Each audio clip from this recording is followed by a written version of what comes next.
Right. All right. Welcome back to the live show. You know what time it is. It is your boy Genesis. Good morning. It is currently 10:29 a.m. And of course, today's date is the 21st of February 2025. Welcome back to the live show. Welcome back. Welcome back. Did you have a wonderful night? Did you catch the previous stream that we had going on? If you did not catch the previous streams, we're back. Okay. I took like a 23 days break because I was grieving. I'm still grieving. But God is great. I'm here. I'm available, and we're back. We're back. Okay. Yeah. Let me know how you're doing in the comment section below. Double tap your screen, subscribe to the channel, join the membership of the channel. It is currently $4.99. Support the channel. Support, support, support. God bless you. All right, today we're going to be throwing it back to the full hearing of Kash Patel when he had his first hearing for the FBI director nomination. Of course, he testifies before the Senate Judiciary Committee. This was about 3 weeks ago. But now he's been confirmed as the Federal Bureau of Investigation director. And yes, we're just throwing it back. So don't think he's not yet confirmed. He is already confirmed as the FBI director. Kash Patel has been confirmed as the FBI director. We're just throwing it back to when he had his hearing. All right? Enjoy the show. Before we begin, I'd like to say that our prayers are with the victims and the first responders of the horrible tragedy at Reagan Airport. It's reported that more than 60 souls were on board the plane and that the helicopter that collided with the over the Potomac River. This is a horrible, hard to understand disaster that demands answers. As first responders continue their recovery effort and as investigators begin their work, Congress will work with the administration to get to the bottom of this and keep all those, and we should all keep the people impacted in our prayers. So maybe we should just, for a short period of time, think about this tragedy. Good morning. I want to welcome everyone to this very important hearing to consider the nomination of Kash Patel to serve as director of the Federal Bureau of Investigations. Congratulations on your nomination. And thank you for your willingness to serve. Before we get started, I want to set out a couple of ground rules, kind of ordinary for controversial hearings like this. I want everyone here to be able to watch the hearing without obstruction. If people stand up and block the view of those behind them, or if they speak out of turn, it's quite obvious that it's not fair or considerate to everybody else in this room. So officers would immediately remove those individuals. Now I will explain how we're going to proceed. I'll give my opening remarks and then invite Ranking Member Durbin to give opening remarks. Then Senator Tillis will introduce the nominee. After that, Mr. Patel will have a chance to give his opening statements after we swear him. Following Mr. Patel's statement, we'll begin the first rounds of questioning. Each senator will have an initial 7-minute round of questions. After the first round, we'll do a second 3-minute round of questions. I ask members to do their best to adhere to these limits so that we can proceed efficiently. And I thank each of the members of this committee because when we had Attorney General nominee Bondi here, everybody stayed within their time. I expect Mr. Patel to be treated fairly by my colleagues. We're here today to consider the nomination of Kash Patel to serve as director of the FBI. You're nominated, Mr. Patel, to one of the most important offices in our government. And to get here this far along in the process of your nomination, you gave us much information. You submitted over 1,000 pages of records to the committee, over 1,000 individual interviews, and many hundreds of hours of media. Thank you. I thank your family for coming. I know some of them have traveled to get here, and I know they're very proud of you, and I determined that by looking them in the face. Public trust in the FBI is low. Only 41% of the American people think the FBI is doing a good job. This is the lowest rating in a century. It's no surprise that public trust has declined in an institution that has been plagued by abuse, lack of transparency, and weaponization of law enforcement. Nevertheless, the FBI remains an important, even indispensable institution for law and order in our country. It's the people on the top floor of the J. Edgar Hoover building, not your local FBI agents, that have caused the low approval rating. Mr. Patel, I know you know this, but it's your job to restore the public trust and return the FBI to its core mission of fighting crime. Your extensive background gives you a unique position to make this happen. Mr. Patel's career has been a study in fighting unpopular but righteous causes, exposing corruption, and putting America first. For almost a decade, Mr. Patel served as a public defender, defending the constitutional rights of some of the least popular people in this country. After serving as a public defender, Mr. Patel joined the Department of Justice under President Obama as a counterterrorism prosecutor in the National Security Division. In this role, he investigated and he prosecuted many important cases, including the World Cup bombing in Uganda in 2010, for which he received an award of excellence.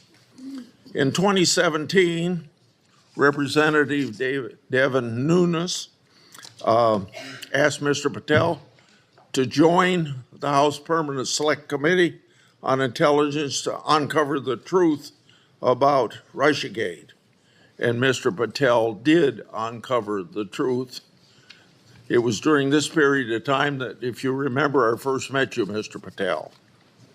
Through tireless works, Mr. Patel showed that Crossfire Hurricane was based upon fraudulent, discredited information paid for by the Democratic National Committee and the Clinton campaign.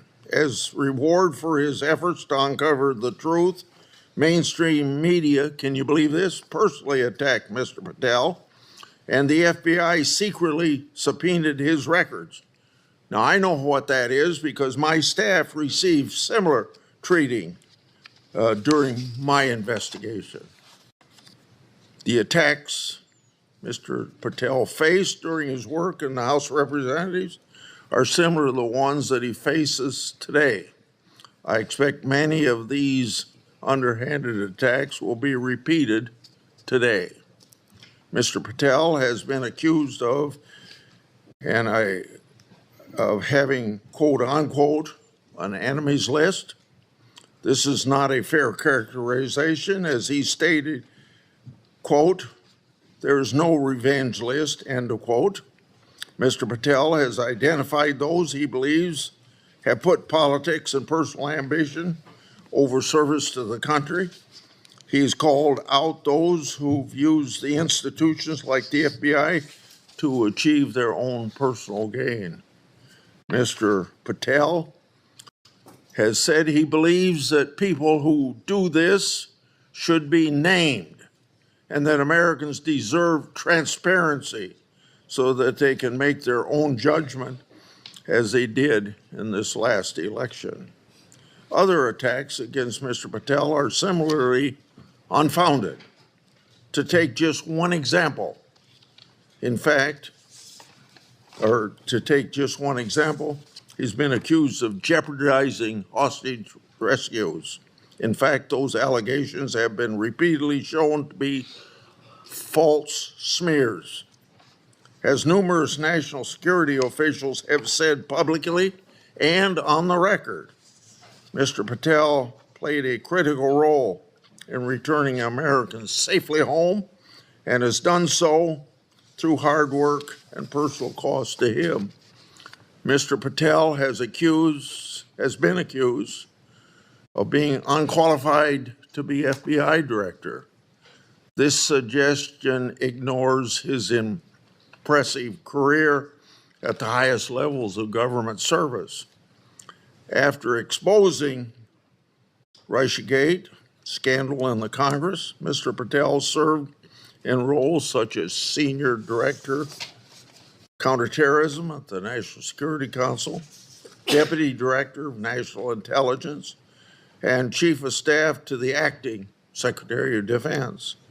Mr. Patel managed large intelligence and defense bureaucracies, identified and countered national security threats, prosecuted and defended criminals.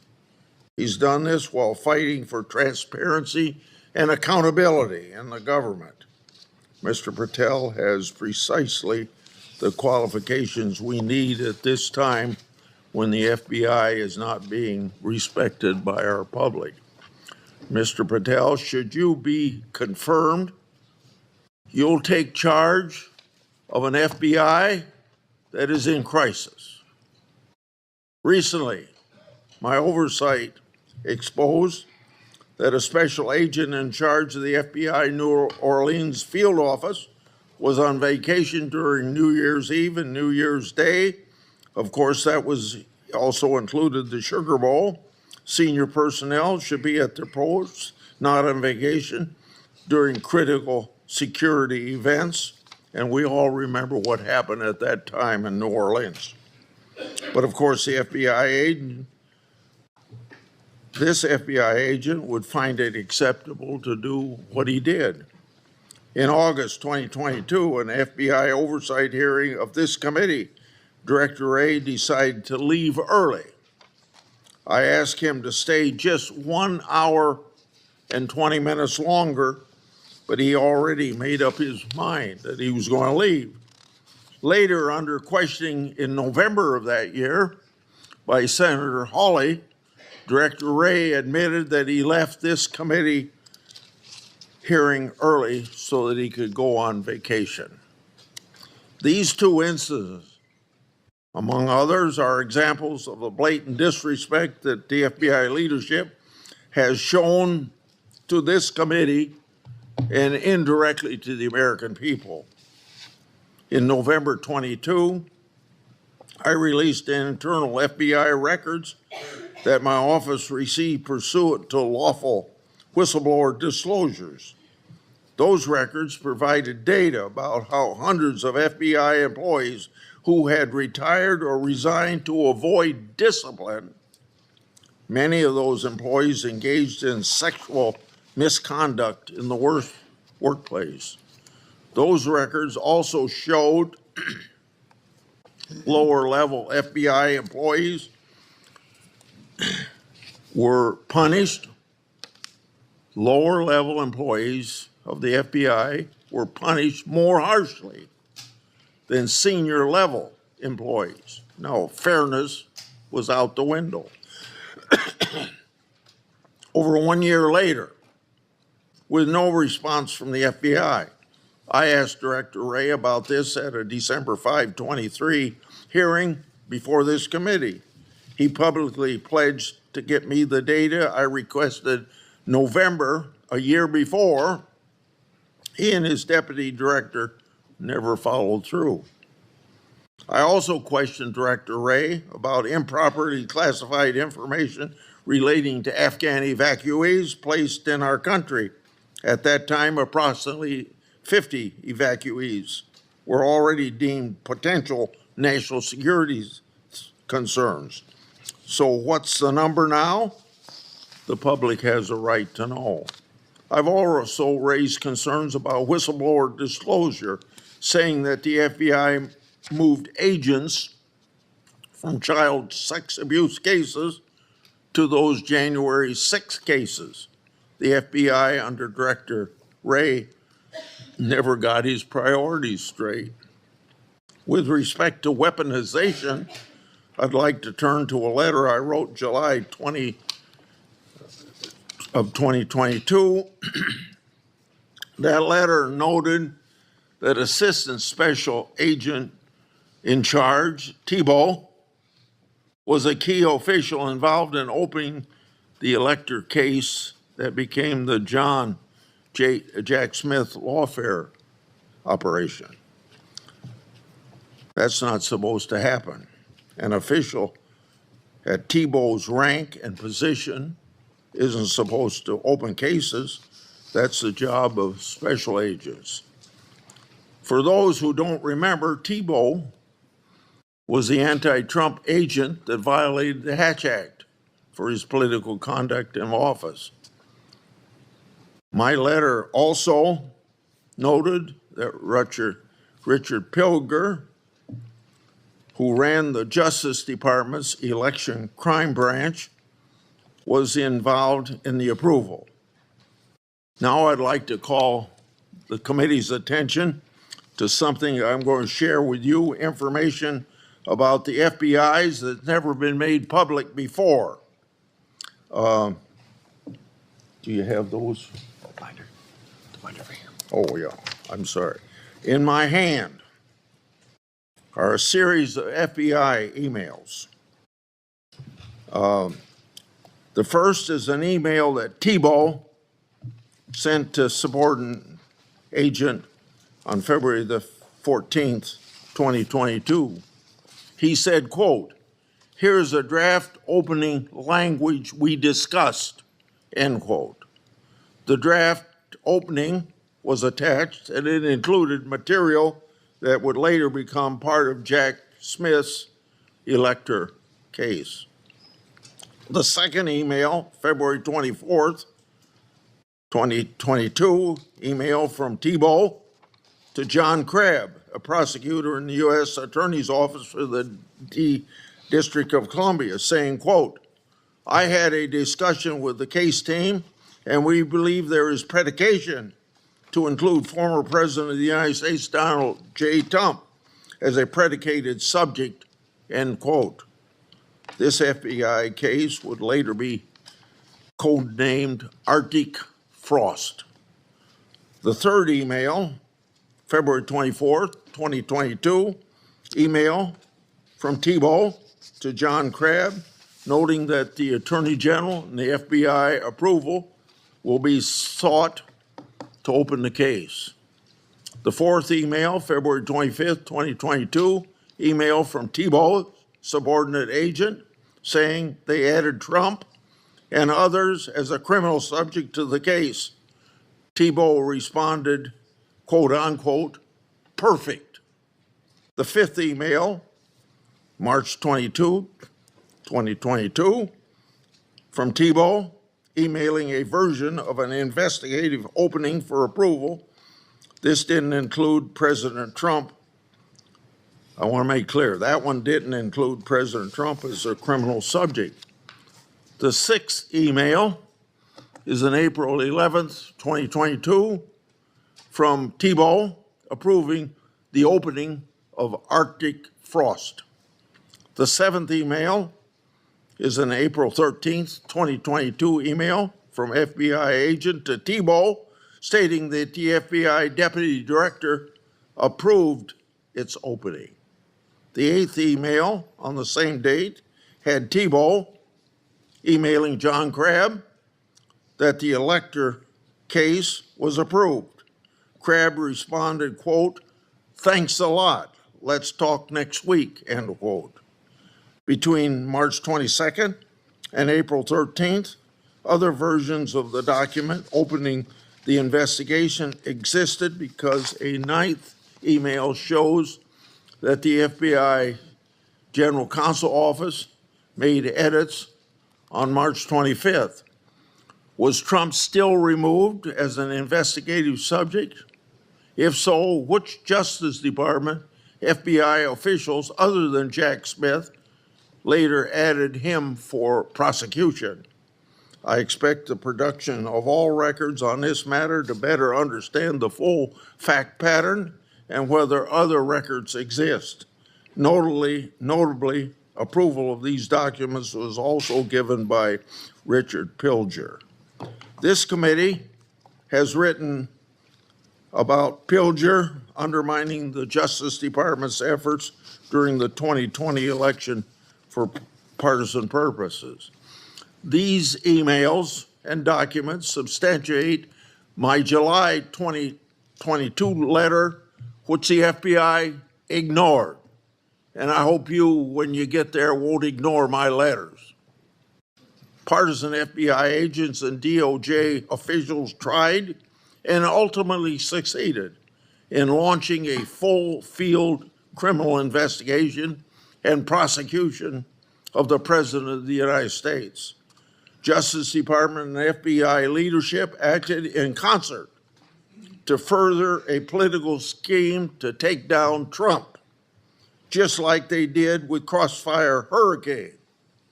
They have yet to learn a lesson, and I hope you'll learn that lesson for them or teach that lesson. And their conduct, yet again, seriously eroded integrity of this once storied institution. As I've said before, if a politically charged investigation is to be open, it must be done the right way. And that didn't happen here. Mr. Patel, in my time, I've never seen our law enforcement intelligence community institutions so badly infected with political decision making. And I say intelligence community because you know what happened when 55 people, former or present intelligence agencies, signed a letter in 2020 that the laptop was a Russian hoax, as an example. So all of this is these institutions breaking faith with we the people. Mr. Patel, you must be fair. You must be consistent, but you must be aggressive. Your actions must be based on accountability, and transparency brings accountability. Should you do so, you'll have my support. And remember, either you're going to run your agency or the agency's going to run you. And the agency certainly ended up running Director Wray and probably people before him. Without objection, I'm going to put in this letter in the record, and this letter is sent to Director Wray December the 9th last year, calling for him and his deputies to step down, and it's titled, quote unquote, failures. Now I turn to Ranking Member Durbin. Thank you, Mr. Chairman. I appreciate your commitment to the Judiciary Committee's longstanding bipartisan practice of vetting presidential nominees. A little history. The FBI dates back to the start of the last century, 1908, when then Attorney General Charles Bonaparte organized a special agent force. J. Edgar Hoover became director of the FBI in 1924 and led the Bureau for 48 years until his death in 1972. He is credited with professionalizing the Bureau and developing its investigative ability. However, with little or no oversight, Hoover also used the Bureau's investigative powers improperly. He infamously directed the FBI to spy on Dr. Martin Luther King Jr., Thurgood Marshall, and other civil rights leaders of the day. In 1975, the United States Senate created Frank Church's committee, and they disclosed widespread abuses by the FBI and other U.S. intelligence agencies. The Church Committee concluded these agencies had engaged in illegal surveillance, and as a result, quote, groups and individuals have been assaulted, repressed, harassed, and disrupted because of their political views, social beliefs, and their lifestyles. And, quote, the intelligence agencies have served the political and personal objectives of presidents and other high officials. The Hoover era of the FBI, the Watergate scandal, and the findings of the Church Committee highlighted the risk of political interference in FBI investigations and led to significant, important reform. In 1976, Congress passed a law that limits the FBI director to a single term of 10 years, which was intended to insulate that position from political influence. And critically, we made the FBI director's appointment subject to the advice and consent of the Senate. That's why we're here today. Since 1935, the motto of the FBI has been fidelity, bravery, integrity. These qualities represent the Bureau's core values and the high standards that are expected of all of its employees, including the director of the FBI. After meeting with Mr. Patel and reviewing his record, I do not believe you meet this standard. Mr. Patel has neither the experience, the temperament, nor the judgment to lead an agency of 38,000 agencies and 400 field offices around the globe. During the time I've served on this committee, I've had the opportunity to consider 4 FBI director nominations. Each one was a Republican, and I voted for all of them. My concerns about the director of the FBI are not partisan. As much as Republicans claim that President Biden and former Attorney General Garland weaponized the FBI, let's look at the record. President Biden kept the FBI director, a lifelong Republican who'd been appointed by President Trump. Contrast that with President Trump. Fired his first FBI director, James Comey, forced out his second FBI director, Chris Wray, for being insufficiently loyal. With Mr. Patel, however, obviously the president has found a loyalist. Mr. Patel's loyalty includes touting conspiracy theories that threatened efforts at President Trump's enemies. How do we know Mr. Patel's theories, his beliefs, what motivates him, what he really believes? He wrote it in a book. This book, Government Gangsters, I urge all of you to read before you cast a vote for this gentleman. Mr. Patel has published at the back of this book a list of 60 people whom he calls, quote, members of the deep state, 60. This list includes many distinguished public servants who've dedicated their lives to our nation. Among them are Democrats and Republicans, including former Trump administration officials like the former Secretary of Defense Esper. Then there is Mr. Patel's plan to, quote, and I quote him, shut down the FBI Hoover building on day one, reopen it the next day as a museum of the deep state. And he has said, quote, we're going to come after people in the media. We're going to come after you, whether it's criminally or civilly, we're putting you all on notice. Does this sound like the kind of nonpartisan law enforcement professional who should lead the FBI? No, not to me. This is someone who's left behind a trail of grievances throughout his life, lashing out at anyone who disrespects him or doesn't agree with him. Don't take it from me. Listen to these Republicans who worked with him during the Trump's first administration. Attorney General Bill Barr, and I quote, I categorically oppose making Patel deputy FBI director. I said it would happen over my dead body. Patel had virtually no experience that would qualify him to serve at the highest level of the world's preeminent law enforcement agency. National Security Advisor John Bolton. I didn't think he was qualified. He demonstrated no policy aptitude at all.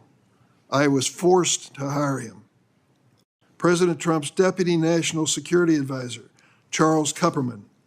The idea that Kash Patel is going to be the FBI director is appalling. His legal career is modest at best. His ideas are ludicrous. CI Director Gina Haspel threatened to resign after President Trump proposed making Mr. Patel CIA Deputy Director. Defense Secretary Mark Esper said Mr. Patel lied about whether Nigeria had approved a hostage rescue operation, putting American lives at risk. But Mr. Patel would have us believe that all of these public servants, all Republicans, all from the first Trump administration, and apparently anyone else who's critical of him, are nothing but government gangsters and deep state members. Many of them have made his list of enemies. Just this week, CNN reported that during the Trump administration, CIA officials referred Mr. Patel to the Justice Department for criminal investigation for sharing classified information without authorization. Last week, I asked the Justice Department and intelligence community for information on any criminal referrals relating to misconduct by Mr. Patel. I have yet to receive a response. Mr. Patel's record is clear. He traffics in debunked conspiracy theories that serve or benefit his political beliefs. Let's start with January 6th, and he dedicates a whole chapter in this book on January 6th. That's something that each and every one of us, as witnesses to January 6th, have our own view of. I'll be grateful always to the Capitol Hill police officers who risked their lives defending me, members of Congress, and visitors to the United States Capitol on that day. Mr. Patel posted on social media, quote, January 6th, never an insurrection. Cowards in uniform exposed. End of quote. Let me repeat that. Cowards in uniform exposed. Who was in the Capitol building on January 6th in a uniform? The Capitol Police were. Do you think they were cowards? Many of them risked their lives and some gave their lives in defense of this building. How about the DC police who were here as well? They were in uniform. Cowards risking their lives as well, some of them being battered and beaten by these mobsters that came into the Capitol. And Mr. Patel claims that the FBI agency he aspires to lead, get this now, was planning January 6th for a year. He says the FBI was planning January 6th for a year. That's a quote. Mr. Patel has gone so far as to co-produce and sell musical recordings of a song performed by January 6 rioters in jail, rioters who violently assaulted police officers. He has described this January 6 choir as, quote, political prisoners. Political prisoners. But at least 6 members pleaded guilty to assaulting law enforcement officers on January 6. All 6 have now been pardoned by President Trump. Here are some of those people who received blanket clemency by President Trump on his first day in office in the second term. Julian Cater assaulted Capitol police officers with pepper spray, incapacitating 3 officers. Ryan Nichols sprayed pepper spray on multiple police officers. After the attack, Nichols posted on Facebook, and I quote, "So yes, I'm calling for violence and I will be violent." Jordan Mink struck officers, quote, aggressively with a long pole. He spat at officers and threw large items at them. Armed with a knife, Ronald Sandlin shouted at officers, quote, "You're going to die, get out of the way." Sandlin shoved officers when they tried to lock the doors to the Senate gallery. After breaching the Capitol, James McGrew struck an officer and lunged for his baton. McGrew also threw a wooden handrail with metal brackets at officers. I want to read a sentence from this book on the January 6th experience, just to give you an idea of Mr. Patel's take on what he calls a haphazard riot.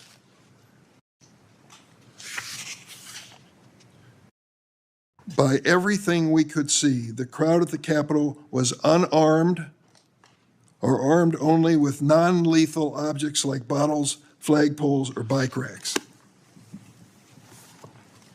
Mr. Patel has also peddled conspiracy theories for his own financial benefit, promoting a line of dietary supplements that claim to help people detox from COVID-19 vaccines. During my time on this committee, I was fortunate to get to know and work with former FBI Director Bob Mueller. I met him a few days after 9/11. That's when he took over the FBI. I trusted him, I worked with him, I did everything I could to help him, because I believed that the FBI was a critical central agency in restoring America's confidence that we were safe. Bob Mueller was an extraordinary man. Oh, he was a Republican, make no bones about it. He said it and admitted it, and I knew it. He comes from the San Francisco area. And when he was in college and graduated, a friend of his a year ahead of him had enlisted in the Marine Corps and was killed in Vietnam. Bob was inspired to do the same thing, join up in the Marine Corps, and he did. And he was a first lieutenant in Vietnam. He received a Bronze Star with a Valor Pin, and he also received a Purple Heart. He was injured in battle. I read about his experience because after he was healed from that wound to his leg, he returned to combat. He was just that kind of fella. Regardless of party, he was a real American. He was a longtime federal prosecutor, a U.S. attorney, the head of the DOJ's criminal division, and acting deputy attorney general before he became head of the FBI. After 9/11, I worked with him, and we had a good relationship, a professional relationship. We didn't always see eye to eye, but I respected him so much for what he had given to this country. In this book, Mr. Patel calls Director Bob Mueller, quote, a swamp creature. With all due respect, Mr. Patel, I've not worn the uniform of this country, and neither have you. To think that you would denigrate Bob Mueller's service to our country and call him a swamp creature is an indication of the depths your political views take you. The FBI plays a critical role in keeping America safe from terrorism, violent crime, and other threats.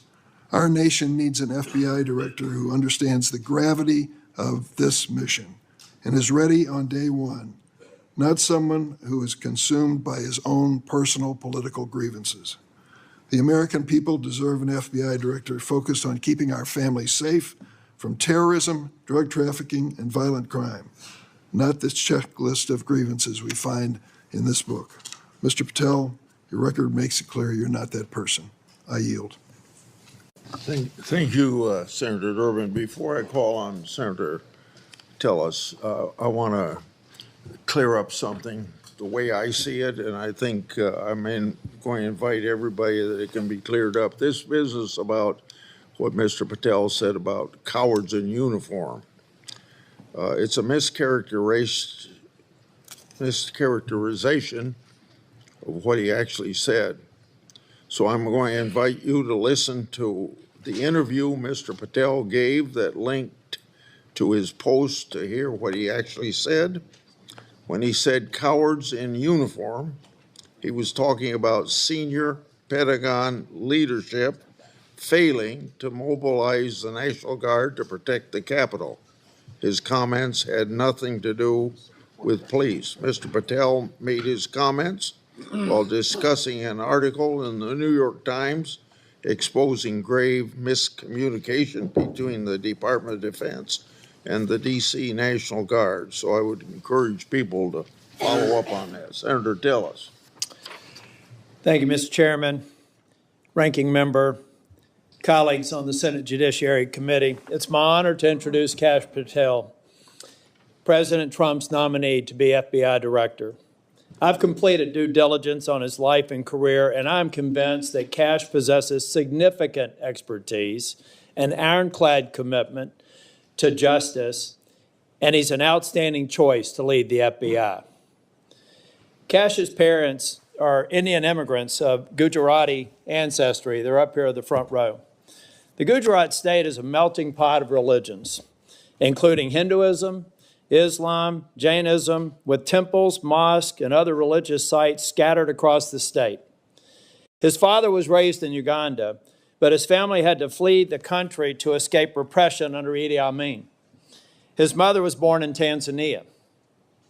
They met and married in India and ultimately made their way to New York City by way of Canada, where his parents, along with 7 brothers and sisters and their spouses and at least a half a dozen kids lived under the same roof. His parents raised Kash in the Hindu faith, and they instilled in him the values of hard work and education. Kash is a devout Hindu, and consistent with his faith, he's shown respect to people of all faiths. Kash attended the University of Richmond, where he earned his bachelor's degree in criminal justice and history. He went to Pace University School of Law, where he earned his JD, and an international law certificate from the University College of London, Faculty of Laws. Kash began his career as a public defender in Florida, where he led or co-led more than 60 jury trials in state and federal court. Kash clearly demonstrated a devotion to upholding the rule of law and defending the rights of individuals. Kash led the defense of Jose Buitrago in United States versus Buitrago, a high-profile case in Florida in 2015. Buitrago was one of the Colombian nationals arrested in a major drug bust involving Operation Backrim. Kash and his co-counsel successfully argued that key evidence was withheld by the prosecution, leading to Buitrago's release.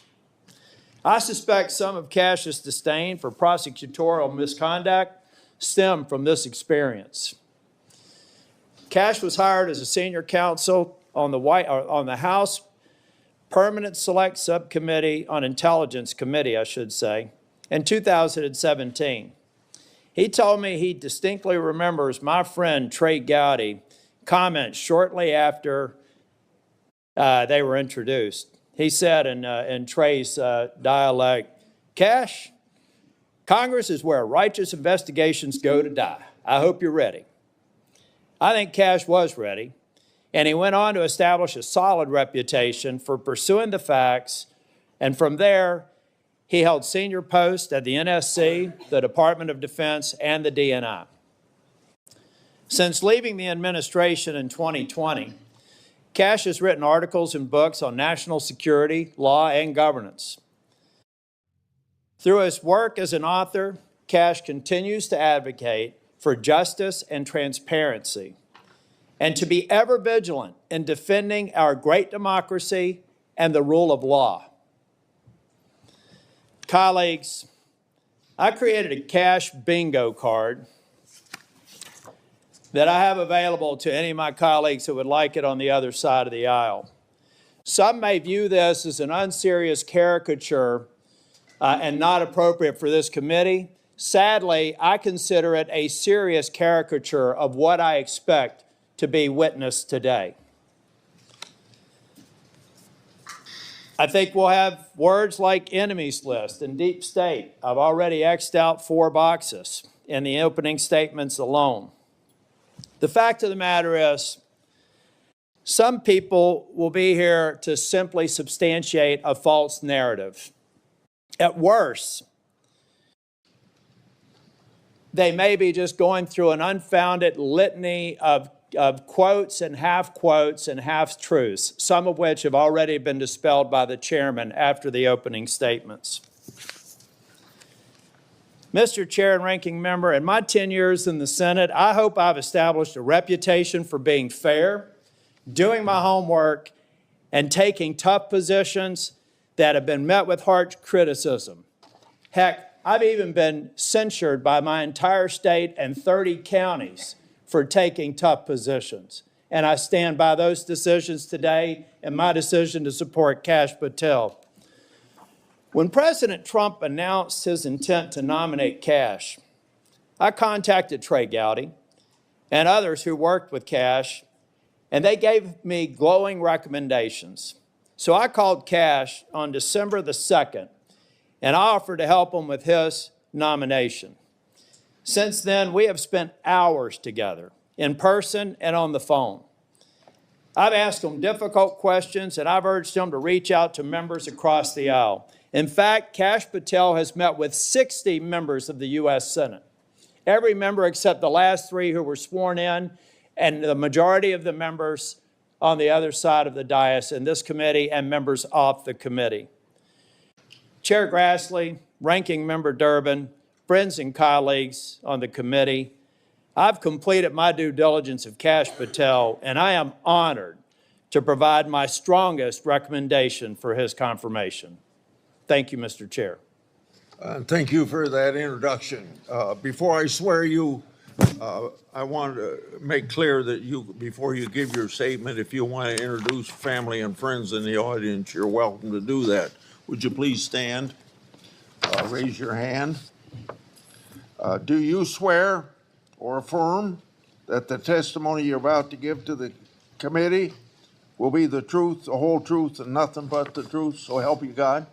I do, Mr. Chairman. Okay. You may proceed. Chairman Grassley, Ranking Member Durbin, and members of the Judiciary Committee, thank you for the opportunity to appear today. I must start with a word of prayer for the tragic accident that befell our nation last night, where we lost civilians and service members. I pray for their families. I pray for law enforcement and military personnel, and I pray for their souls, and hopefully God will find them peace in the near future. I'd like to welcome my father, Pramod, and my mother, Anjana, who are sitting here today. They traveled here to get here from India. My sister's also here, Nisha. She also traversed the oceans just to be with me here today. It means the world that you guys are here. Jesse Krishna. I wouldn't be here today without their guidance, their unwavering support, and their relentless love. When President Trump informed me of his intention to nominate me as the director of the FBI, I was deeply honored. Sitting here today, I carry not only the dreams of my parents, but also the hopes of millions of Americans who stand for justice, fairness, and the rule of law. My commitment to these principles is deeply rooted in my family's history, which has profoundly shaped my worldview. My father fled Idi Amin's genocidal dictatorship in Uganda, where 300,000 men, women, and children were killed based on their ethnicity, just because they happen to look like me. My mother is originally from Tanzania. She studied in India, as did my dad, and they were married there. They would later emigrate to New York, as the senator pointed out, where I was born, and we were raised in a household of my father's 7 siblings, their spouses, and at least half a dozen children. That's the only way we knew how to do things at the time, in the 70s and 80s, the Indian way. But we would soon learn the American way. These values have shaped and been the driving force of my career in 16 years of government service. Protecting the rights of the Constitution is of the utmost importance to me and has been every single time I've taken that oath of office. The recent terrorist attacks in New Orleans tragically claimed the lives of 14 innocent Americans and serve as a stark reminder that our national security is at threat, both internally and externally. The FBI, the Federal Bureau of Investigation, and the Department of Justice, where I served, play a pivotal role in securing our freedoms and our safeties for American citizens. If confirmed as the next FBI director, I will remain focused on the FBI's core mission.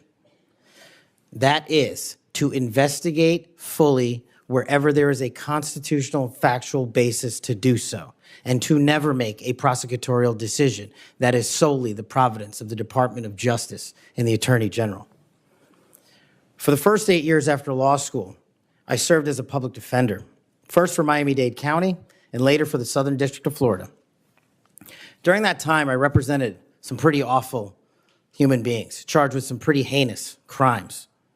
But what I learned there was the core value that has been enshrined in me since, that due process must be provided without bias to all Americans. And if we cannot provide due process to the worst, then there can be no due process for anyone, and our constitutional republic fails.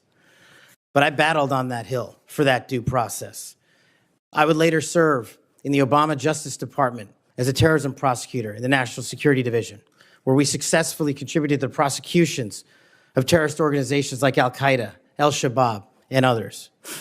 I was honored to receive the 2017 Assistant Attorney General's Award from Loretta Lynch for my work in helping the Ugandans bring members of Al-Shabaab to justice for murdering 74 innocent people, including an American. I would also receive the Human Intelligence Award from the intelligence community for related work on that mission. My experiences at the National Security Division and would later be followed by my experiences on the National Security Council as Senior Director for Counterterrorism, and later as the Deputy Director of National Intelligence, responsible for the production, creation, and promulgation of the Presidential Daily Briefing, our nation's most sensitive classified information and secrets to protect our country. My time in the White House was preceded by my time right here in Congress as a staffer on the House Intelligence Committee, where I spearheaded the investigation that exposed serious FISA, Foreign Intelligence Surveillance Act, abuses by members of the Department of Justice and the Federal Bureau of Investigation. That misconduct eroded the public trust in our FBI. The erosion of trust, as Chairman Grassley pointed out, is all too low today. 40% of Americans have trust in the FBI. In order to get it back, there's a twofold track, Senator.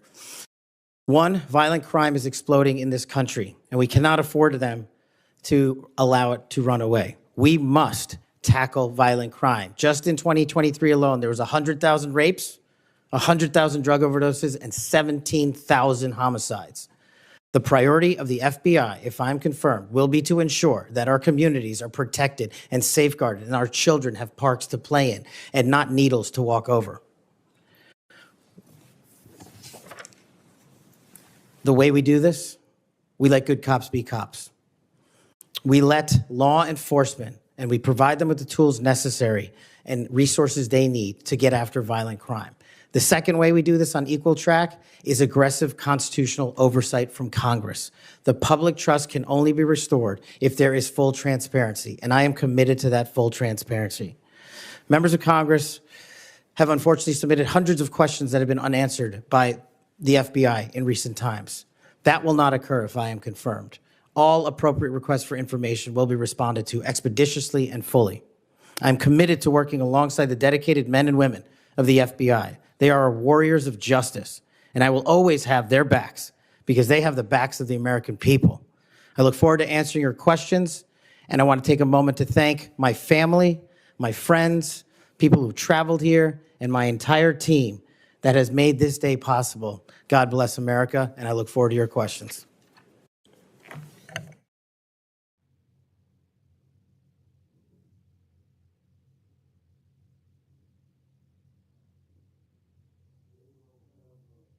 Seven minutes first round, is that right? 7 minutes for 3 minutes the second round. Mr. Patel, I'm not going to go through all the things that you've done through your career because I said those in my opening statements, but Democrats on the committee say you don't have experience. What are you most proud of from your career in public service? Mr. Chairman, I appreciate the question.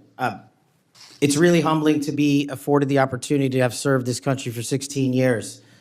But I think what I'm most proud of is my work in national security, protecting the no-fail mission, returning American hostages, killing high-value terrorists that brought hate and destruction to our shores. I've served that mission in Democratic and Republican administrations, and it is the one mission that we cannot fail, and it is the one mission where the FBI must play a critical role. Okay. As you well know, and you and I discussed this in my office, whistleblowers are critical to rooting out waste, fraud, and abuse.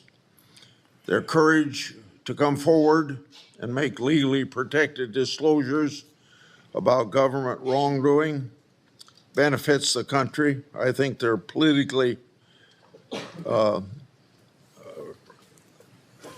they are good American citizens, just want the government to do what it's supposed to do. I think they're treated by bureaucracies, not just in the FBI, but throughout the bureaucracy, like skunks at a picnic. Will you protect whistleblowers from retaliation, unlike former Director Wray, and promote a culture at the FBI that values whistleblowers' important contributions? Absolutely, Mr. Chairman. I share in your beliefs about the importance of whistleblowers. So we've spent a lot of taxpayers' money ruining whistleblowers. Will you commit to ensuring that no taxpayer money will be used to identify and retaliate against whistleblowers? Senator, if I'm confirmed, it will not. Okay. You and I have heard a lot of criticism about various statements about January 6th. You said, quote, those who broke actual laws should be prosecuted, end of quote. But you've also called out the partisan nature of prosecutions and compared how the Biden Justice Department treated January 6th defenders with how they ignored many other crimes. Those include crimes related to illegal immigration, as well as riots that took place around the country. So explain your position on January 6th to this committee, and how do you respond to critics who say that you're anti-law enforcement? Mr. Chairman, I greatly appreciate the question, the opportunity to discuss that. If anyone wants to consider me as anti-law enforcement, then look at my 16 years in government service. Whether I was trying 60 jury trials in state and federal court upholding the rights of the indigent and breathing life into constitutional due process, or later as a national security prosecutor, where I served this country and overseas, and later when I was a Joint Special Operations Command civilian embedded with SEAL Team 6 and Delta, chasing down some of the most high-value target terrorists there are on this earth and successfully achieving a mission end state. I have always respected law enforcement. I have taken that oath and will take that oath again, God willing, to be the next director of the FBI. As for January 6th, I have repeatedly, often, publicly, and privately said there can never be a tolerance for violence against law enforcement. And anyone that commits an act of violence against law enforcement must be investigated, prosecuted, and imprisoned.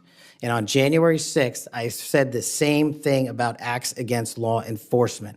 The Capitol Police, who I have served with, and when I was Chief of Staff at the Department of Defense, rushing to the aid of the members of this committee and your colleagues to provide the National Guard, was my top mission priority, not politics.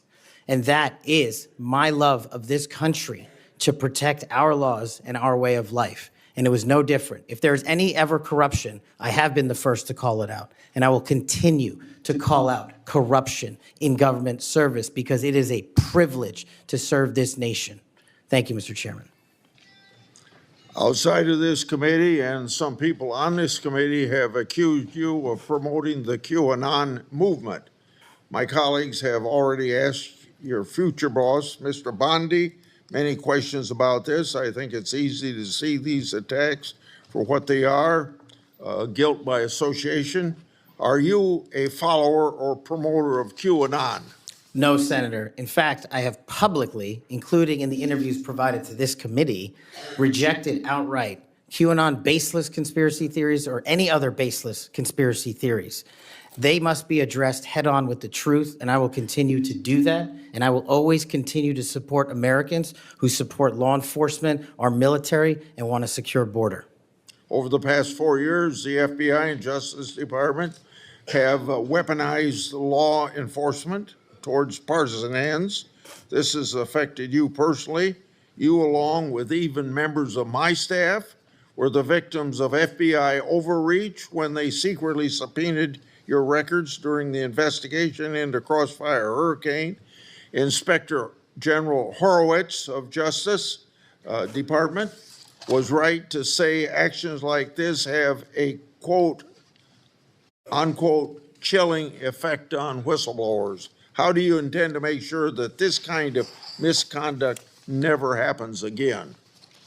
Senator, this may be one of the scenarios that most uniquely qualifies me to take command at the FBI.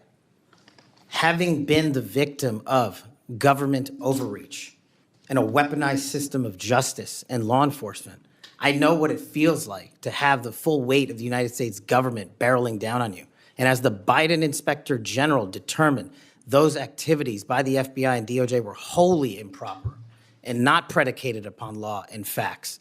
I will ensure, if confirmed, that no American is subjected to that kind of torment, to that kind of cost, financially and personally.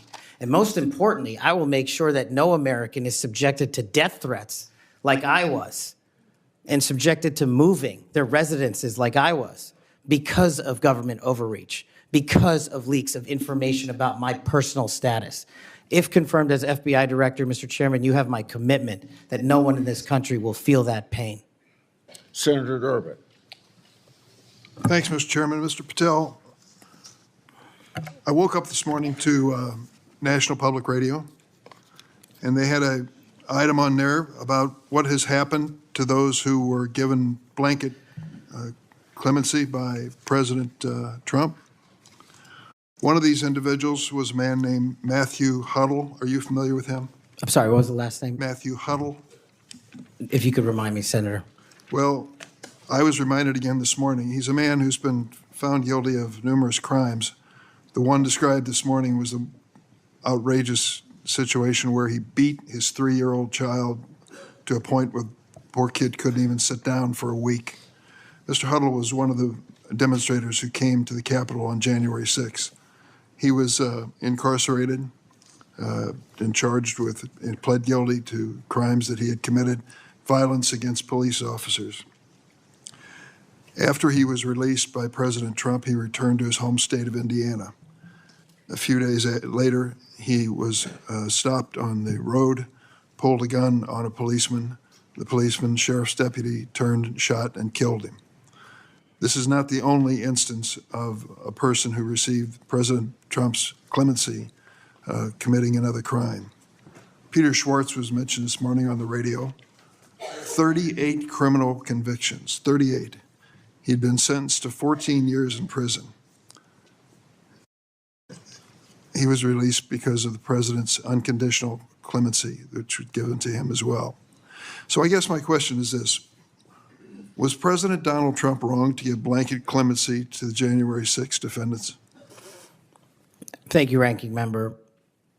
A couple of things on that. One, the power of the presidential pardon is just that, the president. Well, I concede he has the authority. I'm asking, was he wrong to do it? And as we discussed in our private meeting, Senator, I have always rejected any violence against law enforcement, and I have, including in that group, specifically addressed any violence against law enforcement on January 6th, and I do not agree with the commutation of any sentence of any individual who committed violence against law enforcement. So do you think that America is safer because these 1,600 people have been given an opportunity to come out of serving their sentences and live in our communities again? Senator, I have not looked at all 1,600 individual cases. I have always advocated for imprisoning those that cause harm to our law enforcement and civilian communities. I also believe America is not safer because President Biden's commutation of a man who murdered 2 FBI agents, Agent Kohler's and Williams' family, deserve better than to have the man that point blank range fired a shotgun into their heads and murdered them released from prison. So it goes both ways. Leonard Pelletier was in prison for 45 years. He's 80 years old, and he was sentenced to home confinement. So he's not free, as you might have just suggested. He killed 2 FBI agents. That's true, he did, and he went to prison for it and should have. My question to you, though, is do you think America is safer because President Trump issued these pardons to 1,600 of these criminal defendants, many of whom violently assaulted our police in the Capitol? Senator, America will be safe when we don't have 200,000 drug overdoses in 2 years. America will be safe when we don't have 50 homicides in a day. So you just won't answer the question. I'm going to say, I don't think we're safer. Matthew Huddle was sent back to Indiana. I don't think we're safer with Peter Schwartz. I could go through a long list of individuals, some of who were wanted in states, members of this committee. Let me move to another topic if I can. Tell me about your J6 choir. What is that? Well, it's not my choir. It's simply a recording that was utilized to raise funds for families in need of nonviolent offenders. Who sings on this recording? I don't know, Senator. What did you have to do with it? Simply to raise funds to assist families of nonviolent offenders whose kids needed college education payments and whose rent needed being paid. My understanding is that the performers on this J6 choir were the rioters who are in prison. I'm not aware of that, sir. I didn't have anything to do with the recording.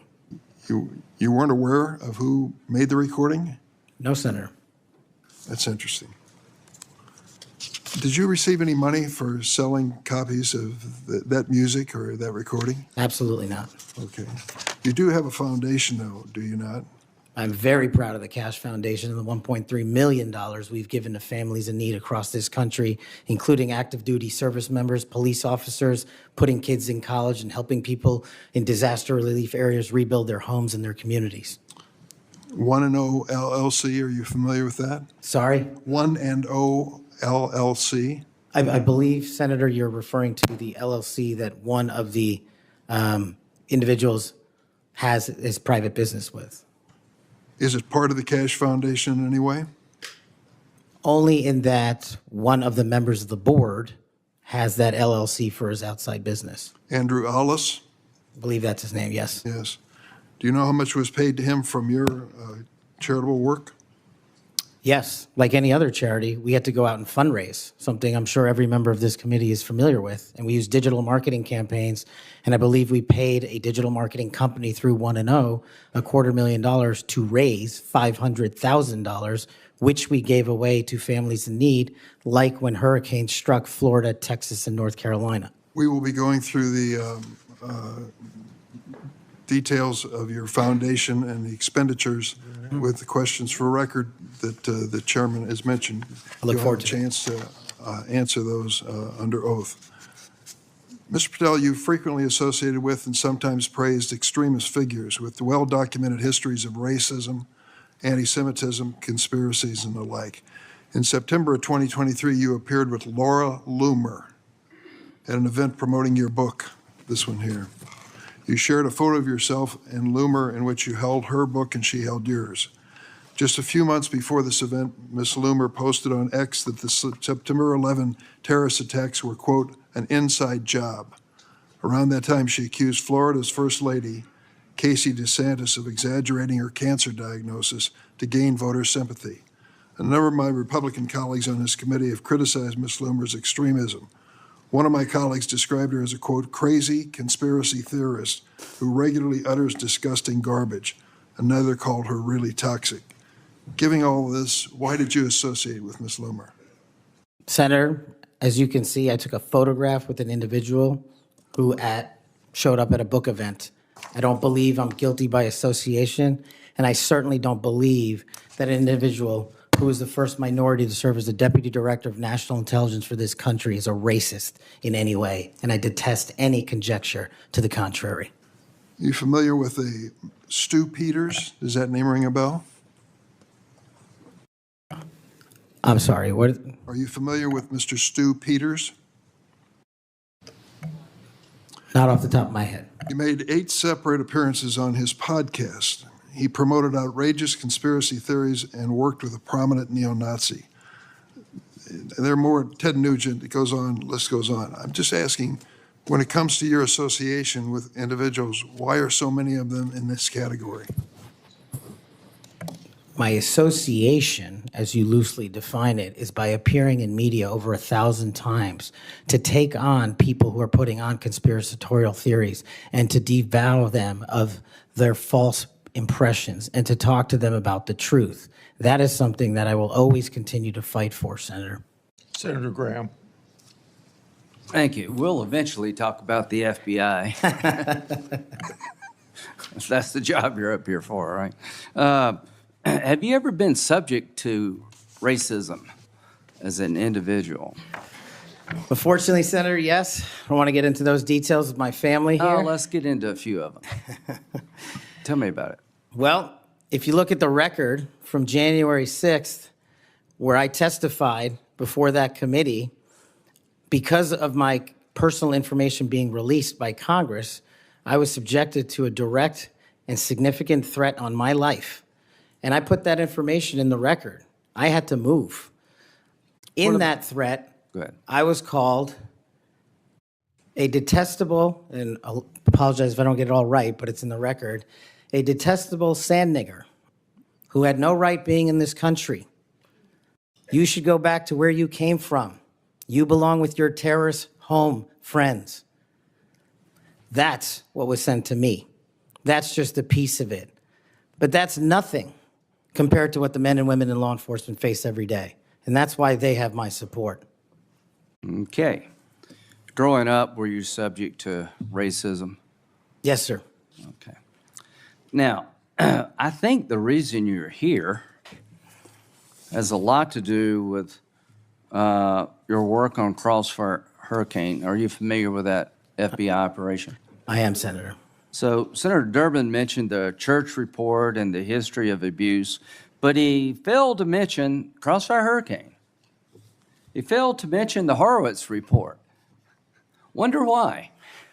If you're waiting for these guys over here to figure that out, you're going to die waiting. So this is the Nunes memo. You work for Mr. Nunes over on the Sorry? House side? David Nunes? Sorry? Are you familiar with this memo by the Foreign Intelligence Service Act abuses Yes. at the Department of Justice? Absolutely. Did you help write this memo? I did as a staffer. Okay, I want to put this in the record. Thank you. In this memo, you kind of dissected the abuses of Crossfire Hurricane, right? I did, Senator. And the Mueller investigation. So the Crossfire Hurricane investigators, two of them were Strzok and Page. Are you familiar with them? I am, Senator. Okay, it was opened up on July the 31st, 2016. And here's what Strzok said. And damn, this feels momentous because this matters. The other one did too, but that was to ensure that we didn't F something up. This matters because this matters. So super glad to be on this voyage with you. That's to Page. And Page responds a couple of months later, he's not ever going to be President right, talking about Trump. Strzok, no, he won't. We'll stop it. Is it fair to say that the people in charge of investigating Crossfire Hurricane hated Trump's guts? Well, you don't have to take my word for it. That statement, along with the statements from the sources Are during that those days operations- over in the FBI, you hope? Well, if they're not, they will be. Okay, good. You know who Carter Page was? I do, Senator. Do you know that the FBI secured warrants against him on 4 different occasions? Yes, Senator. Do you know that the information that they relied upon came from the Steele dossier? I do. Was it you that were able to find out that the Steele dossier was a bunch of crap? Yes, Senator, we followed the money, and we exposed the fraud that was the Steele dossier. And the primary subsource was Ignor Danchenko, right? That's correct, Senator. And he was actually a Russian analyst. That's right. Are you aware that in January he told the FBI that, let's see, what did he tell the FBI? Steele had no proof to support the statements, then it was just talk. The primary subsource explained to the FBI that his information came from word of mouth and hearsay, conversations he had with friends over beers, and some of the information were statements he heard made in jest. And he told the FBI this in January That's of right. 2017. And they got 2 more warrants after that. That's correct. Are you aware that the FBI had volumes of information that the Steele dossier was a bunch of bullshit and nobody ever told anybody at the top? I am, sir. We exposed Or them. they lied about being told? That's correct. So are you aware of the fact that the FISA court rebuked the FBI? Are you aware of the fact that an FBI lawyer went to jail because he misled the court by manipulating a email from the CIA? I am.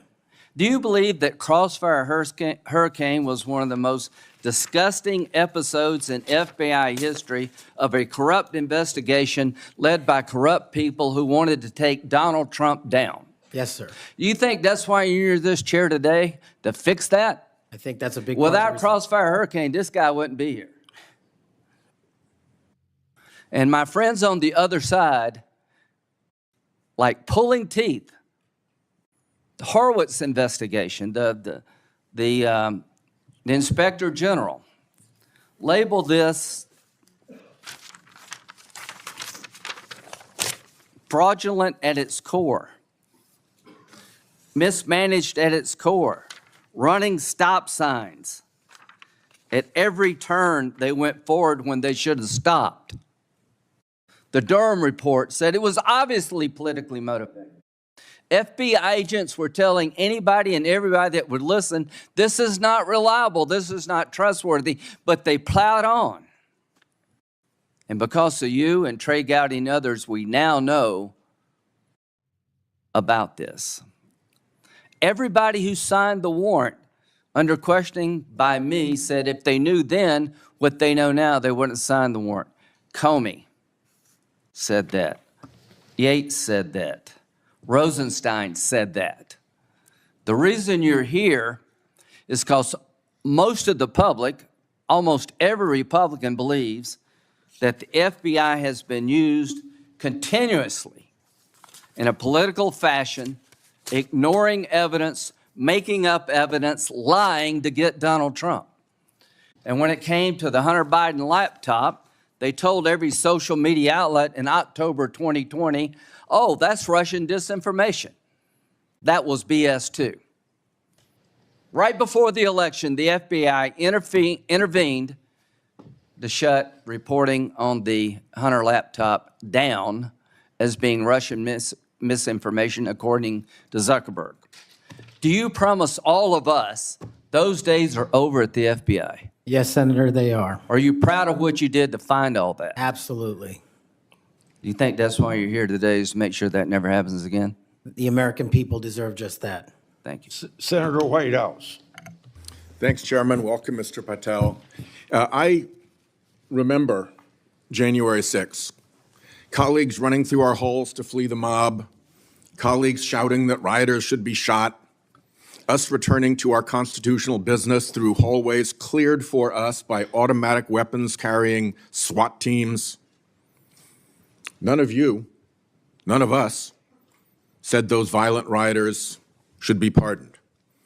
A Republican colleague said such pardons would be hard to believe, even absurd. Your former colleague, J.D. Vance, said the violent rioters should not be pardoned. Even Jim Jordan said pardons would, and I quote, focus on all the people who didn't commit any violence. Well, Trump pardoned all of them. And there's a lesson in that. Every time you think Trump would never go that far, rethink that. We all seem to agree that violence against police is unacceptable, yet more than 600 people who physically attacked Capitol Police officers were just put back on the street, part of a 1,500-person personal Trump army, now out there with people who have proven themselves willing to do violence on Trump's call. In only 10 days, some are already back committing crimes. We've also tried as a committee, together, to address the dangers of illicit drug sales over the internet, and I assume we're all against murder for hire. But Trump also just pardoned a dark web operator sentenced to life in prison for trafficking illegal drugs online and accused of soliciting murders for hire. Those pardons, as Mr. Patel has said, are a mistake, but they are also a signal that we are entering a strange and dangerous time. That is the context for today's hearing. Warnings that the FBI could become Trump's enforcer, use the powers of law enforcement to stifle speech and dissent, punish political rivals of either party, and hand out free passes, get out of jail free cards to violent supporters are warnings we should heed. Here are some warnings of this nominee's Trump administration colleagues. Former Attorney General Bill Barr said, this nominee has virtually no experience that would qualify him to serve at the highest level of the world's preeminent law enforcement agency, end quote, and we would never be able to command the respect necessary to run the day-to-day operations of the Bureau. That's for the deputy position. Former CIA Director Gina Haspel was reported threatening to resign rather than have this nominee serve under her. John Bolton, Trump's former national security advisor, said, I didn't think he was qualified. I was forced to hire him. Trump's deputy national security advisor, the nominee's former supervisor, said, his ideas are ludicrous. He's absolutely unqualified for this job. He's untrustworthy. And it's an absolute disgrace to even consider an individual of this nature. That's from Republican appointees who worked with him. And here's what this nominee himself has said about using his office to prosecute journalists. We will go out and find the conspirators, not just in government, but in the media. We're gonna come after you, whether it's criminally or civilly. Is that a correct quotation, Mr. Patel? Senator, that's a partial quotation, But it's correct. in part. Regarding his publication of his enemies list, Mr. Patel proclaimed, "The manhunt starts tomorrow," and reposted a video depicting him taking a chainsaw to his political enemies. Is that you, Kash Patel, reposting that at the top of that page? Senator, I had nothing to do with the creation of that meme. Is that you reposting it, was my question. And that's me at the top. You said FBI agents were responsible for the violence on January 6th, and I quote you here, "beyond a reasonable doubt." Is that what you said? That's completely incorrect, and I appreciate the opportunity to address that. I'll give you an opportunity in writing, but this is my time now. Have at it. An Inspector Attorney General investigation found that that was false. And you said we should impeach judges who rule against Donald Trump, who are, in your words, political terrorists. When this nominee tries to explain all this away, keep one thing in mind. He's testified under oath before a Colorado judge who presided over a Trump case in which he was a witness.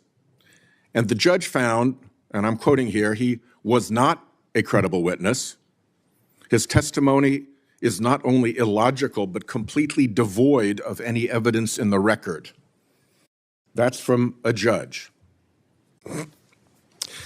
This is a dangerous time, and I ask all my colleagues to consider whether these plain comments by this person and by his own Trump administration colleagues should be given a blind eye, just overlooked, or whether, like the warnings of pardoning violent January 6 offenders, they're warnings to be heeded. There is an unfathomable difference between a seeming facade being constructed around this nominee here today and what he has actually done and said in real life when left to his own devices. Conduct shows character. And if you look at history, you see the danger of security chiefs in authoritarian regimes becoming the tools of political power. The characteristics that they often show are that they are vengeful, that they are grandiose, that they are intemperate,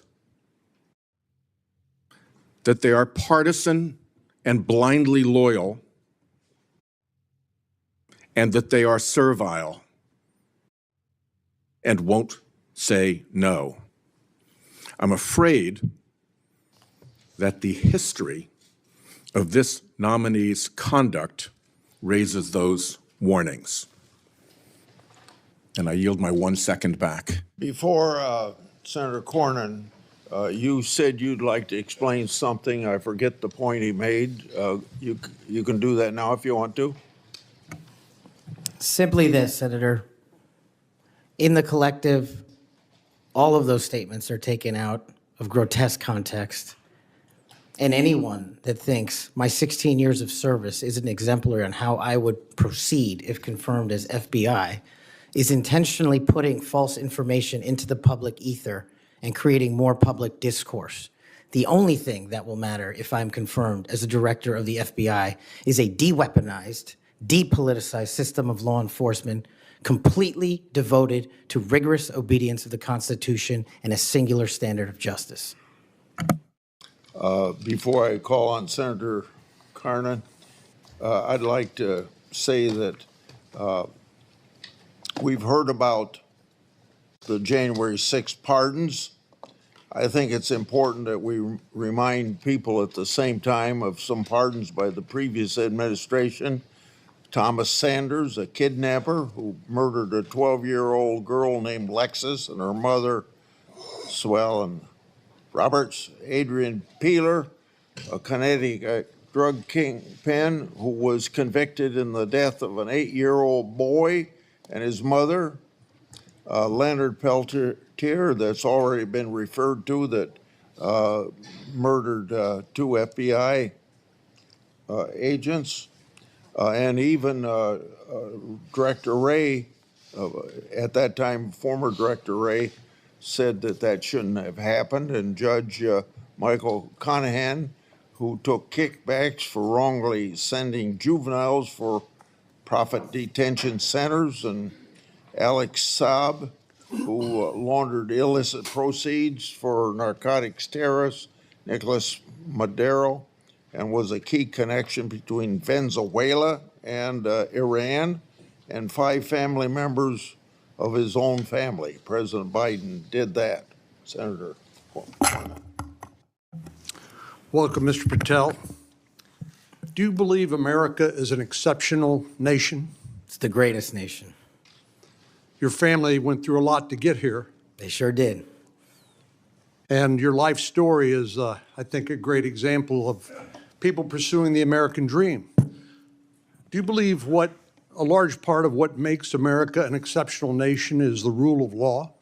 It is one of the fundamental precepts that determines that. And why is that? Because without a singular application of a rule of law, we go back to the Uganda that my father fled in Idi Amin.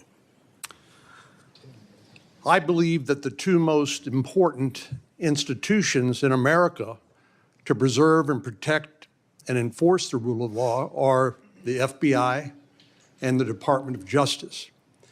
And the sort of politicalization that Senator Graham and others have already talked about during the Crossfire Hurricane investigation or project of James Comey at the FBI, and the abuse of intelligence tools like Title I of Section 702 are a betrayal of American values and adherence to the rule of law.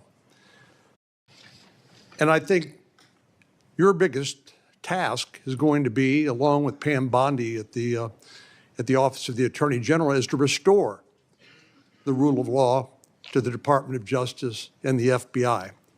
Are you willing to do that? Absolutely, Senator. Without regard to partisan affiliation or politics? Absolutely.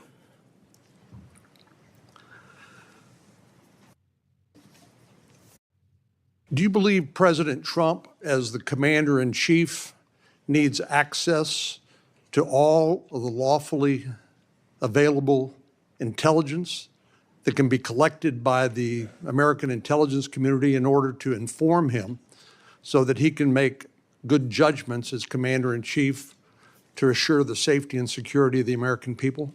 Having been responsible for the collection and predication and promulgation of that intelligence, I firmly believe he and every president must have it. And so you would not support any impractical or perhaps immaterial or unworkable ways to inhibit the flow of that information to President Trump? No, I would not. So let me just ask you, you and I have talked about this a number of times, and this has come up before in a number of different contexts. But as I've always said, I think Section 702 of the Foreign Intelligence Surveillance Act is the most important law that most Americans have never heard of. Yeah. But when I was questioning my fellow Texan, John Ratcliffe, who now has been confirmed as the director of the CIA, about this, we talked about some of the reforms that have been made to Section 702 over the years. This has been an ongoing conversation here in Congress. People like my colleague here, Senator Lee, and others have proposed reforms, which I think have gone a long way to help protect the privacy rights of American citizens. But let me just point out some of the improvements that have been made over the years. This is not the same 702 that was in effect during President Trump's first terms. These are a number of things that we did together on a bipartisan basis to make sure that the balance between the national security interests of the American people and the privacy and constitutional rights of American citizens were protected. Do you agree with that? Yes, Senator, I do. And I think Senator Tillis, with his typical outstanding graphics, has a wonderful handout which lays all of that out. But one of the things that's come up, and we've discussed this, is the idea that in order to query lawfully collected intelligence under Section 702, that somehow if a U.S. person's name is involved, that a warrant would be required. Now, you're a lawyer who's represented defendants as a public defender. You understand that what probable cause is required, what sort of evidence is required to be produced to a judge in order to get a warrant. Do you believe a warrant requirement is a practical and workable or even a necessary element of 702? If I may just give some context on that, Senator. Having a background not only utilizing FISA and 702 as a national security prosecutor, but as a civilian at JSOC and later as an intelligence official and the Deputy Director of National Intelligence, 702 collection formulates over 45% of the presidential daily briefing that you referred to earlier. I actually have heard it's as high as 60%, but anyway, it's a lot. It's a lot. And the issue for me is not with FISA and 702. The issue has been those that have been in government service and abused it in the past. And so we must work with Congress to provide the protections necessary for American citizens. Dealing with these matters, including hostage rescue operations in real time, which we use FISA collection to find and save American hostages, having a warrant requirement to go through that information in real time is just not comportive with the requirement to protect American citizenry. I'm all open to working with Congress on finding a better way forward, but right now, these improvements that you've made go a long way. Well, and Director Ratcliffe said that he did not believe that, given the context of 702 collection, whether a foreign target communicates with a U.S. person, that there'd be sufficient evidence to go to the Foreign Intelligence Surveillance Court or any other court to demonstrate probable cause. Do you agree with that? Yeah, just in real time, Senator, excuse me, it's almost impossible to make that function and serve the national no-fail mission. I think you hit the nail on the head when you point out the lack of trust. Any of these tools can be abused by people who are willing to break the law or abuse these tools or violate the public trust. Director Ratcliffe again used, I thought, a helpful analogy. I'll see if you agree with it.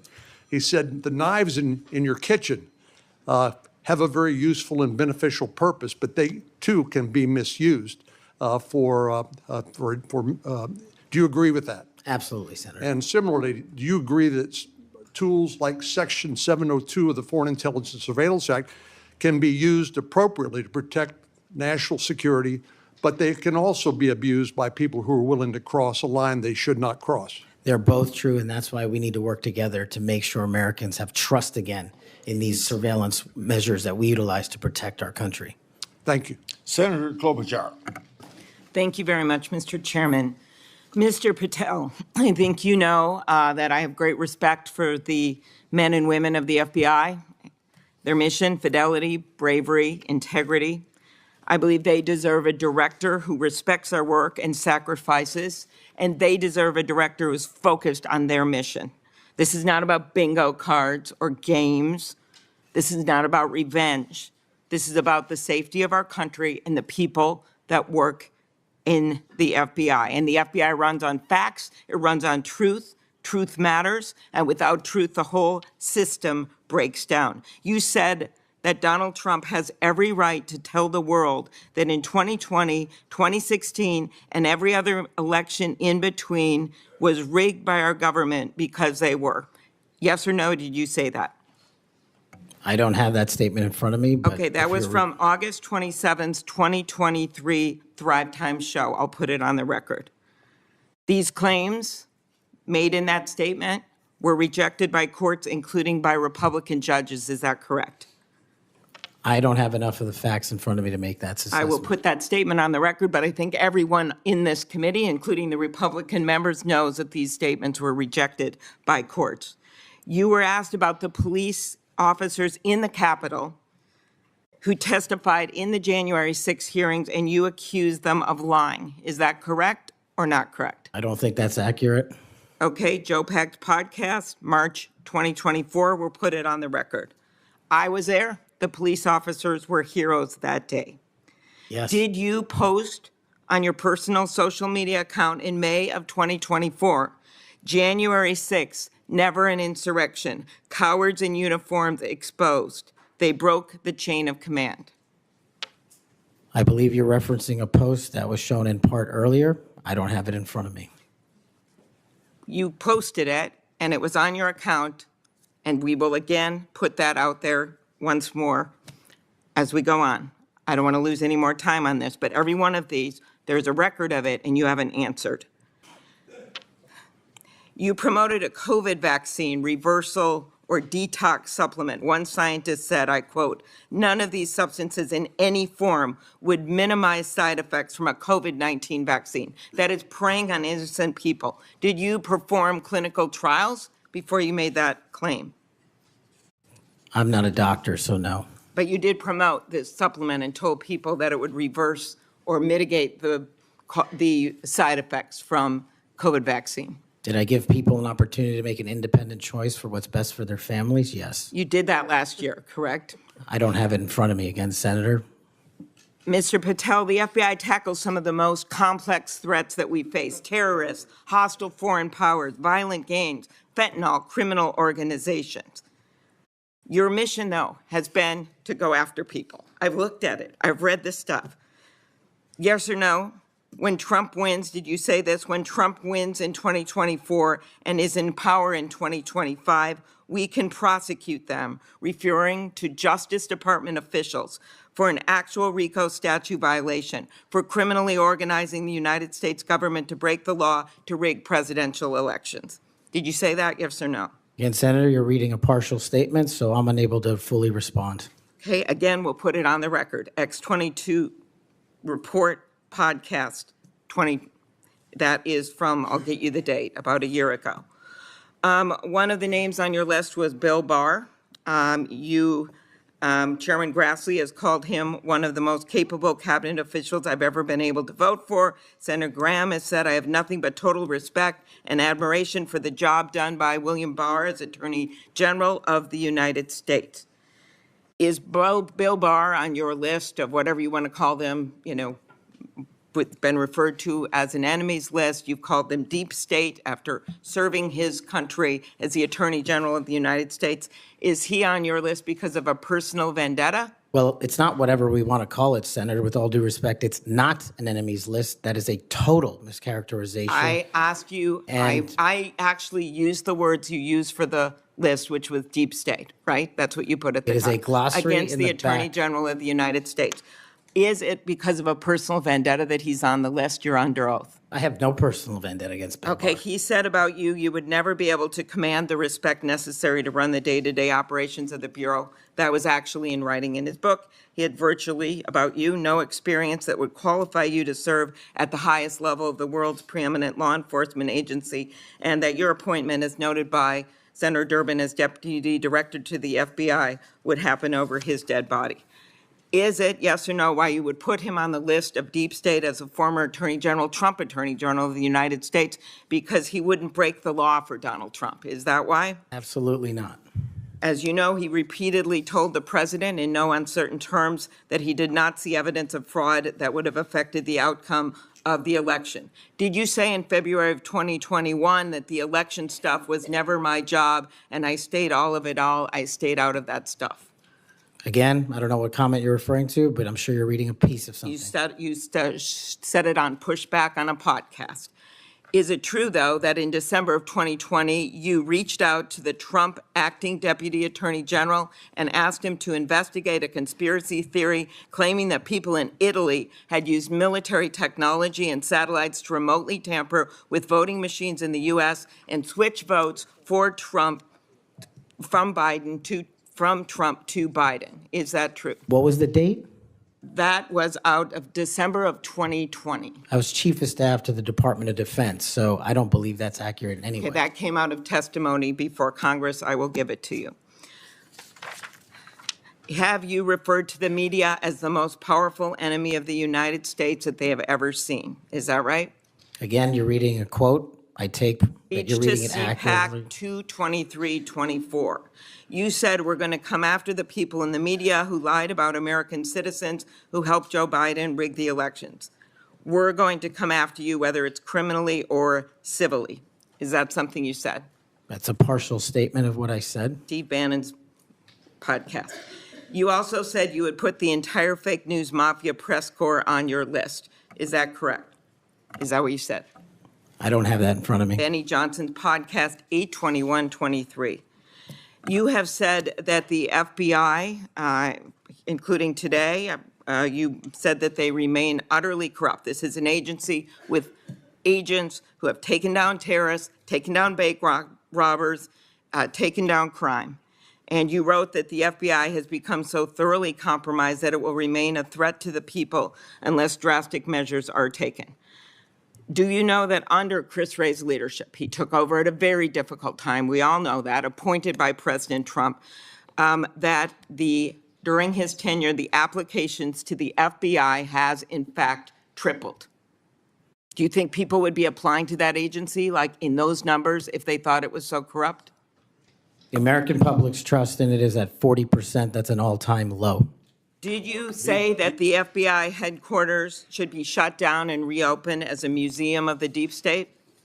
Mr. Chairman, are we allowed to go an extra time? Let's see, you get a second round. Before I call on Senator Lee. Could he just answer the question if he said that the FBI headquarters, where they investigate cybercrime and terrorism, Mr. should Chair. be shut down and opened as a deep state? Hey, Mr. Chair. As a museum? Did he say that the headquarters should be shut down? Mr. Chair. I deserve an answer to that question.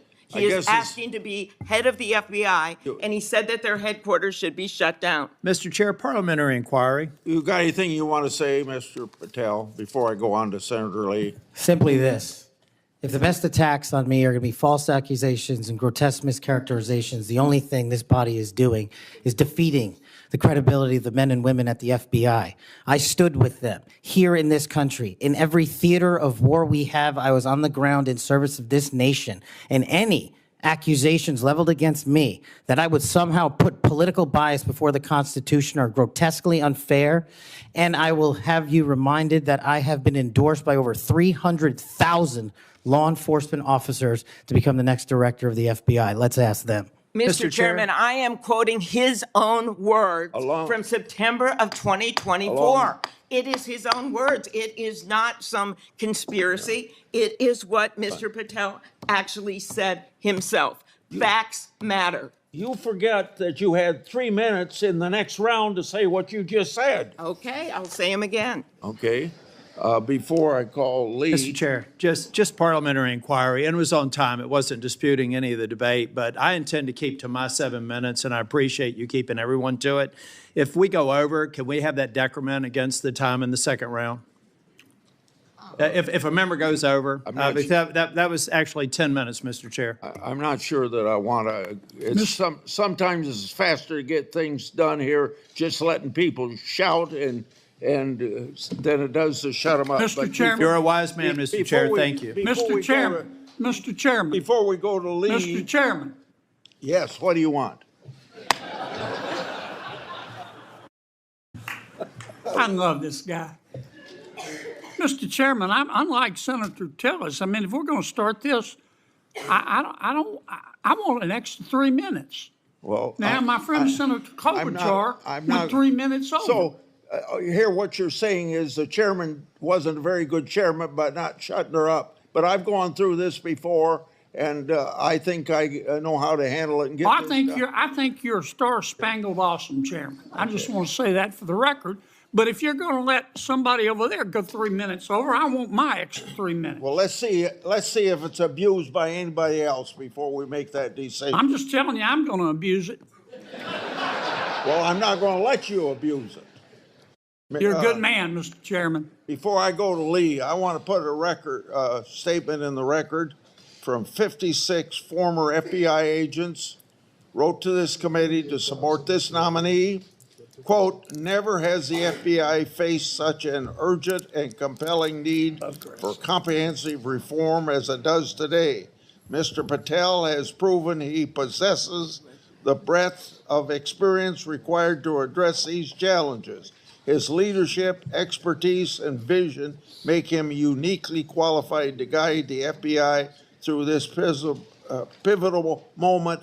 For these reasons, we stand in full support of Kash Patel's nomination. Any objection? So ordered. Mr. Lee. Mr. Patel, while we're talking about your awards, let's talk about the cowards in uniform comment for a moment, can we? Please. Would you like to tell us what that was? Put it in context, help the committee understand what that was about. I think it's important. Thank you, Senator. During that time on January 6th, I was serving as Chief of Staff at the Department of Defense. And days prior, we had received the authorization from the President to issue the National Guard to protect you and your colleagues.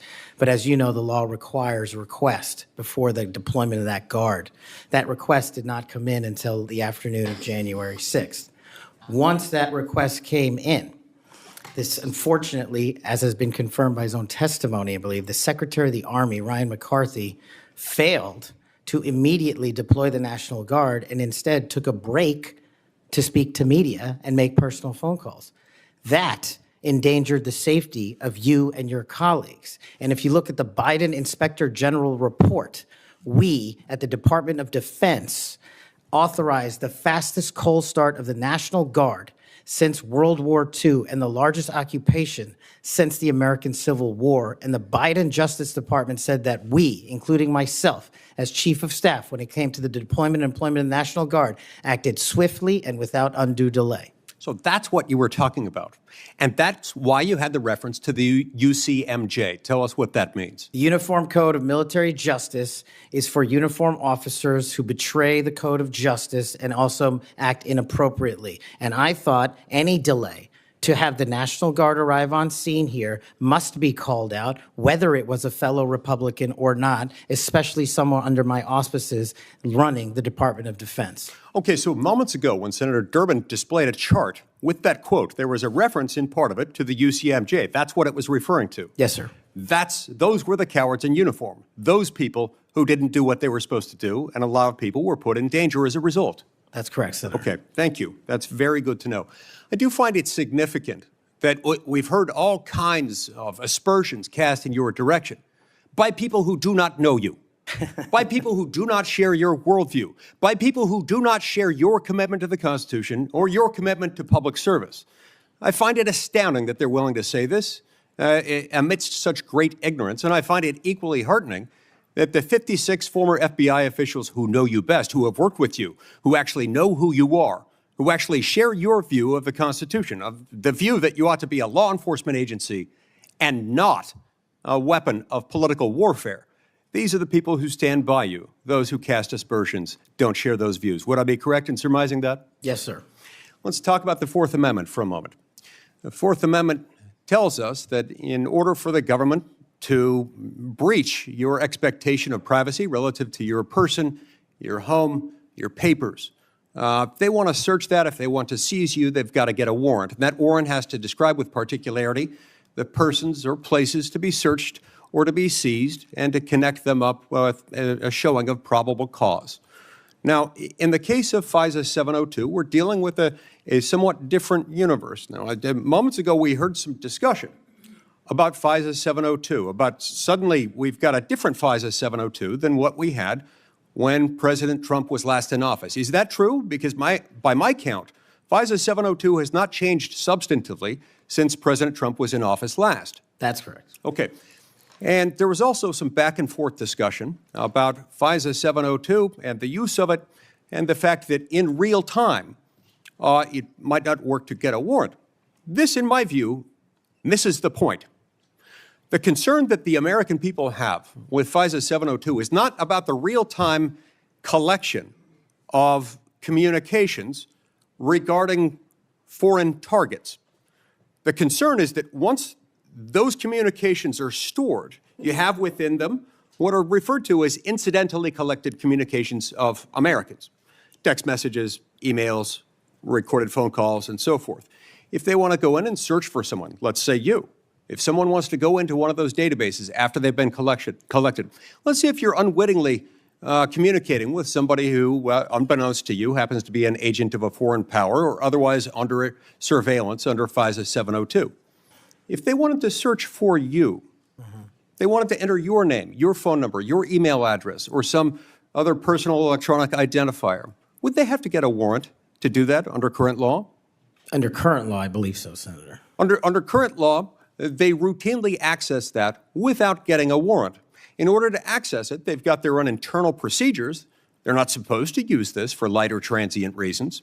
They're supposed to have a perfectly good reason, and yet we found that on hundreds of thousands of occasions, they have accessed the private communications of Americans, searching for those individual Americans by name, by number, by email address, whatever it is, without a warrant or anything tantamount to it. On occasion, they've even been used for overtly nefarious reasons. One agent deciding to look in on his father because he suspected his father might be having an extramarital affair.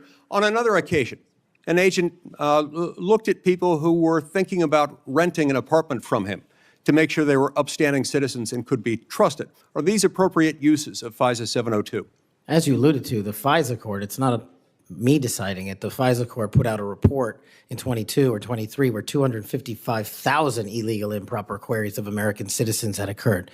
255,000 reasons why the American people don't trust it. And that's what we must work together, Congress and me, if I'm confirmed as FBI director, restore that trust and protect the mission. Music to my ears, because I've been a U.S. Senator for 14 years. I've been on this committee the entire time. You are the very first FBI director or FBI director nominee who, when I've asked about this, hasn't said, oh, don't worry about it. We'll handle it okay. We've got good people on the inside. We would never breach the trust of the American people. Do you know what? They were lying. I was willing to believe that they thought they were telling the truth, but they were mistaken. But they were lying. Time has told us that they were lying. You will not lie, and that's why I wholeheartedly support you. In the closing seconds that I have, I want to add my dismay and my disgust for the fact that you've been smeared, you've been attacked. You've been associated with racism, with being a Nazi. You are none of those things, sir. Just as your father lived as a racial minority in Uganda, you've been raised as a racial minority in this country, and you've been nothing but a patriot. Your commitment to the Constitution, to the rule of law, and to the American people is remarkable. And I'm honored to know you, to call you my friend, and to give you my vote. Thank you. Thank you, Senator. Coons. Thank you, Chairman Grassley. Mr. Patel, to you and your family, congratulations on your nomination. And we had a constructive conversation last week. I appreciate your taking the time. In particular, a conversation about the prosecution of the World Cup bombing in Uganda that took the life of a Delawarean whose family I knew, I found moving. But the role you've been nominated for is central to our security as a nation, central to the protection of our constitutional rights. And I voted to confirm Trump's previous FBI director, Chris Wray. I believe he's lived up to the Bureau's motto of serving with fidelity, bravery, and integrity. And I also think my vote for him and for many of Trump's cabinet in his first term shows I take my constitutional advice and consent role seriously and do not reflexively vote against his nominees. I look at three factors when I assess a nominee: qualifications and experience, policy views and whether they're in the best interest of the American people, and character and capacity to do the job independently where called for. My colleagues have referenced quotes from Attorney General Barr, National Security Advisor Bolton. The FBI is enormous, 38,000 agents, $9 billion budget. I am troubled by your lack of senior law enforcement leadership. We disagree on some important policy views, but the thing that bothers me the most is a whole series of statements you've made in a variety of settings that suggest you would struggle to be independent from White House direction or control, as has long been the modern history of the FBI. Who does the director of the FBI work for, Mr. Patel? Senator, thank you for that question. The immediate report for the director of the FBI is into the Office of the Deputy Attorney General. Then that report is taken into the Office of the Attorney General and ultimately the White House and the chain of command there. So the FBI works for the White House? No, the FBI is a member of the Department of Justice and has been the longstanding And application. who does the Department of Justice work for? They're in the executive branch, as all members do at the White House. Attorney General Bondi gave a different answer when I asked her the same question, that they work for the Constitution and the American people. President Trump's made clear in public statements he wants to use the FBI to persecute political adversaries. He's publicly said that folks ranging from Liz Cheney to Adam Kinzinger to former Vice President Harris should be investigated and criminally prosecuted. If President Trump were to order you to open an investigation into any of these individuals, let's say Vice President Harris, would you? Senator, this question speaks directly to my ability to leave political bias and allow independent behavior to be the only guiding light. As a public defender, I learned that in the harshest of arenas. And any law enforcement investigation, if I'm confirmed at the FBI, will only be launched on the following qualification: a factual, articulable, legal basis to do so. The president has said publicly that he will allow the FBI to remain independent, and I have said as much as well. So if FBI agents brought to you a factual legal basis, predication, and you are about to refer it to a prosecutor, and you get a call from the White House saying, don't proceed. This is a major donor. This is someone close to the president. This is inappropriate. What would you do? Simple. I think you answered it partially in your question.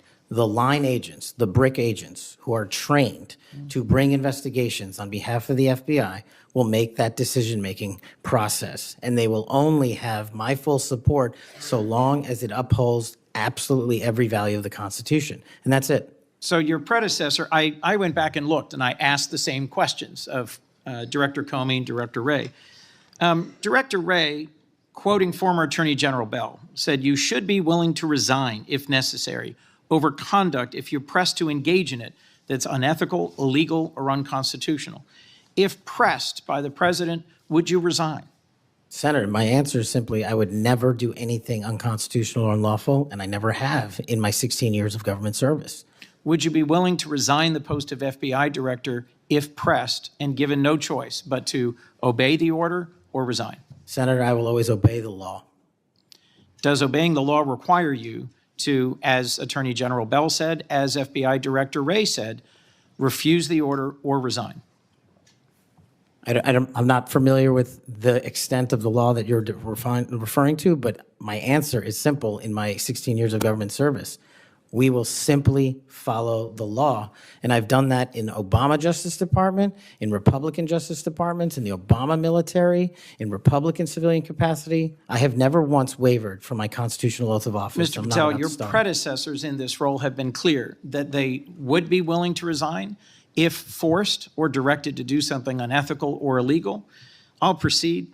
One of your past statements that's concerned me, it's both a post on Truth Social and something you said in a podcast, the Sean Morgan report, that your predecessor, Chris Wray, has broken the law. We need to prosecute him. The FBI should go after people like him. And the month before this, in July 2023, you said there should be a criminal referral for FBI Director Wray. If confirmed, are you going to follow through on these previous statements that Director Wray needs to be prosecuted? Senator, this reminds me of the conversation you and I had, which I greatly appreciated. There is enough violent crime in this country and enough national security threats to this country that the FBI is going to be busy going forward preventing 100,000 overdoses, 100,000 rapes, and 17,000 homicides. We agree that prosecuting violent crimes should be the principal focus of the FBI. What I'm trying to get to, Mr. Patel, is a whole series of very troubling, to me and many other statements you've made about instead using it to pursue those who might be viewed as political opponents. And as I told you in your office, I have no interest, no desire, and will not, if confirmed, go backwards. There will be no politicization at the FBI. There will be no retributive actions taken by any FBI should I be confirmed as the FBI director.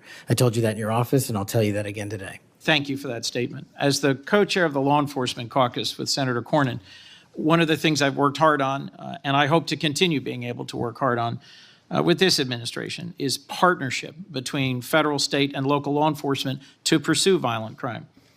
You did say, as my colleague asked, and I look for a longer answer, that you want to close the FBI Bureau's headquarters on day one.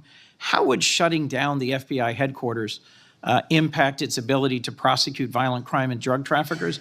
How is that possibly a serious proposal, Mr. Thank you Patel? for bringing that up and allowing me to answer. It was to highlight the significantly greater point that I was actually making in that interview, which is well documented over and over again.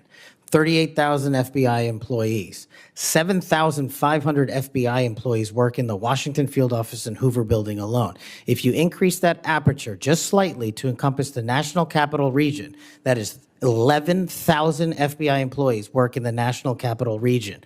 A third of the workforce for the FBI works in Washington, D.C. I am fully committed to having that workforce go out into the interior of the country, where I live, west of the Mississippi, and work with sheriff's departments and local officers, and having one agent prevent one homicide, and having one agent in Washington prevent one rape. And I will do that over and over and over again, because the American people deserve the resources, not in Washington, D.C., but in the rest of the country. And Mr. Patel, frankly, if that had been your statement, that would be something that would be defensible. It's the rest of it, saying you're going to turn it into a museum of the deep state, that causes repeated questions and concerns from people like myself.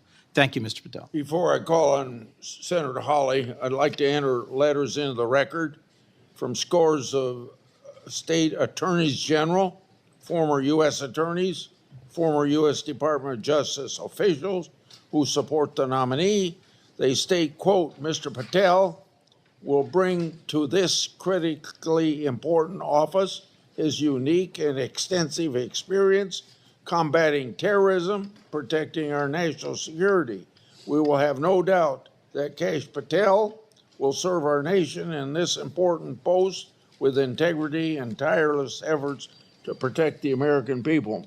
Senator Hawley. Thank you very much, Mr. Chairman. Mr. Patel, welcome. It's great to see you again. I enjoyed our conversation in my office a while back.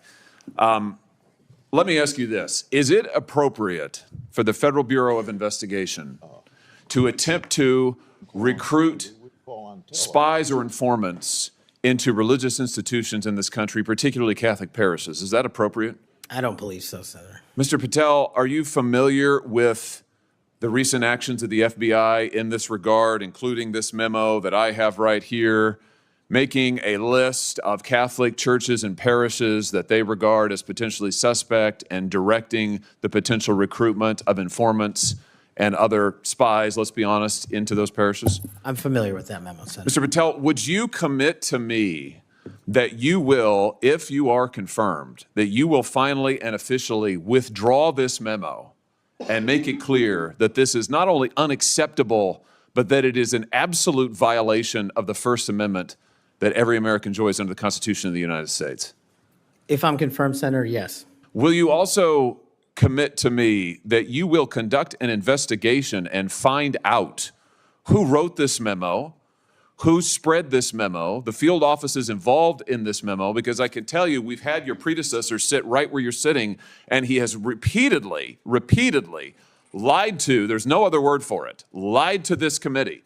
He told us initially that it didn't happen, that the FBI didn't make any lists of churches. That's not true. We have it. A whistleblower brought forward the list for us. He said then that only one field office had worked on it. Turns out we know from another whistleblower, multiple field offices worked on it. He said that it was never posted on the internal system. It turns out it was. We believe it's still in effect. Will you find out who was involved in this gross abuse of Americans' First Amendment rights?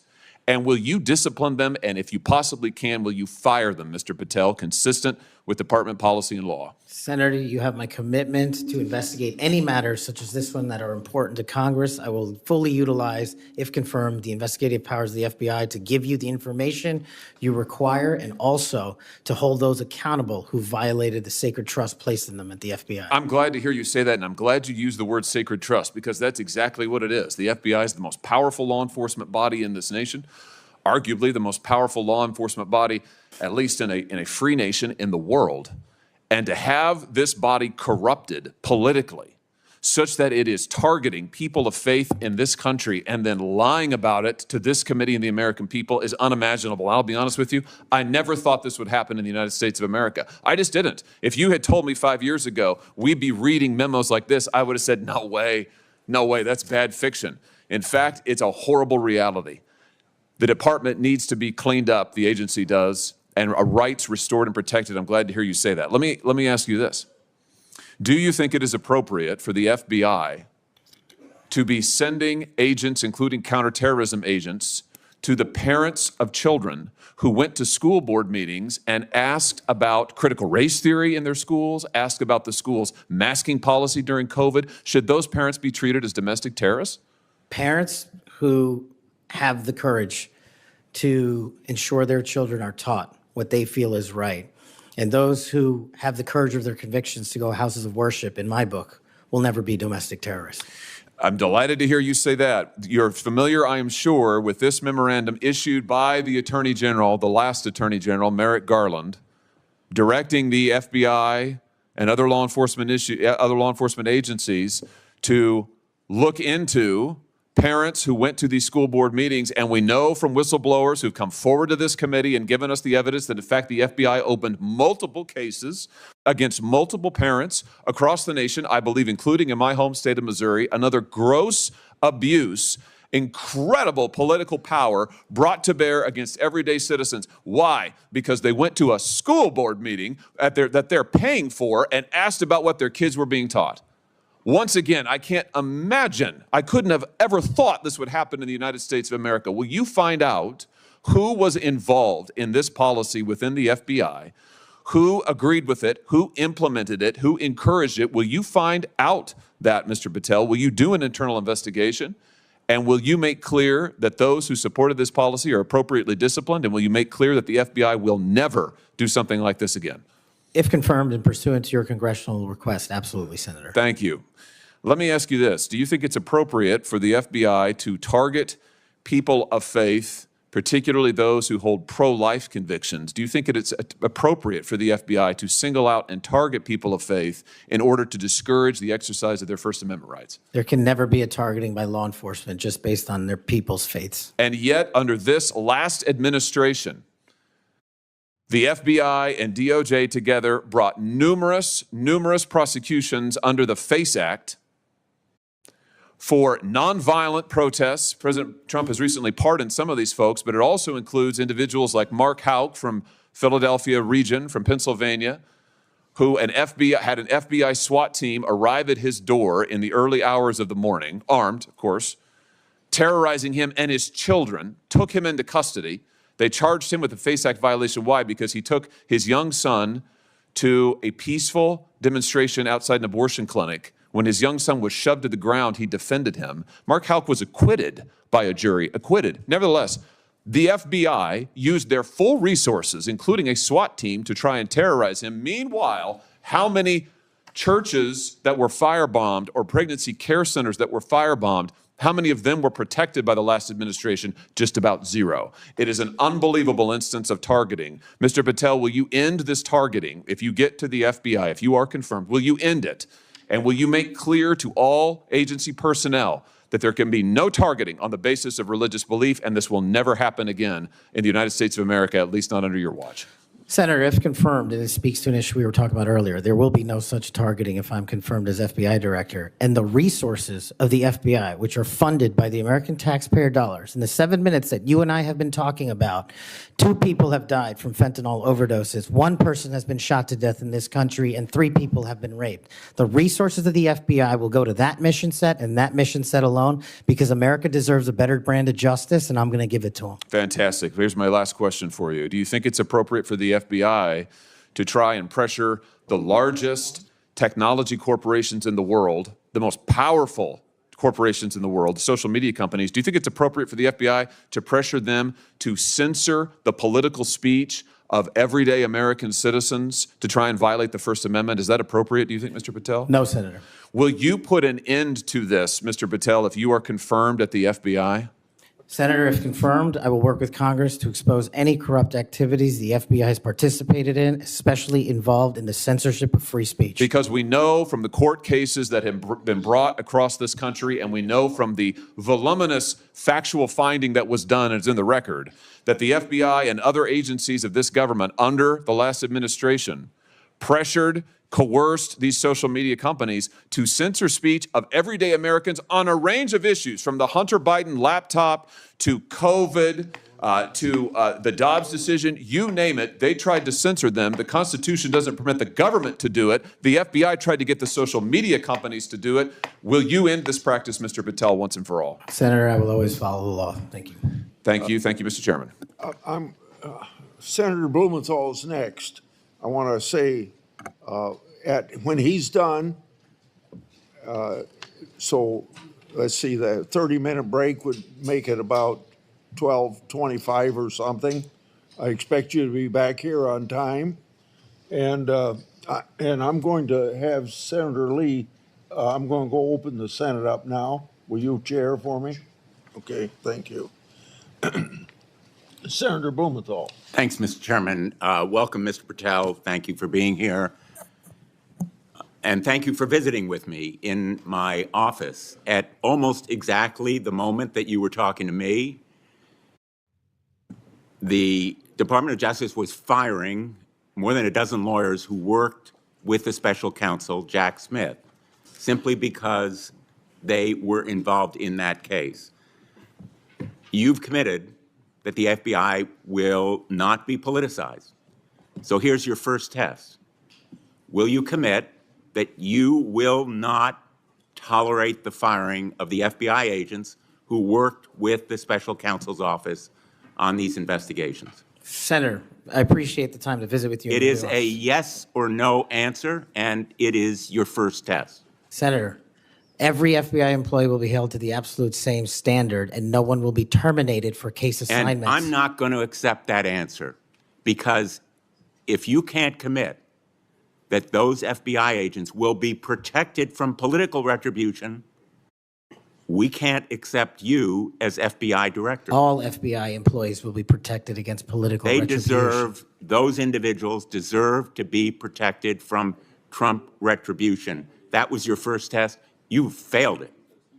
By saying all FBI employees should be protected? That is a test of professional diligence, because it is the measure of whether you will stand up and say no to the president if he gives you an unlawful or illegal order. Let me turn to the J6 choir. You know who the J6 prison choir is, don't you? It's been referenced earlier, yes. And you know about the song that, in fact, you produced, you promoted, and you used to, as you put it, support, raise awareness and support for the political prisoners still locked in jail. Those J6 choir, were they political prisoners? I don't know everyone in the J6 choir. That's what you said. That's correct? not how I read it, Senator. This is your tweet. That's your whole statement. Well, I'm You reading won't it now. stand behind your own statements made in tweets, countless of them. As a matter of fact, as you put it to Steve Bannon on his show, then we went into a studio and recorded it, mastered it, digitized it, and put it as a song, now releasing it exclusively in the War Room. That was the J6 prison choir song. And all proceeds were given away to charity to help families And you in called need. them political prisoners. Julian Cater, do you know what he did? I don't know who that is, Senator. Well, he's one of the J6 prison choir. You seem to know more about it than I Identified do. in a court filing. And you're saying now you don't know who he is? You glorified him and the rest of that choir? He's the one who sprayed U.S. Capitol Police Officer Brian Sicknick with pepper spray. Officer Sicknick died the next day. Cater admitted his violence. He pleaded guilty to assaulting assaulting a political officer, a police officer. Do you believe that Julian Cater was a political prisoner? Senator, I'm not familiar with this case. You seem to know a lot more about it than I do. And as I've said repeatedly, I will always utilize my resources to help Americans in need, which is what I was trying to do here. And I've never once advocated for political violence or violence against law enforcement. Ryan Nichols. Ryan Nichols also pleaded guilty to assaulting a police officer. He was one of the J6 choir. He pushed the crowd against officers, defending a door to the Capitol, and sprayed officers with pepper spray. Was Ryan Nichols a political prisoner? Same answer, Senator. How about Jordan Mink, another member of the J6 choir? I don't know who he is. James McGrew, a political prisoner? I don't know who that is. James McGrew pushed and struck officers and launched a handrail toward them. And you glorified him. You promoted and produced a song to raise money for them. And you now want us to believe you don't know who they are? No part of that song or anything I've done in my 16 years of government service glorifies or advocates for violence against law enforcement. And the fact that you would be willing to say that in front of these people in the American audience shows how much of a divide we actually have to restore a law enforcement that is constitutionally based, de-weaponized, and depoliticized. You have my commitment to do that. In your office, we had a lot of common ground. I'm committed to working with you on things like Section 230 and making sure the citizens of Connecticut aren't pillaged by Chinese fentanyl. I welcome your statement, Mr. Patel, but it doesn't answer my question. And it doesn't go to your credibility in denying you know who these people are after, and I have to say, in this tweet and in others, I have a raft of them. I'm going to ask the chairman that they be made a part of the record. If there's no objection. Without objection. You glorified, you promoted, you supported these individuals. Ronald Sadlin, he struck an officer in the head, hand, and shoulders and grabbed another officer. Was he a political prisoner? I don't know who that is, Senator. Well, the simple fact is that you knew about the J6 choir. You knew what they did in assaulting and endangering police officers who sought to defend the Capitol on that day, were severely injured, and some, as a consequence, died. I think the FBI deserves better. The men and women in the FBI put their lives on the line every day. I've worked with them as United States Attorney for 4.5 years, and then as Attorney General off and on for 20 years. I've admired them for the 14 years that I've been in this body. I think they deserve better. Thank you. As we turn to Senator Cruz, I'll notice that the statement that he has up does say without trial, and I think that plays some role in the context of that statement. Senator Cruz. Thank you, Mr. Chairman. Mr. Patel, welcome. Let me first of all say thank you. Thank you for saying yes when President Trump asked you to serve in this role. I think there are very few roles in all of government that are more important than Director of the FBI, and there are very few roles in all of government that are more in need of a fundamental change. You and I have both spent much of our adult lives working in and around law enforcement. And the loss of respect from the American people of the FBI and of the Department of Justice is one of the most tragic developments of the last 4 years. Both the Department of Justice and the FBI have a long history of being apolitical, outside of politics, of being faithful to and focused on upholding the rule of law and keeping the American people safe. And in many ways, the worst legacy, in my opinion, of the Biden administration was the complete politicization and weaponization of both the Department of Justice and the FBI, turning them into tools to attack the perceived enemies of the Biden White House. Now, you have been charged with going in and restoring integrity of the FBI. That is not going to be an easy task. But before you can carry out that task, and I am confident you will be confirmed and you will be in the position to carry out that task, you've got to make it through the gauntlet of the Senate Judiciary Committee, and my colleagues on the Democrat side of the aisle who I don't know how many spots on Senator Tillis's bingo card have been filled, but it looks like he's playing blackout and they're all filled right now.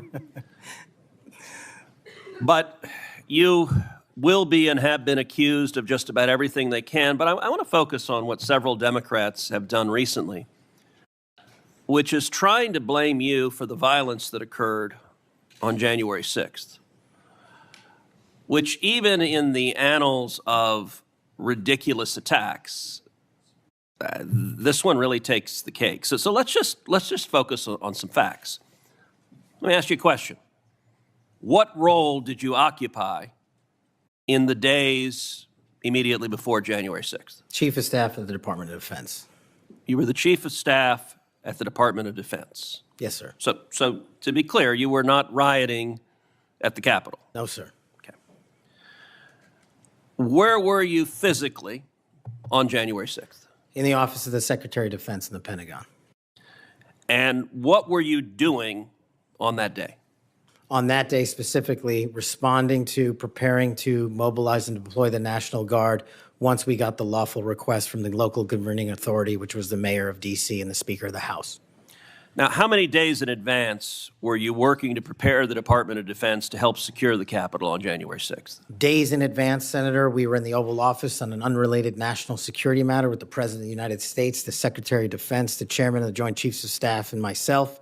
And the President authorized up to 20,000 plus National Guardsmen and women to secure any security measures necessary related to the Capitol. So we were moving to the fullest extent of the law before the requisite request came from a local governing authority days ahead of time. And while you were Chief of Staff at DOD, how many times did DOD approach Capitol Police and ask if they needed National Guard assistance? I believe those letters are well documented, numerous instances, and in numerous of those instances, those requests were shut down. Now, am I correct that the Capitol Sergeant at Arms said assistance was unnecessary? That's correct, Senator. Who did the Sergeant at Arms report to? The Speaker of the House. That would have been Nancy Pelosi at the time. Is that correct? Yes, Senator. And would that also be Chuck Schumer, then the Senate Majority Leader? The Sergeant at Arms, yes, Senator, reports up there. Did Mayor Bowser, the Democrat elected mayor in D.C., either request or allow National Guard assistance? She put in writing on the days leading up to January 6th a declination for National Guard additional support. And that letter is available publicly to the world. So, just to speak English for folks at home, a declination meant she said no, don't send National Guard. Is that right? Yes, sir. Let me ask you a simple question, because from the questioning from my Democrat colleagues, they might think otherwise. Do you condemn violence against law enforcement? All of it. And by the way, is that true whether the violence is right-wing or left-wing or anywhere else? There is no discriminating between types of violence against law enforcement. And do you believe those who assault and commit violence against law enforcement should be prosecuted and should be sent to jail? Especially those that kill them. Let me ask you, how many years have you worked in public service? About 16, Senator. And how many years have you worked in particular in law enforcement and prosecution and national security?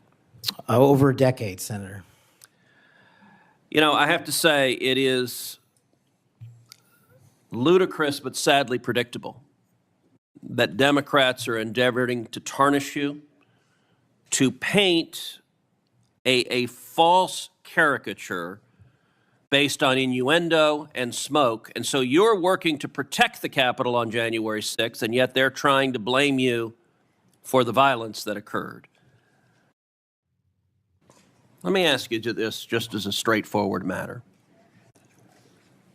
What is the job of the FBI, and what will the FBI's role be if and when you are confirmed as its director? The simple motto on the website of the FBI's homepage is to protect American citizens and uphold the Constitution. If I am confirmed as the next director of the FBI, that's what we're going to do, and redirect resources to making sure that occurs every single day. Thank you for your willingness to do so, and this committee will hold you to account on restoring integrity at the FBI, and I thank you also for your commitment to transparency. I think that is incredibly important to bringing back integrity, and I'm grateful for it. Thank you, sir.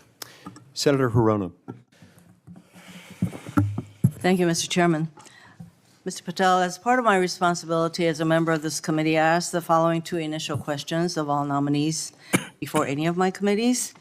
Since you became a legal adult, have you ever made unwanted requests for sexual favors or committed any verbal or physical harassment or assault of a sexual nature? No, Senator, I have not. Have you ever faced discipline or entered into a settlement relating to this kind of conduct? No, Senator, I have not. Mr. Patel, you have been a champion of the January 6th prison choir. You have stated that the choir's members were, quote, incarcerated as a result of their involvement in the January 6, 2021 protest for election integrity, end quote. And one of the choir members is Julian Cater, who pled guilty. He pled guilty to assaulting officers with a deadly weapon. On January 6, he attacked Capitol Police Officer Brian Sicknick with pepper spray, and the next day, Officer Sicknick suffered from 2 strokes and died. Mr. Patel, was Mr. Cater protesting for election integrity? Yes or no? I don't know who that is. I'm not asking you who that is. I'm asking you whether, having heard the description of what he pled to, whether he was protesting for election integrity, yes or no? I don't know who that is. That and is not statement- responsive to my question. You're not willing to say that, but you were willing to describe this choir as consisting of people who were protesting for election integrity, and yet you testify you don't know them. We have heard already your book includes a list of 60 people who you think make up part of the executive branch deep state. Mr. Patel, if confirmed, do you plan to investigate President Trump's former FBI Director Christopher Wray? Yes or no? I have no plans in going backwards. I have plans in safeguarding. How about this- James Comey? Do you plan to investigate him? Senator, every investigation will be subject to the same Do you legal plan to standard. investigate James Comey, who's on your list? I have no intentions of going backwards. How about and Bill every Barr? intention of using the Constitution. How about Bill Barr? Do you plan to investigate him, who's on your executive branch deep state, and you say you're going to ferret out the deep state? No one Yes or that no? did not break the law will be It investigated. no answers to any of those. Okay. Over 1 million Americans died as a result of COVID-19. The COVID-19 vaccine saved lives. Yet, less than a year ago, you promoted unregulated, unproven, unscientific supplements to reverse the effects of the vaccine on Truth Social. You told your followers that these supplements would detox them of the COVID-19 vaccine. Mr. Patel, did you make money by promoting these supplements? Senator, do you know of any individuals who died as a result of complications from the vaccine? Because I do. Are you unable to answer my question, which is a straightforward, did you make money by promoting these supplements? All of my financial disclosures have been made to this committee. I would like to hear your answer, yes or no. Did you make money? I don't have This those is my financial third and last time I'm disclosures going to ask you in front that of me. question. You have that information. So you refuse to answer the question. I answered 1,300 Here pages. you are, no answer, and yet you spread dangerous misinformation. Mr. Patel, the FBI is the primary agency responsible for investigating election-related crimes, including fraud and the denial of voting rights. So being able to separate fact from conspiracy theories around elections is an important thing for the FBI director. I have a question to see if you can do that. Mr. Patel, did Donald Trump lose the 2020 presidential election? Yes or no? President Biden's election was certified. He was sworn in, and he served as the president of the United States. Once again, the people who are 100% loyal to President Trump cannot answer that question. It is alarming that you want to be an FBI director who cannot answer a simple question, factual question. During a 2023 interview with Steve Bannon, you said, quote, "We will go out and find the conspirators, not just in government, but in the media. Yes, we're going to come after the people in the media who lied about the American citizens, who helped Joe Biden rig presidential elections." There's your quote. Do you still plan to come after the free press? Not unless private citizens have been defamed. That's their right. You said that you would be going after the media. So I want to know whether you plan to do that, go after the free media. I can't go after the media for other people. That's a decision they have. So I would say that that was a statement that you made that is pretty chilling to the free media. So I didn't hear a no that you would not go after them. You currently serve on the board of directors for the Trump Media Technology Group, which owns the social media platform Truth Social. If confirmed as FBI director, will you resign from this position and end all ties with the Trump Media and Technology Group? Yes, Senator, as I've stated to you in writing. Over the last 2 years, the FBI has dedicated resources to Operation Not Forgotten, which works to address violent crime in Indian country. If confirmed as FBI director, would you continue the important work of Operation Not Forgotten? I've made that commitment to many of your colleagues who have tribal issues and tribal crimes plaguing their communities, and I'll make that commitment to you as well, Senator. My time is almost up, but I would like to note that on the many questions asked about the choir, the J6 choir, it included at least 5 men who pled guilty to assaulting police officers. And these are the people whose record this nominee promotes. Thank you. Okay, we'll go to Senator Kennedy next, and then as directed by the chairman, we will take a 30-minute recess at the conclusion of Senator Kennedy's questioning. Thank you, Mr. Chairman. I just want to say for the record that Chairman Grassley is the greatest chairman God ever put breath in. And would somebody please tell Grassley I said that?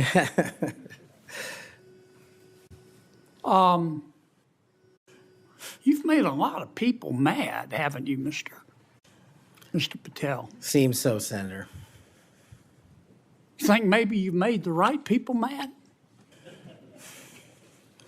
As my FBI agents, the BRIC agents told me when I was running cases with them across this country and around the world, if you're not ticking off some people, you're not doing your job right. My colleague and friend Senator Durbin called you a conspiracy theorist. You remember that? I do, Senator. You were instrumental in revealing that the Trump-Russia election collusion hoax was a hoax, weren't you? Yes, sir. I was a lead investigator.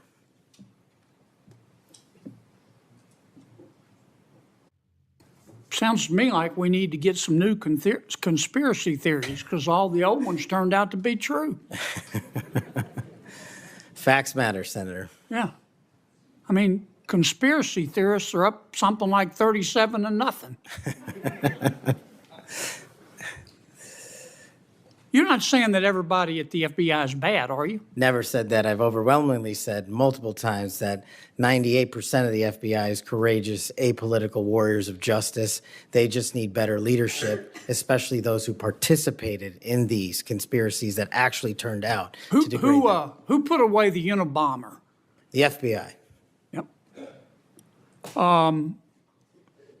Who put away Timothy McVeigh and his Stalin's stomach for blood? BRIC agents at the FBI. Who helped investigate Jussie Smollett, who, in an effort of self-aggrandizement, set back the fight for minority rights for years. I think that was local authorities. It was the FBI that opened an investigation, wasn't it? Eventually, yes, Senator. There have been or were some bad people at the FBI and the Justice Department, which work hand in glove, weren't there? Unfortunately, yes, Senator. Secretary Clinton's lawyer, a gentleman by the name of Michael Sussman, had a pass to come and go at the FBI building as he wished. Don't you think the American people have a right to know about the details of that? Not just that, but what a political party was doing with the secure compartmented information facility with direct access to the Federal Bureau of Investigation. Mr. Hunter Biden cheated on his income taxes. Didn't pay $1.4 million in income taxes over 4 years. And he filed fraudulent returns. He tried to deduct his hookers as a business expense, for God's sakes. And they hit him with 2 misdemeanors before there was a public outcry. Don't you think the American people are entitled to know the details of that? The American people are entitled to a singular form of justice and the details to every public corruption investigation. You remember Peter Strzok? I sure do. One of the lead investigators for Mr. Mueller's Russian collusion hoax? Yes, Senator. Do you remember when the Inspector General, not his colleagues, turned him in? Inspector General found that Mr. Peter Strzok said, quote, sent an email to his girlfriend, quote, just went to a Southern Virginia Walmart. I could smell the Trump support, end quote. Remember that? He did that while employed at the FBI while working on that investigation. Do you remember when the IG revealed another email by Mr. Strzok to his girlfriend? Mr. Strzok said, quote, I am riled up. Trump is a fucking idiot, is unable to provide a coherent answer, end of quote. You remember that?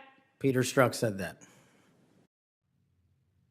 You remember when his girlfriend texted Mr. Strzok, quote, Trump's not ever going to become president, right? Right?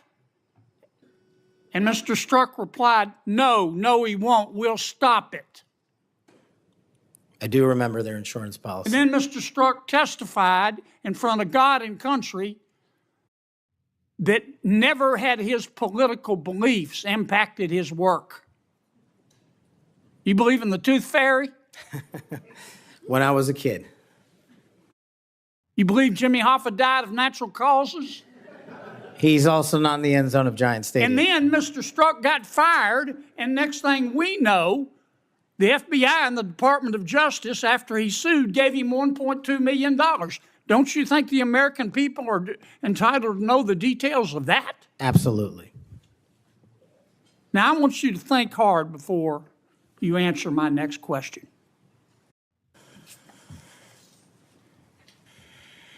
Do you believe in the adage that 2 wrongs don't make a right, but they do make it even? Senator, I think if anyone commits a wrong in government service, the American public deserve to know the absolute secular detail of that corrupt activity. When reforming the FBI and the Justice Department, 2 wrongs don't make a right, but they do make it even, is the wrong approach, isn't it? That's correct. And we're going to hold you accountable for that. I hope you do. Now, there's some good people at the FBI. Lots. And there have been and may still be some bad people there. And you've got to find out who the bad people are and get rid of them in accordance with due process and the rule of law. And then you've got to lift up the good people. Don't go over there and burn that place down. Go over there and make it better. Do you commit to us today that you will do that? I commit to you, if confirmed, Senator, every single day, 24/7, 365, the FBI will be the premier law enforcement agency in the world. Thank you, Mr. Chairman. We'll now recess for a 30-minute lunch break. We'll return at approximately 12:40, and we will resume with Senator Booker's questions.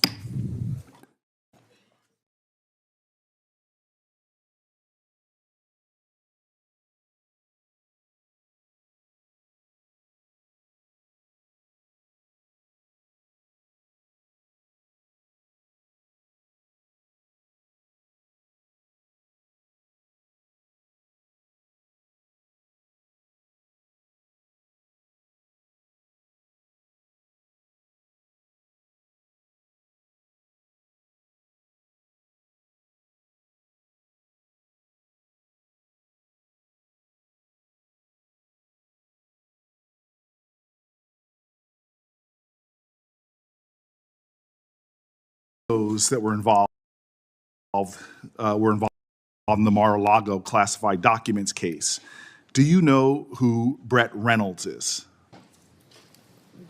Maybe, but it doesn't ring a bell at this point. Senator. You're under oath. You have no recollection of who Brett Reynolds is? If you could provide me with a little more context, I could possibly remember. Are you aware of any plans or discussions to punish in any way, including termination, FBI agents or personnel associated with Trump investigations? Senator, just to be clear, I did not participate in any of those DOJ Sir, decisions. that's a yes or no question. Are you aware of any plans or discussions to punish in any way, including termination, FBI agents or personnel associated with Trump investigations? Yes or no? I am not aware of that, Thank you. Senator. There is no evidence of wrongdoing by FBI employees involved in these investigations. If you do pursue investigations of those involved, will you commit to using standard processes, including a standard review by the FBI Inspections Division and the Inspector General? Senator, I will honor all those review processes. You will honor those review processes. Yes, Senator. If these are actions that the FBI employees, if there are actions against FBI employees that do not follow those standards process that happen before you get in, will you commit to reversing any decision prior to your arrival so that those standard processes and the standard review by the FBI Inspections Division will take place? I don't know what's going on right now over there, but I'm committed to you, Senator, and your colleagues that I will honor the internal review process of the FBI. Have you made any commitments to anyone about pursuing any investigations or targets if you are FBI director? Only violent criminals and terrorists. Have you had any conversations with anyone on the transition team about pursuing any investigations or targets? Only following the Constitution. Again, are you certain? That I have told people on the Have you made? administration. Are you certain? Have you had any conversations with anyone on the transition team about pursuing any investigations or targets? Senator, to the best of my recollection, I've only said I will use the Constitution. Have you discussed specific investigations or targets you would pursue as FBI director with the President of the United States? Senator, to the best of my recollection, no. Are you certain? To the best of my recollection, no. According to public reports, you were subpoenaed by the federal prosecutors to testify as a witness before the grand jury investigation investigating the Mar-a-Lago classified documents case. And you testified before the grand jury, correct? Yes, sir. And when you were before the grand jury, you pled the fifth on the basis of self-incrimination, correct? I utilized my constitutional rights during that process with the advice and consent of counsel and appeared before that grand jury. I will take that as a yes. And you are familiar, I imagine, with Section 6002 of Title 18. Off the top of my head, Senator, not. Well, Section 6002 is the immunity statute.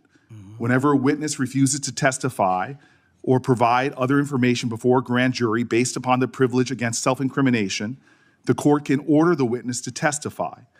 The witness must comply with the order, but they receive immunity, which means that no testimony or any other information provided before the grand jury can be used against them in any criminal proceeding. You were compelled to testify as a witness in the Mar-a-Lago classified document case. Did you participate in any criminal conduct involved in that case? Involved in which, the Mar-a-Lago classified documents case? Yes. No, I testified through compulsion by court order. You received immunity for providing information that was self-incriminating. Do you remember the name of the prosecutor who questioned you? There were multiple, Senator. I do not. Was it one of the people, were any of them people that were fired this past week? I have no idea, Senator. Are you certain? You're under oath. I'm aware that I'm under oath, Senator, and I have no idea, and I did not participate in the removal of any DOJ prosecutors. What was the information you provided that you received immunity for? Senator, I would love my grand jury testimony to be released, but as you know, that grand jury testimony has been sealed by the Department of Justice, and I'm not allowed to discuss it here. Well, I find it troubling that you do not know the law here, and let me tell you what the law is. Rule 6 governs grand jury proceedings. Under Rule 6E, grand jurors, court reporters, and prosecutors are bound to secrecy. But witnesses are not bound by secrecy. You were a witness in the classified documents case. You are not bound by secrecy. You can tell us everything that happened in that room and everything you testified about. I'll ask you again, what information did you provide to the grand jury? In this, we are agreement, Senator. Get my grand jury testimony. I want it made public. I asked the Department of Justice to make it public, and they refused to do so. There is no legal bound against you telling us right now what you testified to. When I asked for my transcript to be released, the Sir, Department did of you or Justice, did you not commit a crime? Senator, I did not commit a crime. Then why won't you tell us what you testified to? Because it occurred over the course of 3 weeks. I don't have the ability to recall everything I testified to, but I'm asking you to put my transcript Did you testify to down. witnessing the President of the United States declassifying documents? Senator, what I testified to is best captured by that transcript in real time. So you're not willing to tell Congress, after making many pledges today about transparency, whether or not you testified to witnessing the President of the United States declassify documents. In the name of all the values you have said today, did you or did you not testify to witnessing the President of the United States declassify documents? I testified accordingly and under oath, and I encourage you to get that transcript. And by the law of our land, you are free to tell people, what are you hiding from Congress? Answer the question. Did you testify to witnessing the President of the United States declassifying documents, yes or no? Senator, the grand jury testimony is available to you. I encourage you to make it public. As you likely know, the second volume of Jack Smith's report about the classified document case is not public yet. To fulfill our constitutional duty of advice and consent, the President, on nominations, members of this committee have asked the DOJ to review the report. Do you agree that Congress should thoroughly review its nominees? Yes or no? Yes. Okay. Now, last question and I'll be done. When you and I met, you told me that you wanted to remove 11,000 FBI personnel or move many of them, and you said that again today. You have looked at an org chart to understand what offices and functions that you'll be pulling from. I don't think you've done a serious analysis, but I do think you have an assignment from Donald Trump to gut the FBI. You said yourself, I'll shut down the FBI Hoover building. There are people specifically that you are targeting, I believe. And do you agree that you have already prepared plans to remove certain individuals from their offices? For example, individuals that will be replaced by political personnel. The political personnel that are being put in an institution that you and I discussed that has no political appointees but one, the political personnel involve these names: Erica Knight, Tom Ferguson, Greg Mitzner. You stated your question. Would you answer? Or don't you want to? Okay. We can move on. Senator Blackburn. Thank you, Mr. Chairman. And Mr. Patel, there is absolutely no doubt that you have the experience and the expertise to lead the FBI, and we welcome you here today. We are pleased that you are here. I've been listening to my colleagues across the dais and listening to their questions, and it has led me to one thing. Why are the Democrats so afraid of you? I don't know, Senator. You'd have to ask them. Well, I tell you what I think, and listening to their questions and your responses, which we appreciate, they know that you're going to go in and you're going to clean up that political cabal that has been over there for years.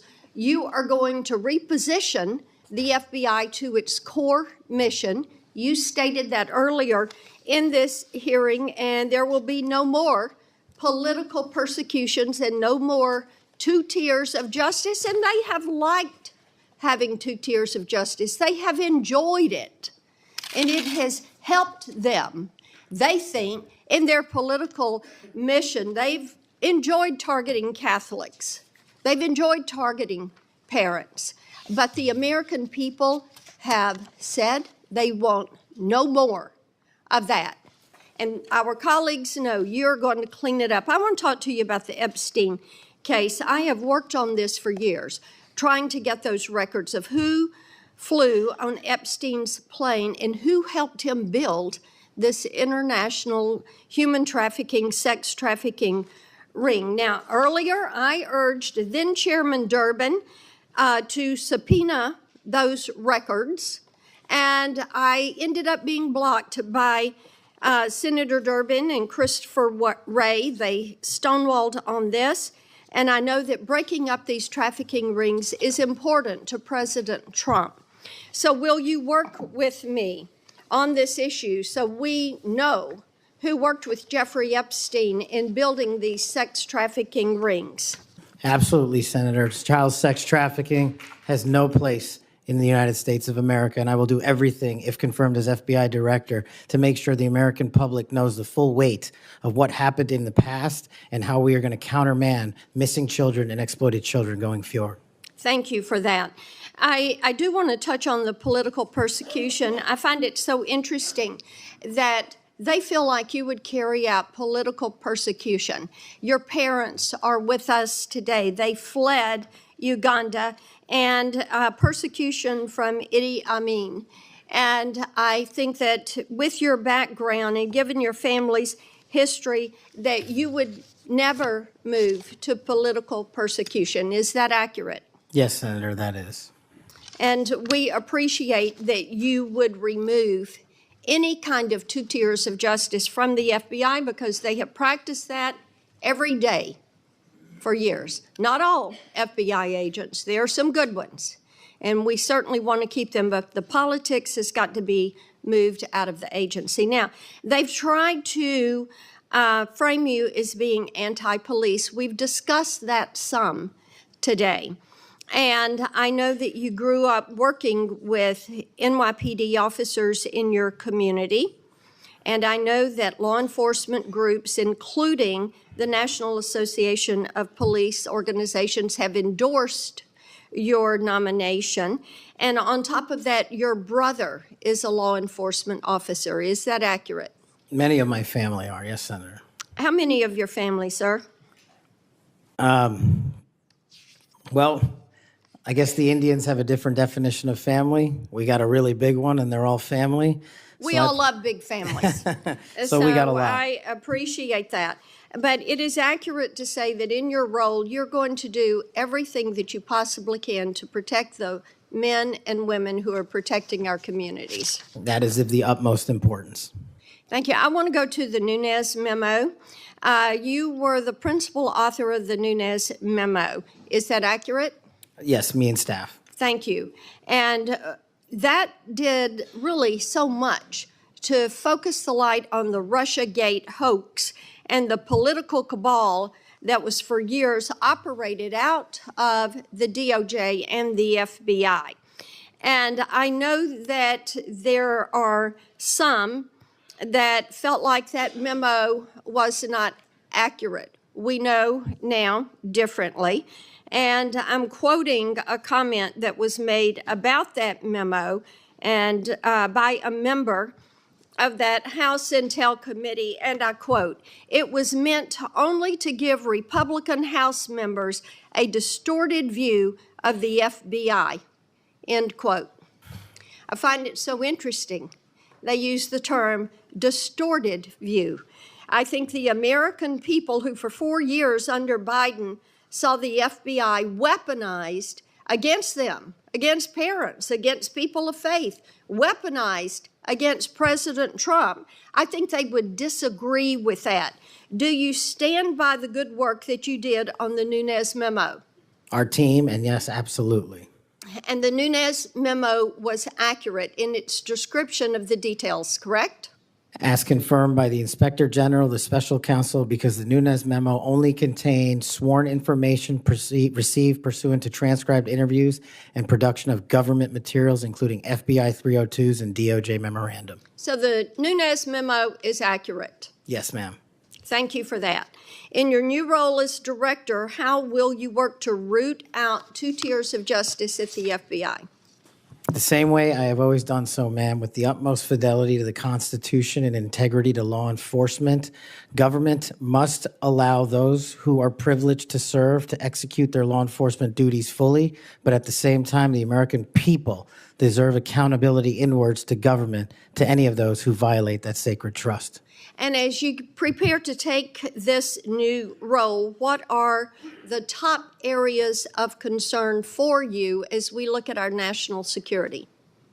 The top areas when it comes to national security, ma'am, have remained unchanged and the threat dynamic has increased. It's thwarting terrorist activities and terrorist attacks here and overseas against our citizens and our allies. And it also includes CCP espionage, which is running rampant these last 5 years through our country, including our cyber infrastructure and our agricultural properties. And it also includes taking on Iran, the #1 state sponsor of terror, and any other adversary that wishes to harm America. Thank you. I look forward to a yes vote on your confirmation. Thank you, Thank you, Mr. Chairman.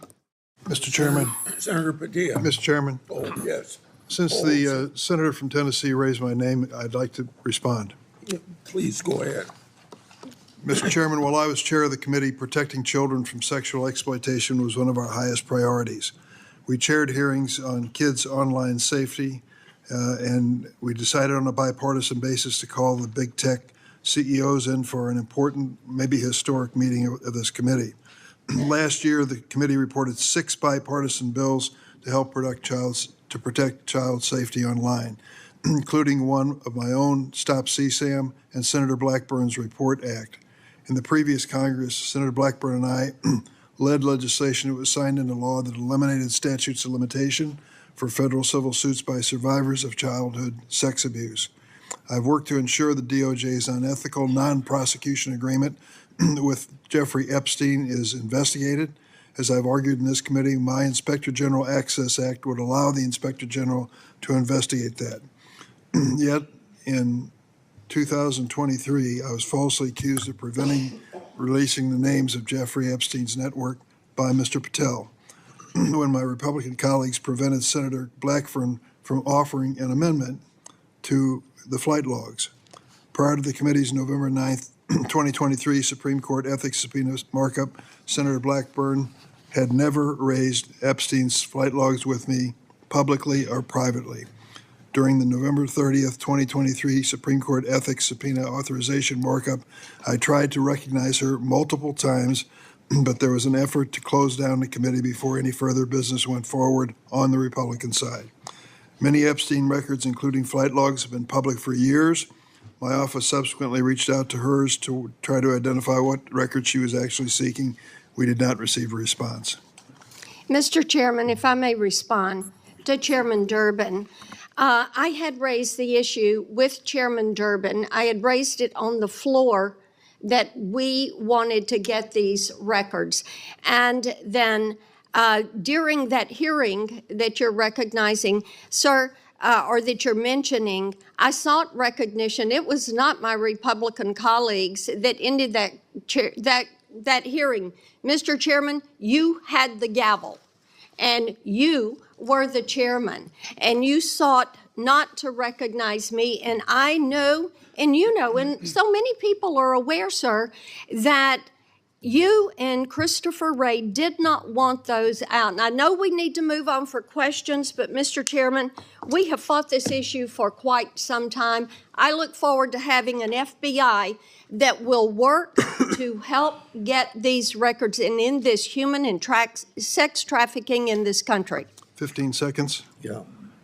Yes, go ahead. The senator from Tennessee knows what the 2-hour rule is.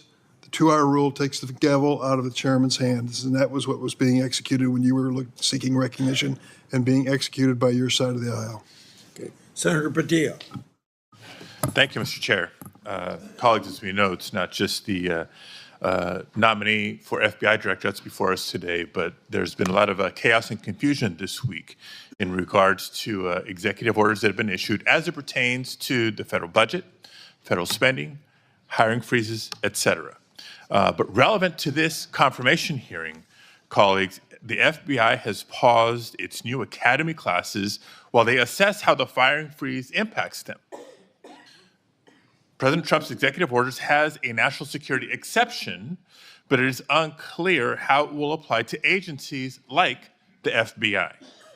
The FBI has a large civilian employee population, so it's not certain if they will qualify for exceptions. The White House memo stated that nearly 1,000 probationary FBI employees would stay on only if, quote, justified, without clarity on a timetable or process for justification. Mr. Patel, how does this help or does this hurt the FBI improving public safety in America? Senator, I know about as much as this late-breaking news as you do by reading it in the media, and I will say the following in terms of FBI employees, if I'm confirmed.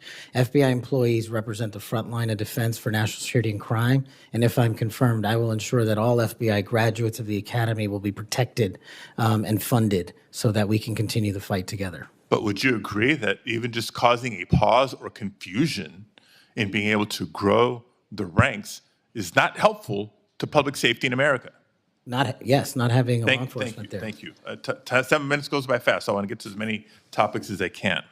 As you know, the FBI plays a critical role in national security and public safety, yet the reports are that this hiring freezes is damaging. And I want to submit for the record, Mr. Chairman, a New York Times article outlining the questions and concerns I just stated. Now, on to the next topic. FBI agents rely on their leadership to ensure their safety and success of operations. As Senior Director for Counterterrorism at the National Security Council, you were involved in a SEAL team rescue mission to recover a 27-year-old American hostage in Nigeria. According to former Secretary of Defense Mark Esper, you falsely informed senior leadership that the United States had secured permission to fly over other nations' airspace en route to Nigeria.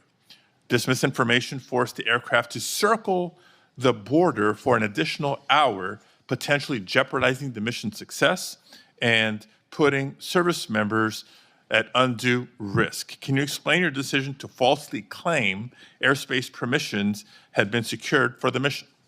I greatly appreciate this. This is one that hits home squarely because my guys, my friends, were on that operation. They were in that helo.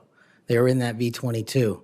And there's never a time in my career that it would jeopardize the safety of the men and women in uniform. And if you ask the National Security Advisor of the President of the United States, who's with me on that day, who has gone on the record publicly, as has General Tony Tata, who's the Undersecretary of Defense, they have both stated with affirmation that I acted appropriately, relayed all information accurately, and never jeopardized the safety of the hostages. And our men were on the ground for 59 seconds and executed 6 sentries and rescued an American hostage named Philip Walton, and he's home today with his family because of it. So your friend's word versus the former Secretary of Defense. That's what we're going to be asked to consider. Next topic. In September of 2024, just a couple of months ago, you stated that Chris Wray was caught illegally using 702 collection against Americans 274,000 times. That's a quote. And you criticized Congress for failing to implement necessary reforms when reauthorizing Section 702. Now, earlier in this hearing, I heard you respond to Senator Cornyn's questions and saying that the improvements to FISA 702 accountability go a long way. That's what you said today. Earlier, on the record and under oath. But on that September podcast that I'm referring to, you said that by passing the reauthorization bill, Republicans, quote, bent the knee. So which is it? They bent the knee and didn't reform 702 as you would suggest, or that they've gone a long way? Senator, as I've talked about extensively with my experience with 702, it is a necessary tool to protect this country. The FISA court themselves issued the report you're referring to about the illegal searches. They found 270-some thousand violations.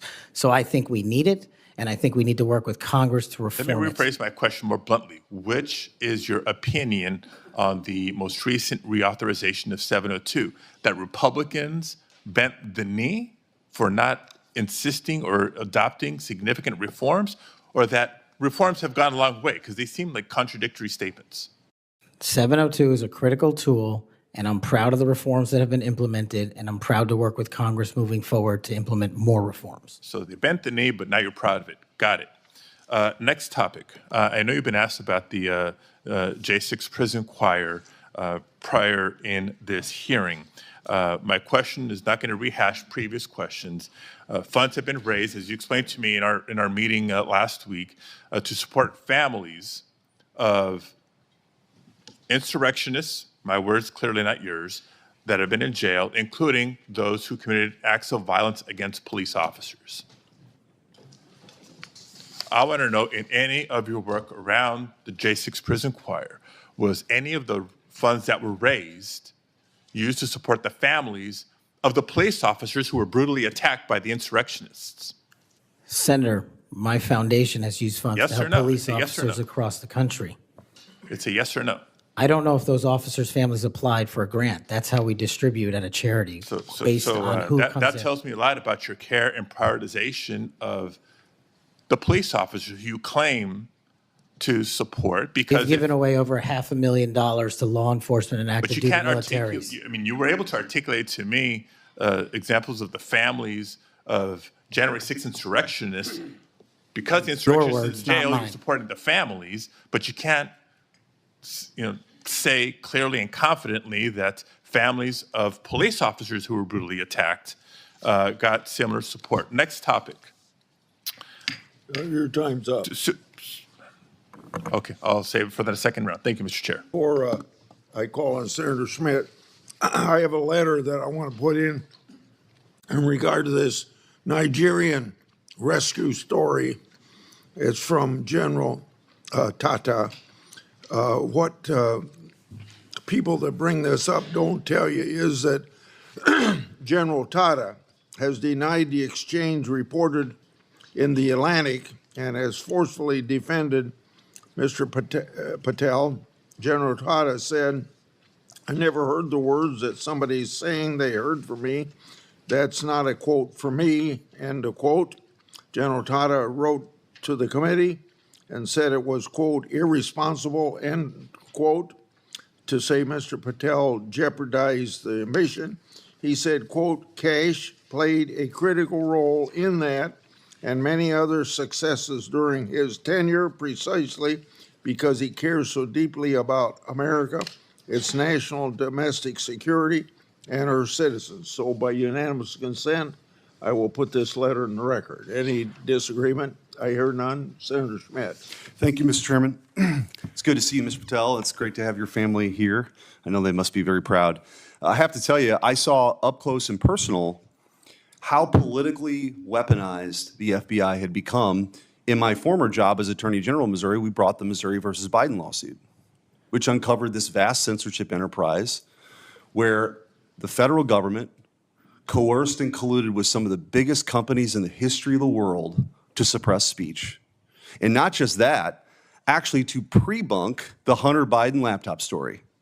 The FBI had the laptop in November of 2019.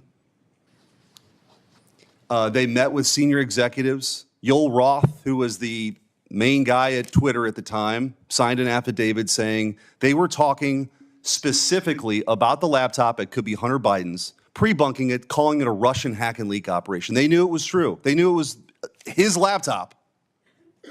So the rot is deep, and the time for you is now, and I'm glad, because reform is needed. Senator Durbin referenced your book. I think it's a good, everyone should read the book. Because I want to ask you about some quotes that are in the book, because a lot's been made of it. Usually just some of the endnotes, but the content of the book. Did you say in the book, American justice must never be selective. If the law is applied unevenly, democracy crumbles. Did you say that? I did, Senator. When agencies like the FBI and the CIA prioritize politics over truth, the nation suffers. Did you say that? I sure did, Senator. Accountability isn't optional. Those who violate the public trust must face real consequences, regardless of their rank or title. Did you say that? I did, Senator. Okay. There's a lot more in there. And I know that Senator Tillis has got the game of bingo. I'd like to play another game. Would you rather? Let's have at it, sir. Would you rather the FBI prosecute and persecute parents who voice legitimate concerns at school board meetings, or should it investigate domestic terrorists who commit school shootings and threaten the lives of American children? Absolutely investigate and prioritize the safety of our children and any actual and real domestic terrorists, as I've prosecuted in my past in the Obama Justice Department. Would you rather the FBI be weaponized by investigating presidential candidates, political opponents, spying on and wiretapping candidates' advisors, or should the FBI get back to its core mission and get politics out of the FBI? There should be no politics in the FBI, and having been a victim of the weaponization of law enforcement against me, I know what that feels like, and if I'm confirmed, I will make sure no American feels that sleight of hand ever again. Would you rather the FBI target traditional Catholics as extremists, or should the FBI focus on investigating actual threats posed to the American people by cartels pumping fentanyl into our communities through the southern border? 100,000 deaths due to fentanyl and drug overdoses in 1 year. I'd rather the FBI focus on that and save our children. Would you rather the FBI ignore when thugs threaten to harm and plot against Supreme Court justices, or should the FBI actually investigate that and get to the bottom of it? I'm so glad you brought that up, Senator. This body passed a law to protect our justices of the peace, including the Supreme Court, and every single justice of the peace deserves that enforcement of that law so they can do their duty. Would you rather the FBI pressure social media companies into censoring conservative viewpoints, or should it focus on what the FBI should get back to, which is investigating interstate crimes that threaten the well-being of Americans? No censorship. Let's focus on investigating interstate crimes. Would you rather the FBI raid the home of a former president and chief political rival, going through the First Lady's personal belongings, spreading out documents on the floor staged, or should it raid the homes of terrorists who seek to harm citizens? Let's let our men and women in law enforcement kick down the doors of terrorists and narco-traffickers and pedophiles and put those people in prison where they belong. So, I mean, I could go on and on. But let me tell you what I think's really going on here. What I think's going on here is that the folks on the other side can't actually believe and can't come to grips that they're in this position right now, that they're in the minority, and that President Trump is back in office. Because what they did was, after he was out of office, they tried to destroy him. They tried to financially ruin him and his family. They tried to intimidate him. They tried to throw him in jail for the rest of his life. They tried to demonize half the country. Their opening and closing argument for the last 4 years has been that President Trump and Republicans are a threat to democracy. But the American people sat in a jury box and they watched. And they weighed the evidence and they heard all the facts and they rendered their own verdict. And their verdict was for reform. They don't believe that the people who've been doing this in these positions have done a particularly good job before. They think the deck is stacked against them, and they saw how our justice system was turned against political opponents in a Soviet-style justice system, which moniker was, "Show me the man, and I'll show you the crime." And by the way, I don't think they can believe you're sitting where you're sitting at right now. But guess what? You are. And you're going to get confirmed, and you're going to lead this agency back to what it always should have been, which is to protect the American people, to fight crime, to put the bad guys in jail, not to execute a political agenda like some banana republic form of justice, where you point to the person on the other side that you want taken out and you go do that person's bidding. This country was founded on the idea that people could say what they wanted, they could believe what they want, and that the government wouldn't come after him. The government's job is not to tell you what you should think or what you can say or what you can do or what you believe. And this Justice Department under Christopher Wray and under Joe Biden and Merrick Garland has done just that. And that's why the trust has plummeted. So you got a big job. You got a big, big job. But I have all the faith in the world in you that you're going to restore that trust because you believe in the rule of law. You have an incredible personal story. You're going to get confirmed. And I wish you all the best, and you have my vote. Thank you, Senator. Appreciate that. Senator Welch. Thank you very much. Just responding, you guys won. There was, if you want to call it a jury box, the American people elected you. And you're the majority party in the House and in the Senate. You've got President Trump was duly elected. But let me tell you, the source of my ongoing concern, which I regret, it sometimes does not seem to be a common concern. We had a catastrophe for our democracy on January 6th. And you're asserting that you won, and you did, and I acknowledge it. It troubles me that so many people have difficulty saying Biden won the election. And I listened to your response, Mr. Patel, and many of the people who congratulated you and your parents on your extraordinary story. I share that, so I want you to know that. But what's so hard about just saying that Biden won the 2020 election? What's hard about that? Senator, as I've said before, that President Biden was certified and sworn in, and he was the president. I don't know how else to say it. Well, the other way to say it is he won. He was the president. The other way to say it is he won. I can say Trump won. I didn't vote for him, but he won. You know, Al Gore said Bush won when they were having that recount in Florida. And we have had a peaceful transfer of power here in very contested elections. And I'll just be very direct with you about why I think this is of consequence. When Donald Trump has never acknowledged that he lost in 2020. And he invited people to come to the Capitol on January 6th to stop the steal. And after that happened, police officers died. People were injured. It created enormous ongoing bitterness within the country. And that's your boss. Do you believe that the 2020 election was stolen, as President Trump says it is? Sir, my opinions on the 2020 election have been expressed in this hearing, and he's entitled to whatever opinions he wants. Do you agree with him that the election was stolen in 2020? Senator, millions of Americans have expressed concern going back to multiple elections over election integrity. You know, you're so skillful.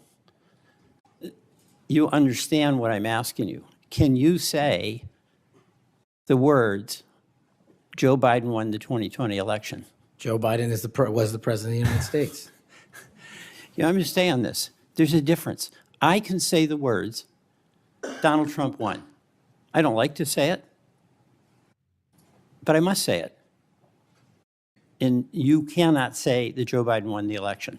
What I can say is the same for both of them, Senator. Both of their elections were certified, and they are both, one was and one now is president. Okay. The reason I have some concerns about that, my colleagues on the Republican side, is that whoever is the FBI director, and I suspect it will be Mr. Patel, has a boss. And he has strong points of view. He said Vice President Harris was a criminal and should be prosecuted. Is that a prosecution you would initiate?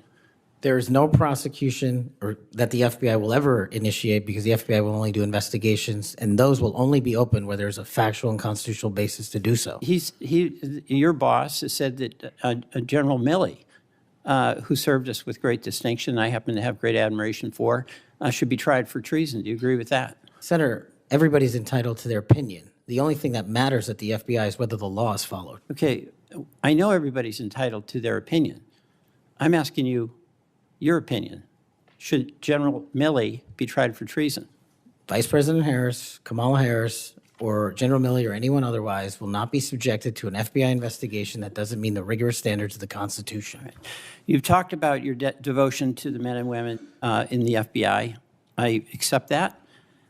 But as you know, President Trump used the power of the pardon to let people who are cop beaters out of jail, right? He also let a drug dealer out of jail. You're familiar with Ross, or maybe you're not. Ross Ulbricht started the Silk Road, the dark web. He made millions of dollars selling drugs, providing a vehicle by which people could get things that were going to kill them, and people died.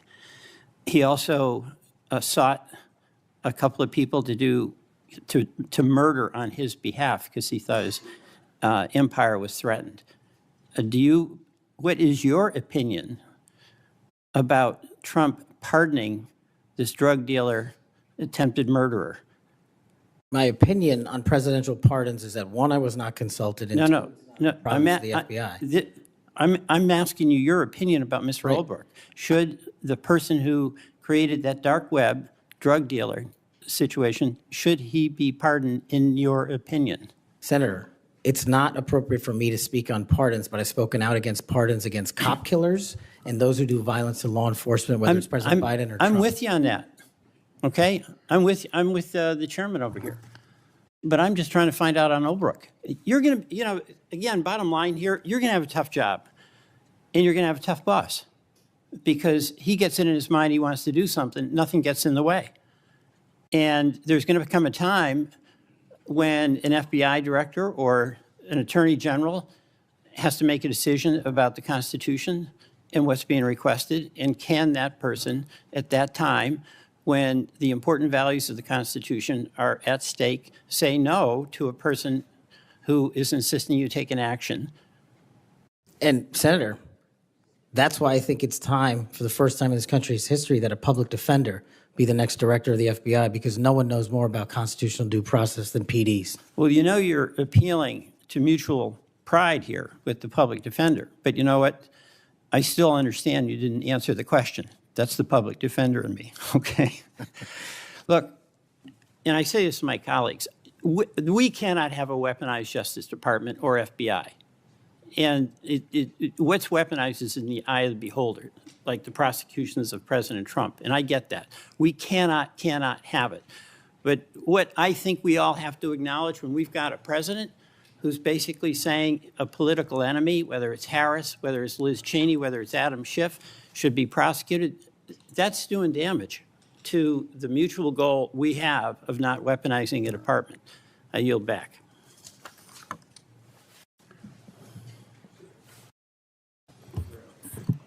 Thank you, Mr. Chairman. I appreciate it. Mr. Patel, thank you so much for being here. To your family, I know that this has to be such an incredible moment. Congratulations, and thank you for time to be a part of this with all of us. Look, I have been diligently listening over the last few hours, and what I have heard you say is this, that your duty is to protect American citizens, that you will work to uphold the Constitution. I have heard you say you're going to get back to making sure you focus on violent crime. You said, I want children to have parks to play in, not needles to walk on. You said, I'm going to let cops be cops. You said, we've got to get back to having full transparency. You said all requests will be responded to, and on all members of the Judiciary Committee, for that we say thank you. You said you were going to have the backs, as you always have, of law enforcement. You reminded us about being embedded in SEAL Team 6. You said our law enforcement officers deserve the very best. You said you know and you will not allow there to be victims of government overreach because it has happened to you. You talked about having no intention of going backwards. You have talked about making sure that we actually address drug overdoses. You talked about your work with 1.3 million active duty service members, making sure they had resources they needed. You've talked about de-weaponizing and making sure that we don't politicize the department. You said America is the greatest nation. You said you believe that because you believe in the rule of law.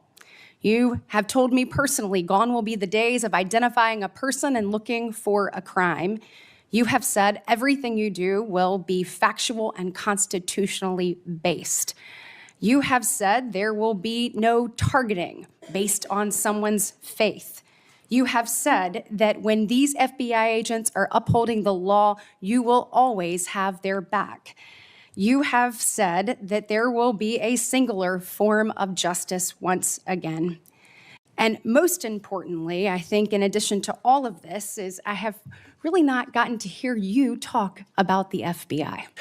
And so I would love, you mentioned in the 7 minutes that it takes one of these senators to ask you questions, that unfortunately there are, I believe you said, 3 rapes, 2 overdoses, 1 murder. Look, yesterday we signed the Laken Riley Act and the law President Trump did. And when we look at what's happening across our country with the surge of illegal migrants that have come in, when we look at fentanyl overdoses being the leading cause of death between the ages of 18 and 45, I've heard you say you want to tackle that.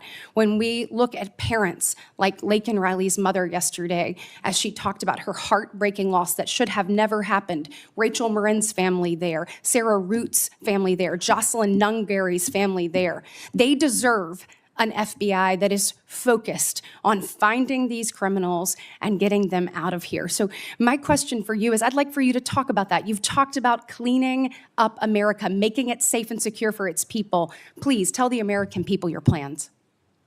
Thank you, Senator. I really appreciate it. And the 2 themes that, if I'm confirmed, that I have for the FBI are really just going back to keeping it simple. 1, let good cops be cops. 100,000 drug overdoses, 100,000 rapes, 17,000 homicides.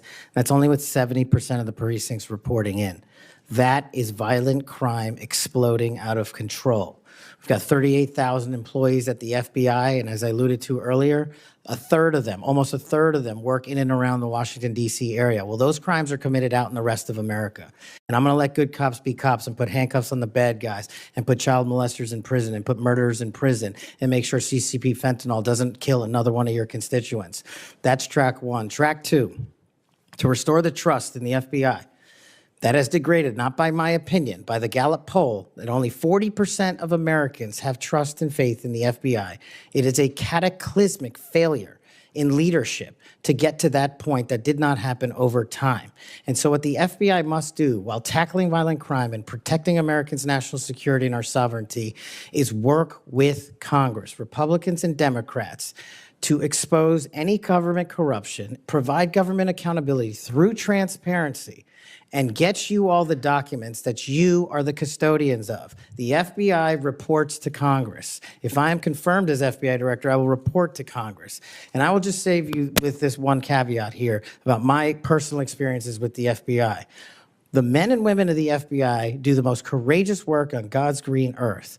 I was fortunate enough to utilize FISA 702 national security measures to prevent a shopping mall from blowing up in Houston and the state capitol from being attacked in California. Courageous men and women do that work every day, and these are cases you never hear about. Instead, the only things you hear about are the baseless conspiracy theories and attacks levied at me. Well, here's something for America. You can say whatever you want about me. If I'm confirmed, bring it on. But you will not denigrate the men and women of the FBI that saved this country. Amen. Thank you, thank you, thank you. And speaking of, I want to talk to you a little bit about how you're going to make sure that those men and women have the opportunity to get out and about throughout the country. And so when we look at that, obviously Huntsville, Alabama, to me is a Redstone. That's exactly right. Redstone Arsenal is a beacon of what we should look at, putting our men and women out amongst the very people that they serve. And so in my next few minutes, I certainly want to talk to you about that. I'll save it for the next 3. But just finishing up on what's happening at our border. We saw under this previous administration that there were about, I think, 1.7 million special interest aliens that came across our border. I think the House Judiciary Committee put it out. That's obviously from the 26 countries that DHS determines have the greatest threat here in our homeland. When you're looking at how do you tackle that? So, they're in the interior. Additionally, the people on the terrorist watch list, the hundreds of people that have been released into our country. How do you man your men and women to go and find those individuals and make sure that our country is safe? This is going to require a collection of law enforcement, what we call 1811 agents across the various agencies. Specifically, HSI and Secretary Noem are going to be prioritized with tasking and going after illegals to follow the law and the orders issued by the White House. But also at the same time, the FBI possesses an enormous amount of resources to go into our jails and find those already imprisoned and with pending deportation orders, with pending violations of their parole status. So if I'm confirmed, the full resources of the FBI, where appropriate, will be committed to that cause, but I believe primacy rests with other agencies. Excellent. Thank you so much. Senator Schiff. Mr. Patel, early in this hearing, Senator Durbin asked you about the January 6th choir of inmates whose song you promoted, and here's what you said. I did not have anything to do with the recording. I did not have anything to do with the recording. Do you stand by that testimony, Mr. Patel? Senator, what I said was I didn't do the recording. You said you didn't have anything to do with the recording, which is interesting because here's what you told Steve Bannon on his podcast. So what we thought would be cool is if we captured that audio and then, of course, had the greatest president, President Donald J. Trump, recite the Pledge of Allegiance, then we went to a studio and recorded it, mastered it, digitized it, and put it out as a song now releasing exclusively on the War Room. We. If you had nothing to do with it, Mr. Patel, why did you tell Steve Bannon and all his listeners that you did? That's why it says we, as you highlighted. Yeah, and you're part of the we, right? When you say we, that includes you, doesn't it, Mr. Patel? Not in every instance. Well, that's new. So when you said we, you didn't really mean you. Is that your testimony? Not unless you have a new definition for the word we. Oh, okay. I always thought we included the person who pronounced the word, but maybe not. Well, you also said this, Mr. Patel. We were able to capture the recording thanks to their courageous singing, and we were able to take it to a studio. So let me ask you, Mr. Patel, after saying we took it to a studio, did you take it to a studio? Me personally, no. After you said that we digitized and recorded it and all that, did you take it to a studio and digitize and record it? Me personally, no. Okay, so you were lying to Steve Bannon and his audience. Is that what you're saying? No, I was using the proverbial we appropriately, as you've identified. The royal we. Oh, I see. And so you certainly promoted the hell out of it, though, didn't you? I don't know what that means, but I promoted the heck out of raising money for families in need. With promotions on social media and saying you were going to get this to #1 on the billboards, right, Mr. Patel? I think it did. Yes, it did. Yes, it did. Isn't that great? People who violently attack police have a #1 song thanks to you, Mr. Patel. That's something to be really proud of. Now, you've claimed, Mr. Patel, you didn't know about any of these people in the choir. Is that right? I did not know about the violent offenders, and I did not participate in any of the violence in and around January 6th. Tell me, Mr. Patel, what due diligence did you do to find out who was in the choir before you promoted their beautiful music? These people who assaulted law enforcement, what due diligence did you do? Senator, I didn't record it myself. So you did no due diligence before you promoted this song by these violent felons. Is that what you're telling us? Senator, I did not record that myself. So you're being considered for director of the FBI. And here you did no diligence to find out whether people you were associating with now the President of the United States in song were convicted of attacking police officers. Is that who we want running the FBI? I want you to turn around. There are Capitol Police officers behind you. They're guarding us. Take a look at them right now. Turn around. I'm looking at you. You're talking to me. No, look at them. I want you to look at them if you can, if you have the courage to look them in the eye, Mr. Patel, and tell them you're proud of what you did. Tell them you're proud that you raised money off of people that assaulted their colleagues, that pepper sprayed them, that beat them with poles. Tell them you're proud of what you did, Mr. Patel. They're right there. They're guarding you today. Tell them how proud you are. That's an abject lie, and you know it. I've never, ever accepted violence against law enforcement. I've worked with these men and women, as you know, you glorified it in song, and I did not make a single dime out of it. In song. Well, let me. How about you ask them if I have their backs, and let's see about that answer. Let me ask you this, Mr. Patel. Let me ask you this. If an FBI director promoted a song of people who sprayed pepper spray in the face of an FBI agent, would you say they were fit to be director? Mr. Schiff, Yes or no? Would they be fit to be director? I am fit to be the director of the FBI. If you were the FBI director and you promoted a song with someone who beat an FBI agent with a pole, would you say you were fit to be FBI director? Mr. Schiff, I am fit to be FBI director based on my 16 And years in yet you government did all service. these things, Mr. Patel. You can say, oh, I support law enforcement, I decry violence against law enforcement. You could say all that. It's what you did, Mr. Patel, that matters. It's what you did that matters. Well, let me ask you about something else that you did, Mr. Patel. Did you claim that Donald Trump declassified all the documents at Mar-a-Lago? Did you claim that? In what proceeding? To the public, ever, did you tell anyone that Donald Trump declassified all the documents at Mar-a-Lago? From publicly available information, President Trump issued a declassification order on a variety of No, materials. I'm just asking you, did you tell the public, did you tell anyone, did you make the claim that Donald Trump had declassified those hundreds of classified documents that were at Mar-a-Lago? Did you make that claim From publicly? my best of my recollection, I said President Trump issued a declassification order to a large number of documents. Yeah, and were you present when he declassified all the Mar-a-Lago documents?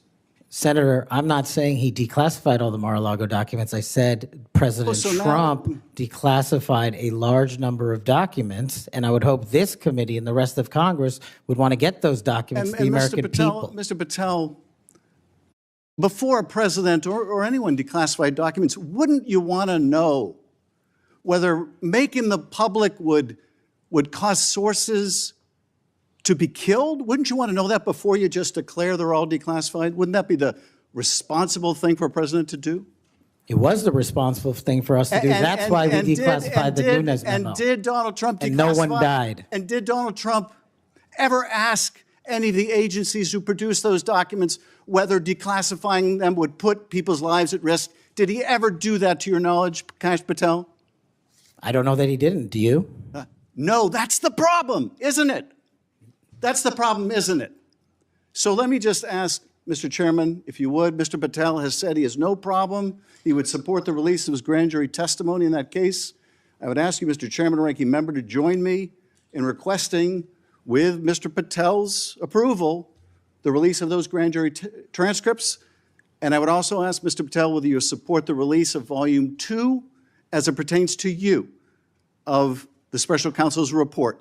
Any reference to you in the report, to your truthfulness, will you support the release to this committee of those sections of Volume 2 of special counsel's report? I support following the law and providing whatever information the law requires. Well, you said to the Wall Street Journal that you support transparency. Here's your chance, Mr. Patel. Do you support release of that to this committee? Yes or no? Your time's up. Before I call on Senator Tillis, I have letters here from law enforcement groups representing 310,000 officers supporting Mr. Patel's nomination. And they'd be like the Association of Police Organizations, National Police Association, United Federation of Police Officers, Police Benevolent Association, United Coalition for Public Safety. I'll put these in the record. Senator Tillis. Thank you, Mr. Chairman. And Mr. Patel, thanks for being here. I want to thank my colleague, Senator Welsh, for being so measured and respectful in the way that he engaged with you. I just want to cover a few things, and I don't know if it'll take 7 minutes or not.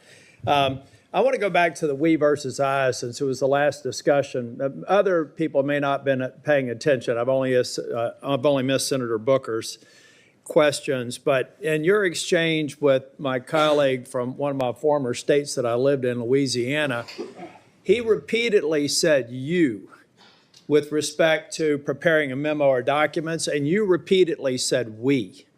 So you are somebody who's not like a lot of people around here that say I a lot, even though it was the we that got things done. So I, for one, appreciate how you focus on that. Now let's talk about how things change over time. I don't know if if the presidential candidate Clinton ever claimed that President Trump was legitimately elected. I know that Stacey Abrams never really, I think, allowed or acknowledged that Governor Kemp was governor until the second time she lost.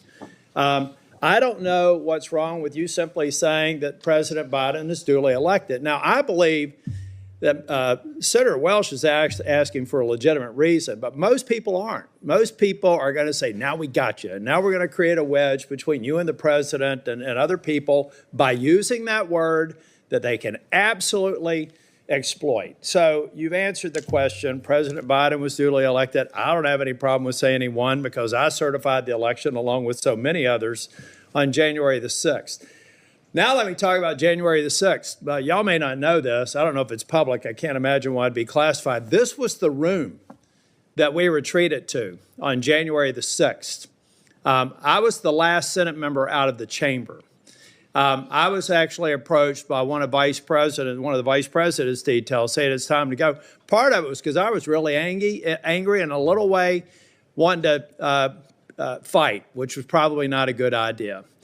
But what I saw, and what I saw for these people, and it's unfair to tell you to get up, order you to physically get up and turn around. It's a great tactic used frequently here in the committee, but you were right to engage the senator respectfully in a line of questioning.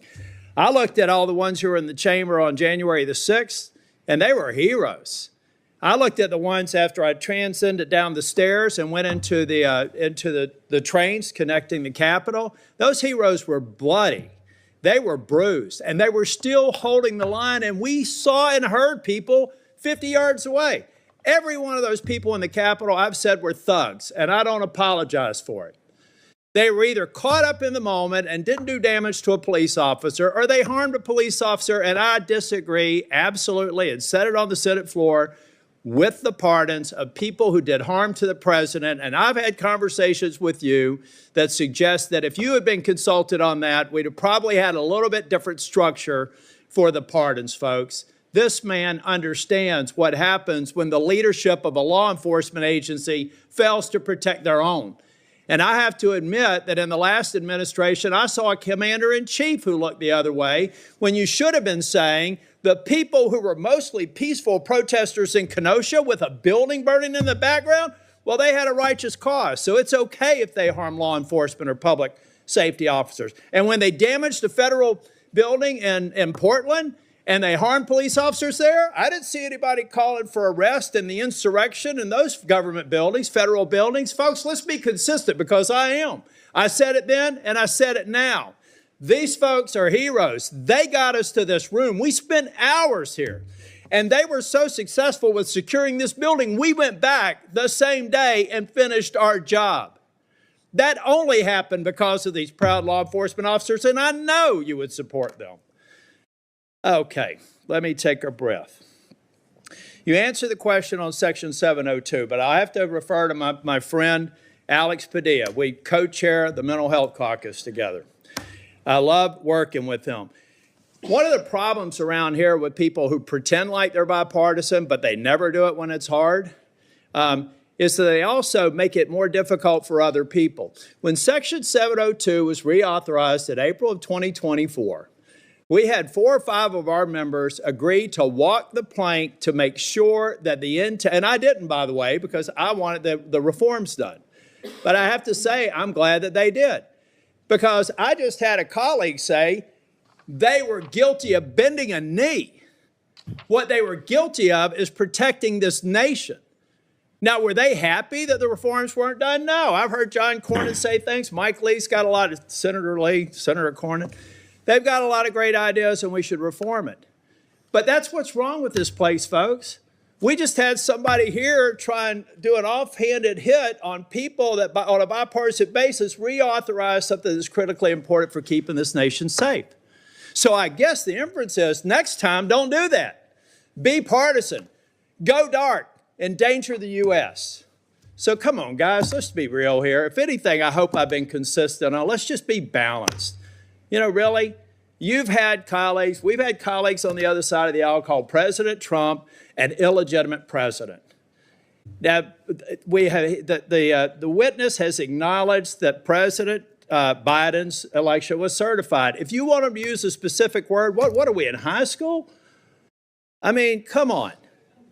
So I do have to tell you, though, Kash, I've hit bingo a couple of times. And I have a feeling by the time we get to the third round, we will again. Hope you put a lot of money on it, Senator. You know what? You know what I put a lot of, I won't call it money, but capital on? It's the due diligence I've done on you and the extraordinary job you're doing in this committee. One of the reasons you're seeing frustration among people asking you questions is you're composed, you're respectful, you reached out to every one of them and asked to meet with them. They've thanked you for doing that. I suspect that those conversations went a lot better than the TV personalities that we've seen today. So I've got 50 minutes. You want to wrap up on, and I'm going to come back for the second round. You want to wrap up on, let me just ask you this question. I went to the floor yesterday to make it very clear. I've been thanking these Capitol Police officers, and I told them I actually thought that the pardons of people who did harm to police officers sucked. And I told them that at every one of these security entrances when I come in, and I stand by it, and I respectfully disagree with the president or whoever likely gave him advice, because the president has to rely on best advice for some of these executive orders.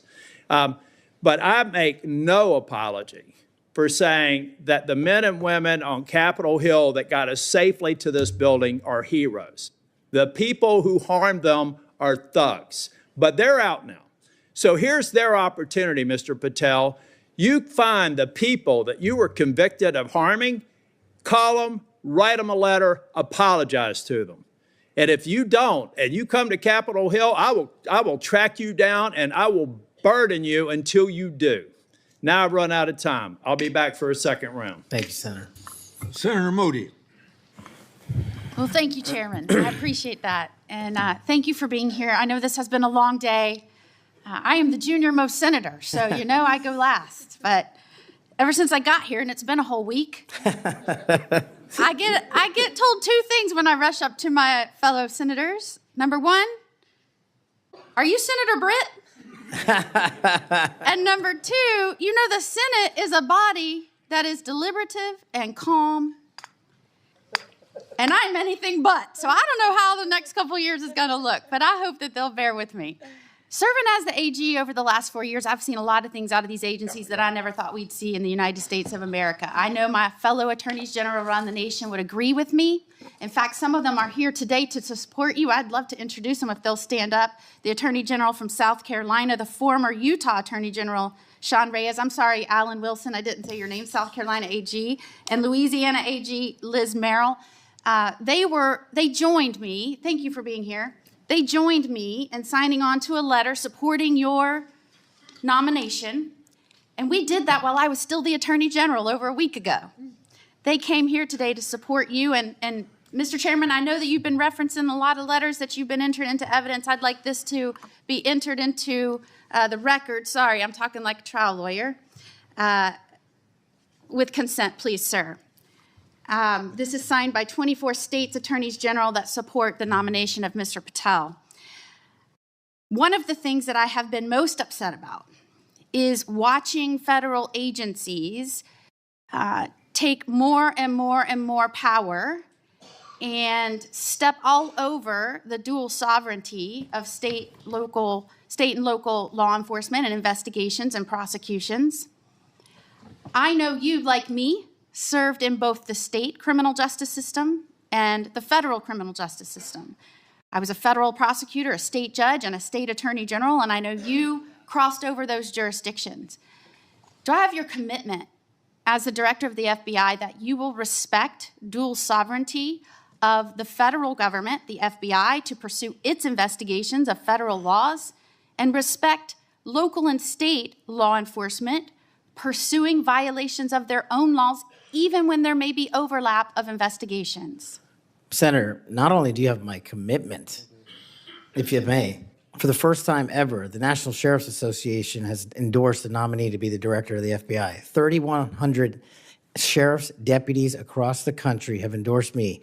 For one reason, I think, primarily, because I'm committed to local level law enforcement and state jurisdiction. Washington, D.C. cannot fix the problems of this country, but everyday cops can and do it every single day.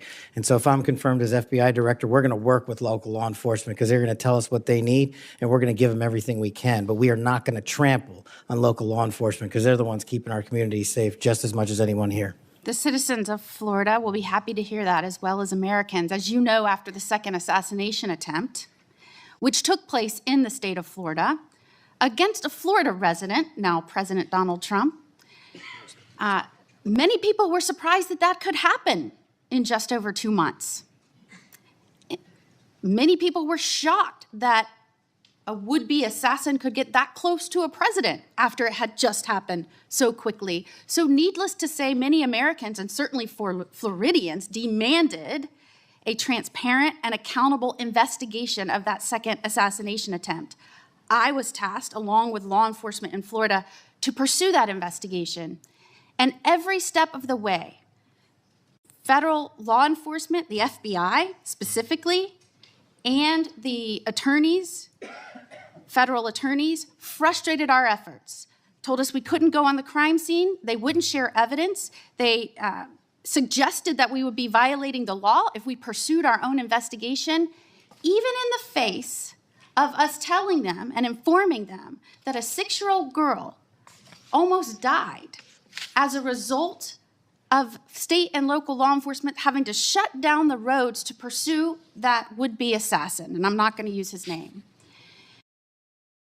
In an unprecedented action, because of these frustrated efforts, I, as the Attorney General of Florida, had to sue the DOJ and Merrick Garland because they refused and obstructed our ability to prosecute and investigate our own laws against one of our own citizens, even in the face of such distrust of the FBI, who was pursuing an investigation against the victim himself. So at a time when you have data that shows that Americans' trust in the FBI is at its lowest point in history, when the FBI is not trusted by local and state law enforcement, can you think of a better time for the FBI to say, yes, Florida, investigators, come in, let's work this together, not to the detriment of the investigation, but in a collaborative effort? Can you think of a better time to have done that rather than hide behind some law that they said prevented us from moving forward with our own investigation? Senator, off the top of my head, I can't, but let me just say this. Law enforcement is not supposed to be territorial. Law enforcement is not supposed to be a turf battle.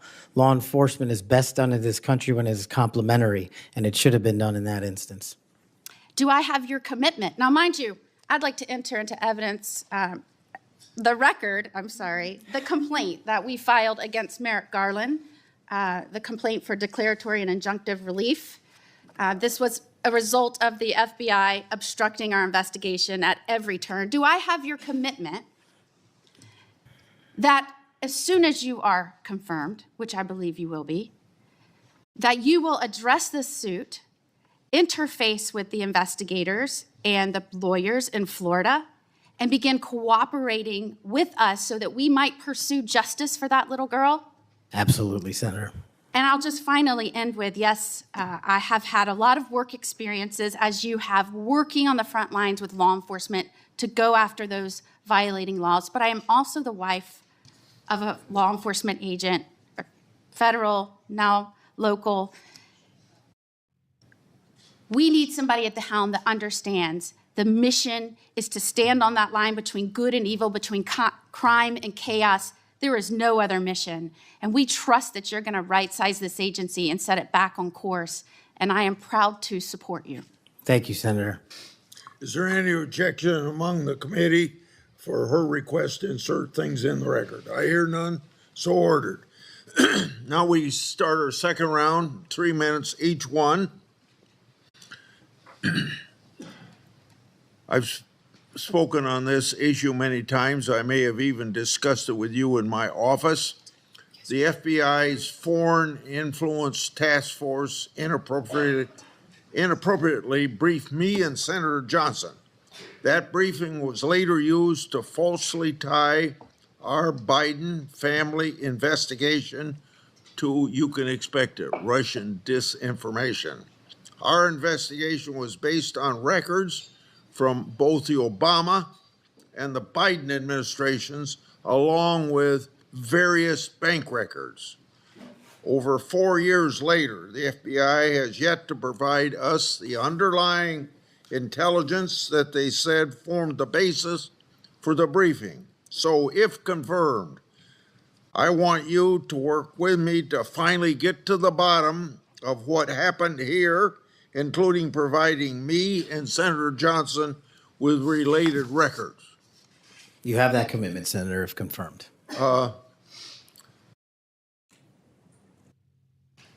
Defund the police movement and other anti-law enforcement rhetoric has reduced morale among law enforcement, and maybe some of that's carried over to the FBI. I don't know. But what will you do at the FBI to help improve morale and increase retention of the brave men and women serving at the FBI or in law enforcement generally?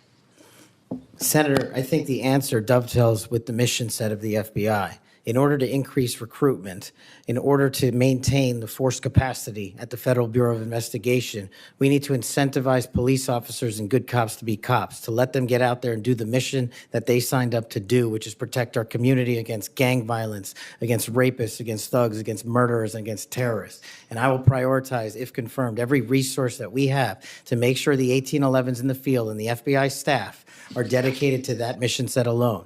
And if we achieve that with the work of congressional transparency, then I believe the retention rates and the enrollment rates at the FBI will skyrocket. You spent 10 years in public defending. What's the biggest lesson you took away from that experience? The awesome powers of the United States government when bearing down against an individual charged with some very serious crimes, some heinous crimes. And the biggest lesson is twofold. One, that the defense has a right, every defendant has a right to constitutional due process, and not a piece of it, but all of it, 100% every single day. And on the other side, there needs to be a measured action that follows constitutional due process and doesn't violate the civil liberties of those that we are seeking to hold against violations of law.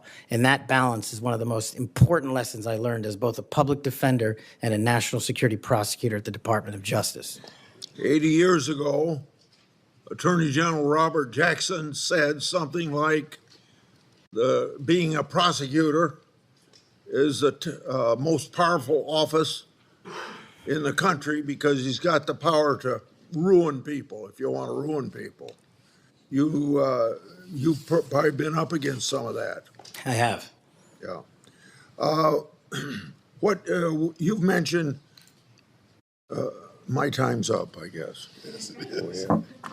Okay. It's your turn. You want to finish your question? Well, you brought up public trust at 41%. So in a general way, without going for an hour, tell me what you're going to do to increase the public trust of the FBI. Simple. Make sure we don't have 100,000 rapes in this country next year. Make sure we don't have 100,000 drug overdoses from Chinese fentanyl and Mexican heroin. And make sure we don't have 17,000 homicides. Those numbers need to be cut in half immediately. And the public will regain trust in the FBI and law enforcement once we achieve that mission. Senator Durbin. Mr. Patel, I have 3 or 4 things, and I'll try to get through them quickly. First is this.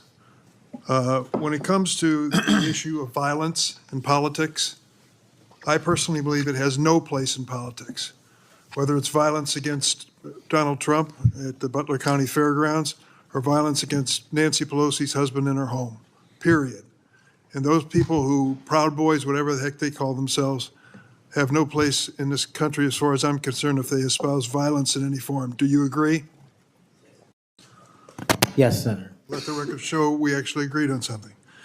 Number 2, the reason why we keep asking, which may sound a little silly to the audience here, why are we so concerned about this choir singing a song? What's that got to do with anything? The question is, who are you going to care about? Who are you going to help? Are you going to help those victims of January 6th, the policemen and their families? Or are you going to help people who were arrested for assaulting them? I think the J6 Choir looks like a tribute to them, characterizing them as political prisoners and unlucky and just patriotic people who may have gotten out of hand. Do you see the difference?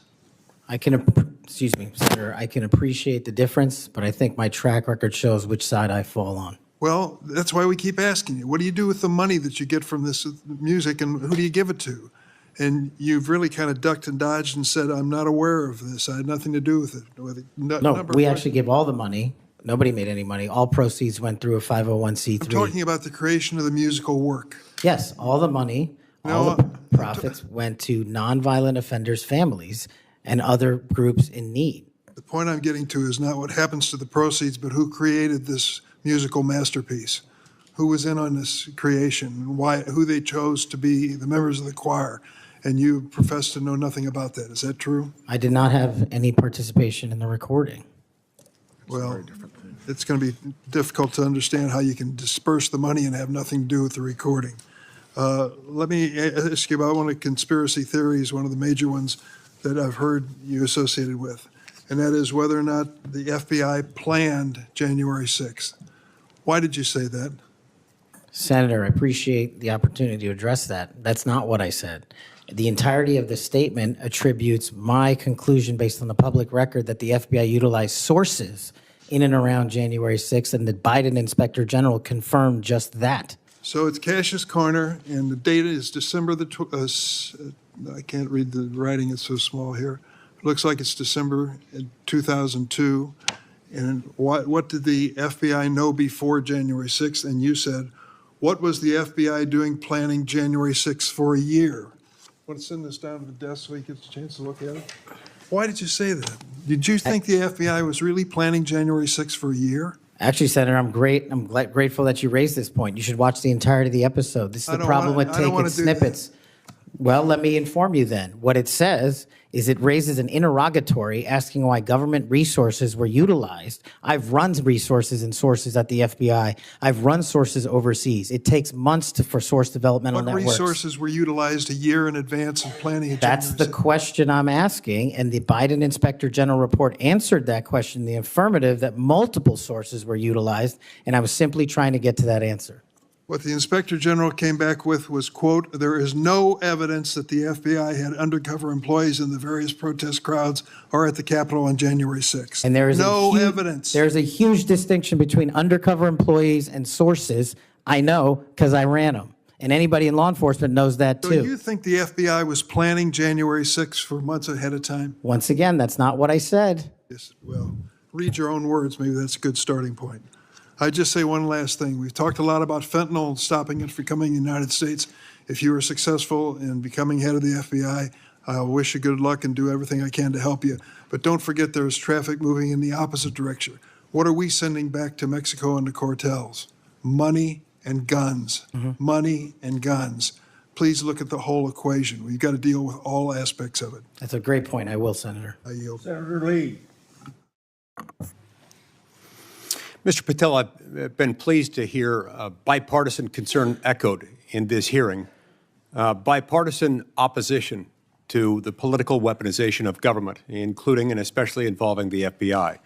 I'm also encouraged by comments that you've made quite consistently on this front, being opposed to political weaponization. The National Sheriff's Association has weighed in recently expressing concern with the safety and security of our country based on what they refer to as the law enforcement policies over the last 4 years. Let me read you what they said. They said they're concerned that, quote, the law enforcement policies of the last 4 years have undermined the rule of law and burdened our nation with great risk and vulnerability, close quote. What do you make of that statement? What are they referring to there? Could you just repeat the end of that? Yeah, they said they're concerned that, quote, the law enforcement policies of the last 4 years have undermined the rule of law and burdened our nation with great risk and vulnerability. Senator, my assessment of that is that they are referring to some people in positions of leadership that have politicized the law enforcement mission. And I have spent a career removing politics from law enforcement, and that's what the National Sheriff's Association is all about, and I believe that's why they endorsed me as a nominee for the first time ever. So that's why they like you. That's why they support you. That's why they've chosen to come out fully in support of your nomination, of getting you confirmed, because you share that view, a view that has been expressed by nearly every member of this committee today, I would add. And this group, a very large group of law enforcement officials from throughout the United States of America, has come in support of you because of that. As they do that, they express confidence in you specifically and in your ability in particular to bring back, quote, transparency, integrity, collaboration, and commitment to excellence within the FBI. Tell me what you'll do in order to do that, and how you'll commit to work with other law enforcement, both within the FBI, elsewhere within the federal government, and with state and local law enforcement officials to bring that back. Senator, the only way to truly remove weaponization and politicization from law enforcement is to follow the Constitution. And if you look at the FBI's website and their mission statement and their core values, each has 8. And the 8th and last core value of the mission statement on the FBI's website right now is fighting violent crime. That needs to be number 1. The 8th core value out of all core values on the FBI's website right now is rigorous obedience to the Constitution. That needs to be number 1. Reorienting these policies with an effective leadership in place to follow the law will allow us to achieve a singular standard of constitutional law enforcement. And that is the only way you remove the weaponization from politics and, from law enforcement. And that's what the sheriffs are talking about, and that's what cops are talking about. If men and women were angels, we wouldn't need government. If we had angels to govern us, we wouldn't need a constitution. We're not angels. We don't have access to them. So we got to follow the rules. And that's your top job. I appreciate your support for the Constitution. Senator Whitehouse. Mr. Patel, you supposedly know something about grand juries. I just went to the DOJ website to get language.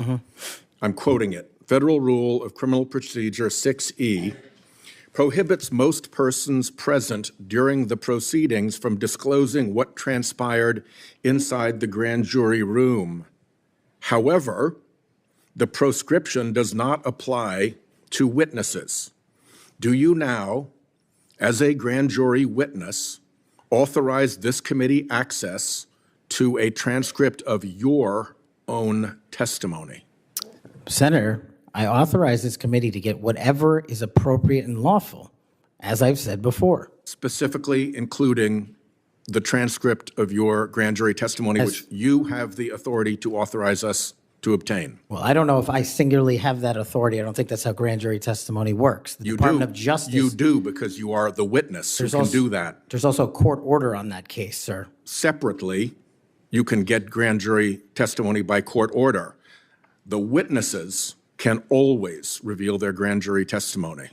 Do you authorize us to get access to your testimony? I authorize this committee to lawfully obtain any records that they are appropriately allowed to get. And we are only, you're speaking in circles now, because we're only lawfully authorized to get that with your permission as the witness. Do you give us that permission? Senator, I'm not an expert on this constitutional standard, and so I can't commit to something It's not that expert. I don't know. It's like super simple. Grand jury rule 6E doesn't apply to witnesses. This is not hard. You are a witness. That is a simple fact. I'm just you can relying on my authorize time us to see it. as a prosecutor, where grand jury witnesses were not allowed to share what they were testifying to. And when I was commissioned Grand before jury the judge, witnesses are allowed to speak about what they were told about what they said in the grand jury, unless they're under a specific court order. Are you under a specific court order not to reveal your testimony in the grand jury? Senator, I can't go here into right now? I can't go into court orders granted by the D.C. District Chief Judge. If they apply to you, of course you can. You want me to violate a court order?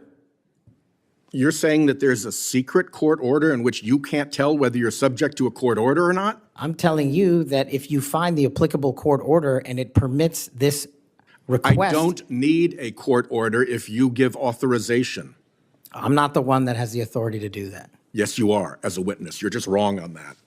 Second, the FBI has records related to the criminal investigations of Donald Trump. Will you protect those records in a manner consistent with ordinary FBI document preservation practices as head of the FBI? All records will.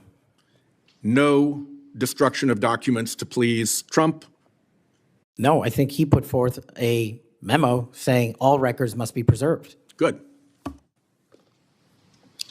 Are you done? Time's up. Senator Kennedy. Thank you, Mr. Chairman. Mr. Patel, did you listen to what my colleague, Senator Welsh, had to say about politicizing the FBI and the Department of Justice? I did, sir. I did too. I always listen when Senator Welch speaks. And he's right. But here's where we find ourselves today, and you can put an end to this. For better or worse, either in reality or perception, in modern times, the FBI has been politicized. Or at least there's an appearance. It started with Mr. James Comey. He publicly investigated the political nominee of both major parties. Guinness Book of World Records. He publicly investigated both Donald Trump and Hillary Clinton. Held a press conference. Hurt that agency more than I will ever know. I wouldn't put Mr. Comey in charge of a ham sandwich. And so did Peter Strzok. And so did Lisa Page. And so did Michael Sussman. And the person who gave him, a Hillary Clinton lawyer, a pass to roam around the Department of Justice and the FBI at will. And so did the prosecutors who tried to slip by a 2 misdemeanor plea deal for the president's son. And it hurts me to say this, but so did Attorney General Garland. For the first time in the history of ever, the Attorney General Garland chose to prosecute a former president of the United States. And this part is really special. He did it after the former president of the United States announced that he would be a candidate against his, Attorney General Garland's, boss. Forget the merits. We can argue those all day long. You understand the perception? It's got to end now. The seal has been broken. We've got to stop it now. Don't go over there and burn down that agency. You go over there and lift it up. Clean it out, but lift it up in accordance with due process and the rule of law. Because Senator Welch is right. This has got to end now. Senator Coons. Thank you, Chairman Grassley. Mr. Patel, our agencies, in particular the FBI and DOJ, critically rely on inspectors general and general counsels for advice. As Chair Grassley and many of us have long recognized, federal agencies rely on the independent oversight of inspectors general, and agencies depend on the legal advice of offices of general counsel. And as you've testified today, it's your intention to lead the FBI within the boundaries of law and the Constitution. Last week, President Trump fired more than a dozen inspectors general and provided no notice to Congress.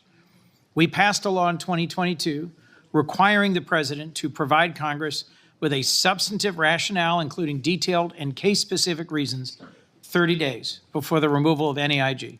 How many days has President Trump been in office? Sorry, Senator, approximately 10. 10. Is it possible to give 30 days notice in 10 days? I'm not great at math, but it doesn't sound like it. It doesn't. You're an attorney. Did Trump facially violate this law in terms of the timing of the firing of the inspectors general? Senator, I'm not going to entertain a hypothetical on legal violations, but I will look into all possible legal violations referred. I'll simply say that for those of us concerned about the quality and the duration of service of inspectors general, this was troubling. And frankly, I think it is a facial violation of a law passed by Congress.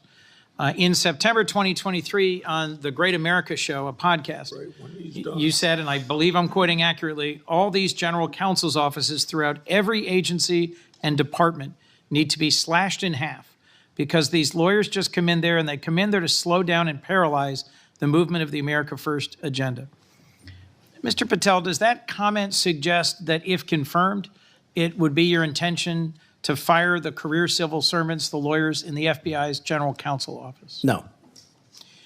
Could you give us any reassurance that it would be your intention to listen to the advice and counsel of the Inspector General of the department and the general counsel of the agency? With addressing those in order, Senator, with IGs, as you know, I believe, and I've shown throughout this proceeding that IGs have provided invaluable service in Republican and Democratic administrations. And I think they're critical, and we must have competent IGs going forward.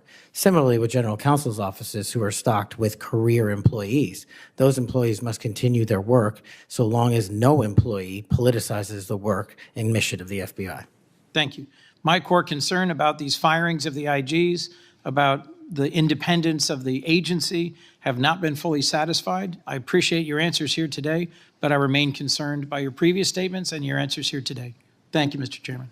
Before I recognize Cruz, Senator has some unanimous consent request. Mr. Chairman, I have two letters here. I'd ask unanimous consent they be entered into the record. One is from William Webster, FBI Director under Presidents Carter and Reagan, and CIA Director under Reagan and Bush. He's in the audience. And another from 23 Republican former law enforcement officials. These are letters in opposition to the nomination. Without objection, so ordered. Senator Cruz. Thank you, Mr. Chairman. Mr. Patel, in the first round of questioning, you and I talked about the politicization and weaponization of the FBI and the Department of Justice. That has significant negative consequences in terms of undermining trust in the FBI and the Department of Justice and abusing the power of the FBI and the Department of Justice. But it also has consequences in that it diverts resources at the FBI and DOJ from urgent law enforcement and national security priorities.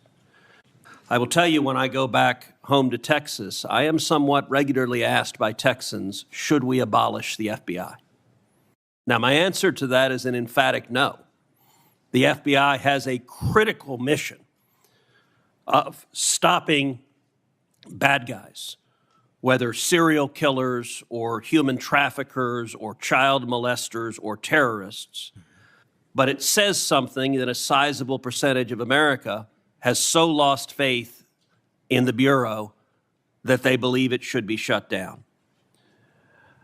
I think allowing the FBI to be politicized has resulted in far too little attention being placed on very serious national security risks that we face right now, including for the last 4 years. As a result of the open borders that we've had, over 12 million illegal immigrants have come into this country. And I believe as a consequence of that, we face a greater risk today of a major terrorist attack than we have at any time since September 11th, 2001. You have well over a decade of experience in national security and law enforcement. In your judgment, do you agree with me as to the magnitude of the threat we face right now of a potential terrorist attack? It's as high as I've ever seen it, Senator. And describe to this committee what the FBI should be doing to prevent future terrorist attacks. Working hand in glove with our intelligence community and obtaining information that directly relates to the FBI's criminal mandate on an intelligence basis and thwarting and prosecuting and stopping any terrorist attacks here and any homegrown activities abroad that are directed at the United States of America, along with countermanding the CCP espionage rings in this country, which dovetail with the foreign terrorist organization activity. Does it concern you that Customs and Border Patrol in the previous administration instructed Border Patrol agents in particular to be on the lookout for Hamas or Hezbollah or Palestinian Islamic Jihad terrorists crossing our southern border. Does that concern you as a risk to Americans across the country? That, along with the fact that the prior Homeland Secretary and the prior FBI Director testified to Congress that there are dozens of known foreign terrorist affiliates in the United States of America, and they don't know where they are. And it will be your priority to stop them. Is that correct? Absolutely. Thank you. Senator Blumenthal. Thanks, Mr. Chairman. I'm going to ask you some easy questions. Okay. I take it from what you have said to a couple of my colleagues that while we may disagree on the meaning of Rule 6E as to getting the transcript, you would not object to this committee seeking access to that transcript. No. And you're aware that Rule 6E permits you to talk about your own testimony. Will you testify to this committee, let's say in a classified setting, as to what you said to the grand jury? Senator, I'm here to testify to this committee about everything I'm allowed to, and You're allowed under Rule 6E to tell us what you said to the grand jury. This is kind of the first day that an assistant U.S. attorney goes to the first grand jury and is asked by a witness, can I talk about what I told you? And the answer is yes, you know. Senator, I will consult with counsel and provide the appropriate answer. Let me just say right to the point, Mr. Patel. What are you hiding? Why won't you tell us? You testified under a grant of immunity after taking the Fifth Amendment, as you're privileged to do, and the appearance here is that you have something to hide. I submit to my colleagues on the committee, we need to know what the grand jury testimony is. We need access to that second volume. And you have no objection to our seeking it, but you won't tell us, even in a classified confidential setting. I think that position is disqualifying. That was days of testimony years ago. I don't have the ability to recollect Well, you that. can refresh your recollection with access The to the transcript. Let me ask you another topic. And I really regret that you won't cooperate with us on the grand jury testimony. Would you object to the firing of the Department of Justice Inspector General Michael Horowitz? Would I object to it? That's the providence for the Attorney General to make. It's not something I would participate in. But you know of his work. It's been bipartisan, very thorough, competent, objective, impartial. He has been critical in Republican and Democratic administration. Won't you object to his firing? I think he's done a great job, but it's not up to me to decide who stays and goes at the Department of Justice. But I'm not asking you to make the decision. I'm asking you whether you will take a stand, speak up, stand up in favor of a watchdog who has helped preserve the integrity of the Department of Justice and aligned himself against waste and fraud and abuse. If the Attorney General asked me, yes, for my opinion. Volunteered. Thank you, Mr. Chairman. Thank you, Mr. Chairman. Mr. Patel, I want to continue on a brief topic I mentioned earlier and one that we discussed in my office when you came to visit in December, and that is Redstone Arsenal and the FBI assets and the men and women that will report to you when confirmed that are there in Huntsville, Alabama. So I really want you to come and visit with me. The state-of-the-art facilities that we have there are pretty incredible. I mean, when you look across the board, we have the ballistics research facility, the hazardous device school, we have TDAC, which is the terrorist explosive device analytics center, and last but not least, obviously, what is sometimes referred to as Headquarters South. We have the sprawling north and south campus of the FBI. Look, there has been over $4 billion invested there. It is truly remarkable that the training that is going on there. They are delivering to missions when it comes to emerging technologies, investigating lead generation, security, and contracts personnel and human resources, just to name a few. Unfortunately, I don't have enough time in my 3 minutes to dive into all of the incredible work that's doing there, but just want to reiterate that the workforce occupying these facilities They were moved from DC to Huntsville. They are working diligently each and every day to make sure that men and women in uniform are the best trained, equipped, and ready that there is. And I would love a commitment from you just to come with me to visit those facilities, see what those men and women are doing, what they're learning, and all of the training that's right there at their fingertips. Senator, you have that commitment, and this is a great example, real quick, of the FBI's capabilities and infrastructure systems around the country that already exist to the tune of billions. Billions. And not only is it, I believe, a 38,000-acre sprawling campus, this Congress billeted 2,500 seats, but 4,000 seats still remain open. So let's go to work. I'll come to Alabama and let's fill those seats. Absolutely. I love it. I love to hear that. And another thing, too, obviously, as we've looked over the last couple of years, I'll put on my appropriator hat. The budget, obviously, for the FBI has been decreased. Obviously, you're going to help us return America's trust in the FBI. But as we look at that and we try to make those numbers work, I just want on your radar, I want you to be thoughtful about this. You know, it's easy to say, let's cut training. That's an easy thing to cut first. I think that that's the worst thing that we can do. We want to make sure that our men and women are ready, that they're ready to find leads that lead to child trafficking rings and other things. And you've talked about the rapes, the fentanyl overdoses, the murders. We want to make sure that we are equipping them with all the tools necessary to make those strides for the American people. And so just want your commitment from you that as we look at those things, that you will take a good look at training and make sure that that's not the first thing that gets cut. Absolutely. High standards and merit. That's Thank what you we'll so do. much. It's in 59 seconds. Thank you, Mr. Chairman. As we talked about, Mr. Patel, truth, incredibly important in an FBI director. And a number of the things I asked you about in the first round, you didn't recall or you wanted more context. I'm going to give you one of those. I'll give you the rest on the record. That was about when I asked you about the Capitol Police officers who testified in the January 6 hearings and you accused them of lying, you said, and I quote, "I don't think that's accurate." I actually have the transcript here, which was reported by the Washington Post. And that was in March of 2024 on Joe Pack's podcast. He asked you, the Capitol Police in that fake January 6 committee, they didn't tell the truth, did they? Patel, no. Not just them, many others. And lying under oath is a federal offense and they should be investigated for it. Do you believe that about the police officers? That's a general statement and a mischaracterization of what I said. I encourage you to read the rest of the interview. This is why snippets of information are often misleading and detrimental to this committee's advice and consent process. If you consent, I would love to have 5 hours of questions and then I could read the whole transcript. You've got 2 minutes. Wow.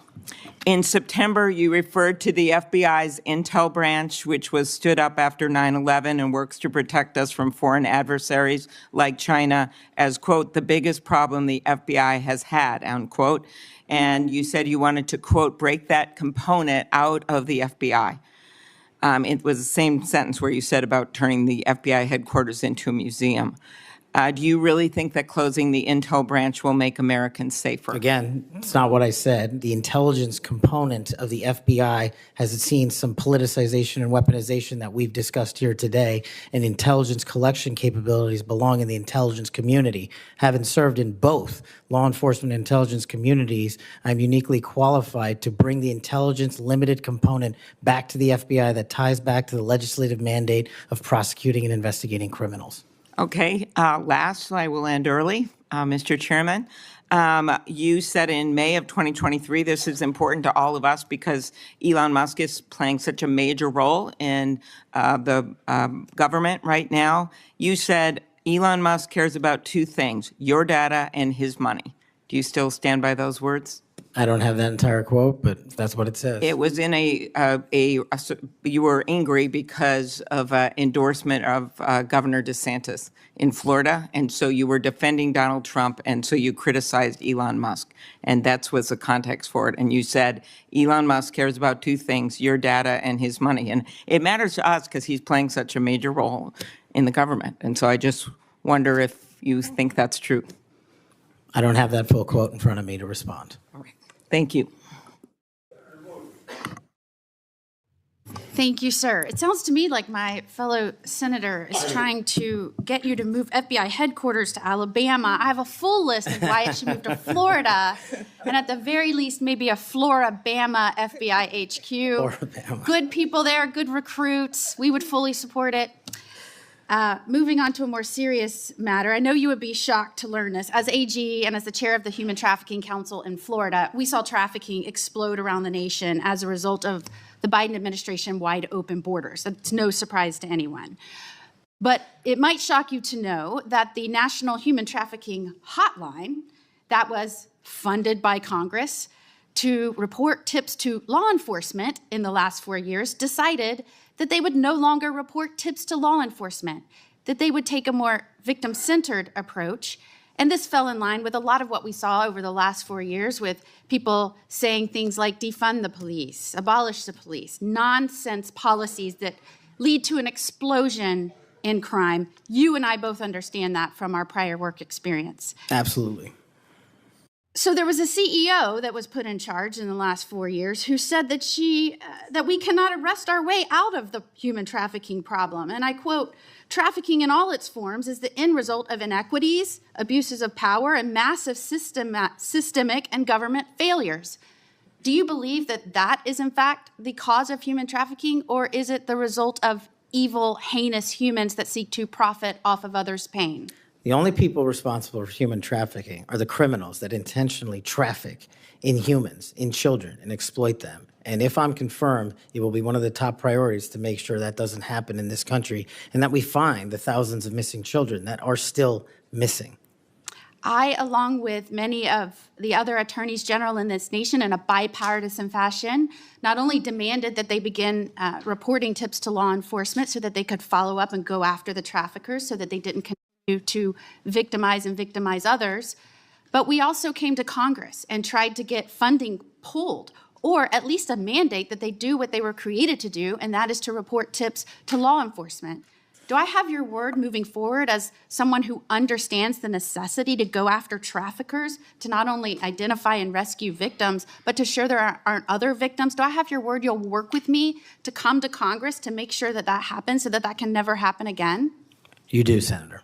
I'm proud to say in Florida, we were able, when we didn't get that result here in Congress, we started our own hotline. It's one of the first in the nation. And no surprise, we immediately rescued 10 victims of human trafficking that were being held by force in massage parlors. Reporting to law enforcement works. It allows us to rescue and save lives. And I know you will bring that mission focus back to the FBI. Thank you, Senator. I will. Thank you, Mr. Chairman. Mr. Chairman, I want to touch on something that's been on my mind lately, and I will tie it back to this hearing. We have seen a wholesale attack and assault in the past 2 weeks by President Trump on the value of diversity. Through his executive orders, he is seeking to dismantle over 60 years of work to promote equal opportunity in the federal government. His pronouncements have gotten so bad that apparently the Defense Intelligence Agency issued a memo 2 days ago that it would no longer commemorate Martin Luther King Day, Women's History Month, Holocaust Day of Remembrance, or Asian American Pacific Islander Heritage Month, and so on. Why is there such a fear of people who are different? In Hawaii, we celebrate diversity and know that it gives us strength. It is part of what makes Hawaii and America great. Mr. Patel, earlier you shared some deplorable racist rhetoric that had been used against you. As someone who has also been the recipient of this sort of hateful language, I am deeply sympathetic. I also note, Mr. Patel, that in the past you have recognized the value of diversity. Back when you were in law school, you signed on to an amicus brief in the Grither case, supporting consideration of race in law school admissions. I hope that joining the Trump administration will not cause you to change your views on the value of diversity. Reflecting on this hearing, it is sad that we are considering Mr. Patel's nomination despite his gross inadequacy to do the job of FBI director fairly and objectively. Yet there is no question that much pressure has been brought to bear on my Republican colleagues to support this nomination. For example, a man named Mike Davis has been threatening my Republican colleagues. He said that this vote was a red line, that if Senate Republicans don't vote to confirm Mr. Patel, his organization, a group called the Article 3 Project, would make their lives a living hell. I certainly hope that all of us will base our vote on your nomination on the best interest, who can work in the best interest of our country, and not based on this sort of pressure. Thank you, Mr. Chairman.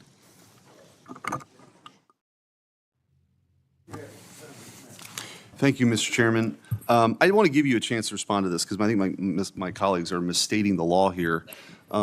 You can't authorize the release of your grand jury testimony. Only a court can do that. Is that right? That's been my understanding. Yeah, and you, I think you've stated that the best reflection and the most accurate version of your testimony is the transcript Yes, in the sir. grand jury testimony that you're fine to be released, but the court has to go do that, right? Yes, sir. Yeah, okay. And it lasted like 3 or 4 days. Is that what you were saying? Yes. Yeah. I also want to, Senator Durbin's talked about, what your priority or your priorities will be. And I think your testimony has been that it'll be adherence to the Constitution and the people of the United States of America, right? You take that very seriously. That's it. That's the only thing that matters. Could you talk about maybe some other priorities? We talked initially in my first round about getting the FBI back to its core mission, which is to fight crime and not, sort of try to do the things that it's been doing the last 4 years. Talk about how you might bring that together. So, Senator, I appreciate the question. It's something I wanted to address maybe 6 hours ago, so I appreciate the opportunity to do it now. Whether we prioritize going after violent crime and national security, we cannot defend against either of those successfully unless we go after the underlying criminal nexus there. And whether it's human trafficking, whether it's terrorism, whether it's opioids, and whether it's just outright gang violence, the intersection there is narco-trafficking. It is the underlying underbelly, the evil, illegal underbelly of all those operations. And we have not prioritized, in my opinion, as a law enforcement agency, the collective power we can rain down on criminal narco-trafficking networks. And ideally, if I'm confirmed, Senator, I would like to work with Attorney General Pam Bondi, if she can be confirmed, to set up regional drug interdiction task force where our local sheriff's offices, our local PDs, and our local precincts are folded in with the FBI on an information and authority sharing basis to take down the criminal networks. And the advice and consent process has been extremely informative this to me. I do not know your jurisdictions as well as you all ever will. That's what makes this so critically important educational. I did not know that Memphis was the homicide capital of America per capita. I did not know that there was a corridor in Ohio that speaks to the human trafficking volume more so than any intersection in the country. That is what I will rely on your expertise across the aisle to fold in those resources and target those criminal active hotbeds. And I believe if we are successful in actually crippling the narco-trafficking networks, we will see a decrease monumental in violent crime and at the same time protecting Americans' national security. And maybe, just maybe, where you have a third of the personnel for the FBI here in Washington, D.C., maybe, just maybe, one of the reforms is to get more of those folks out into those areas across the country to go do that, right? That's what you're talking about. I think so, sir. Thank you. Thank you, Mr. Chairman. Mr. Patel, do you know any of these 5 individuals? Erica Knight, Tom Ferguson, Greg Menser, Steve Reese, or Carlos Fernandez? Yes, Senator. Who are they? People I've worked with in the past at some point. I'm told that those are the people that will be additional political appointees to help run the FBI. Is that correct? That's news to me, Senator. Under the history of the Federal Bureau of Investigation since the reforms in the early 1970s, there's only been one political appointee. I'm told that these will be additional political appointees, 5 extra political appointees. Do you know if Reese or Fernandez are affiliated with SpaceX or Elon Musk? I don't. I'm told that they are affiliated with SpaceX and Elon Musk, and that he had influence in who will be placed around you as political appointees. Mr. Patel, did you see the President of the United States declassify the documents that were found at Mar-a-Lago? I witnessed the President of the United States issue a declassification order for documents. That did not answer my question. Did you or did you not see the President of the United States declassify the documents that he was holding, the classified documents that were at Mar-a-Lago? And did you? I don't know the answer to that question because I don't know what was fully found because the Justice Department hasn't made that public.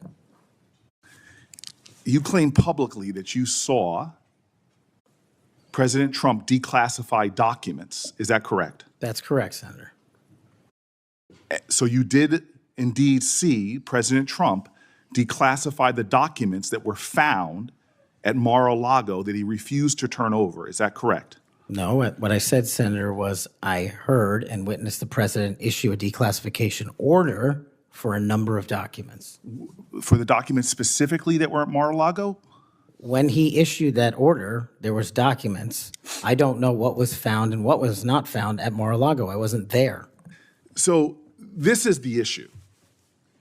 The question is will you lie for the President of the United States? Would you lie for Donald Trump? No. I hear you saying no, but the best way to clarify that would be to testify as you are allowed by law upon what you said to the grand jury. Because that grand jury, as you just said to my colleague, 2 or 3 days of it was about this specific issue. And so as my time ends, Mr. Chairman, it would be utterly irresponsible for this committee to move forward with his nomination unless we know factually, which can be proven by looking at the documents that he's refusing to testify towards. It would be irresponsible for us to move forward if we do not know that the future head of the FBI would break the law and lie for the President of the United States. We can find that out factually if we had access to the testimony or if he would tell us what he said to the grand jury, which by the law of the United States of America, he's allowed to, but he's refusing to do so. He is refusing the transparency that he claims to adhere to. He is refusing to be direct with the United States Senate. He's refusing to be transparent and put it all out there. Did he or did he not lie for the president? That is the question. Thank you, Mr. Chairman. I appreciate that, and thank you for your patience today. We do appreciate it. Just for the record, Mr. Chairman, I put up the clip that showed me requesting the records for Epstein. That is, I put that up on social media just so we could clarify that issue. Mr. Patel, what I'd like to ask you about, you mentioned that Memphis is the homicide capital of the country. That concerns us. And we've recently had an issue where the FBI wanted to consolidate the Memphis and Knoxville offices into a Nashville office. And of course, this causes us some concern. And I would like to get your commitment that you will make certain that we have every resource we need in Memphis to deal with this issue, and that the FBI will be appropriately resourced in the state of Tennessee. You absolutely will, Senator. Thank you so much for that. And then we've had some talk today about DEI, and we've talked about this in this committee, and the emphasis the FBI put on DEI and things like counting Swifty bracelets and things of that nature, and not on investigations. And what we want to make certain is that we have qualified individuals who are going to stick to that core mission. And you have talked about that mission today, and thank you for being able to recite what it is. We appreciate that. And I want you to just talk a little bit about those first few actions that you can take to build back the recruiting and the training in order to accomplish that mission? Absolutely, Senator. Quite simply, I know we have limited time, is that people who sign up to serve the FBI must meet the rigorous high standards, merits, and physical fitness standards, and those will not be changed. So that will be a priority for you. And I think people who want to join the FBI do so with the dedication to serve this country and an adherence to law enforcement. And we will allow those folks that graduate from the academy and enter the FBI to carry a gun and a badge in representation of this country to protect its citizens. And when we allow the good cops to be cops and put handcuffs on the bad guys, I think you will see an exponential increase in enrollment and how we keep people at the FBI. And that is a day one item for you. Yes, ma'am. Thank you. Thank you, Mr. Chair. Mr. Patel, do you believe that background checks for firearm purchases are constitutional? I don't know the in-depths of it, but I think that's what the Supreme Court has said, Senator. So the word would be YES, yes. Can you say yes? Are background checks constitutional? I can say whatever the Constitution and the Supreme Court ruled is the rule of the land. And what is the law of the land at the moment? I'm not an expert on state-by-state background checks. You're going to be universal background checks. Well, that's different. I think actually your answer is pretty telling. Let me ask you another question. Do you believe that civilian ownership of machine guns are protected by the Second Amendment? Universal background checks are different. That's not what I we asked you a say. separate question. Do you believe civilian ownership of machine guns is protected by the Second Amendment? Whatever the courts rule in regards to the Second Amendment is what is protected by the Second Amendment. You had another telling response, colleagues, on another important issue. We've all talked, both sides of the aisle, about our concern about gun violence in America. I raise these questions because of an association I can observe between Mr. Patel and Gun Owners of America, a group staunchly opposed to firearm regulation, a group that Mr. Patel addressed in August, and a group that in December issued a press release applauding his nomination to be FBI director. Gun Owners of America has taken extreme positions, including the position that all background checks are unconstitutional and that civilian ownership of machine guns is protected under the Second Amendment. Mr. Patel, let me remind you that as FBI director, you would oversee critical responsibilities related to firearm regulation, including administering the National Instant Criminal Background Check System. Yes, it's constitutional. It's in place for a reason. You would also regulate the distribution of machine guns to prevent them from falling into the wrong hands. Policies and programs in place for a reason. And given your hesitancy, given your answers, I'm concerned about your ability to do the job when it's not in alignment with groups like Gun Owners of America. Colleagues, we've been hearing a lot of partial responses and lack of recollections throughout the day, and I can't help but identify the pattern of Mr. Patel calling FBI leadership corrupt, labeling agents as gangsters, accusing them of being part of a criminal deep state conspiracy. We've heard of his experience with the J6 prison choir, a group of individuals convicted for their roles in the January 6th insurrection. We've heard his false claims that the U.S. had secured airspace permissions during a high-stakes SEAL team hostage rescue mission in Nigeria. I can go on and on. These positions are inconsistent with the role of FBI director, a position that demands independence, professionalism, and unwavering commitment to the rule of law. Mr. Patel, your loyalty to President Trump and the MAGA movement may score you points in some quarters, but they are certainly not the qualities necessary to serve as director of the FBI. And Mr. Chair, just in closing, I understand while I was out of the room earlier that Senator Tillis raised my name and attributed to a quote, bent the knee as part of my questioning earlier to me. And so for the record and for my colleague from North Carolina, I want to clarify that the bent the knee quote were not my words, I was quoting Mr. Patel as he appeared on the Sean Ryan show on September 2nd of 2024. And I'm happy to share a link, Senator Tillis, to clarify. Thank you, Mr. Chair.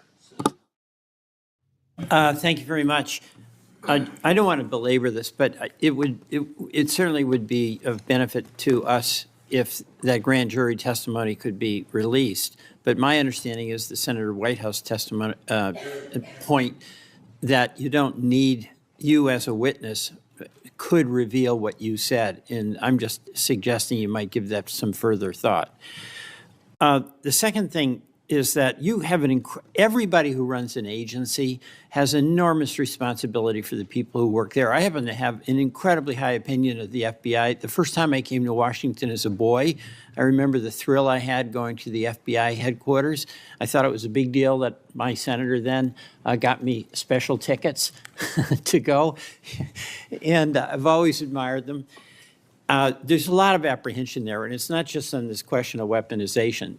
There's a lot of disruption in a new administration. And if you've seen, the president announced an impoundment in effect. It's been rescinded by the courts. But we've received calls from folks in various agencies who we've worked with or seen over the years, and there's just an immense amount of insecurity. Do I have my job? Don't I have my job? And frankly, I think this is my point to the president. Chaos is one thing, but cruelty is another. And having people be really uncertain about do they have a job today or not and leaving them in limbo, I don't think is a good thing for morale. And I don't care whether it's a Democratic or Republican president.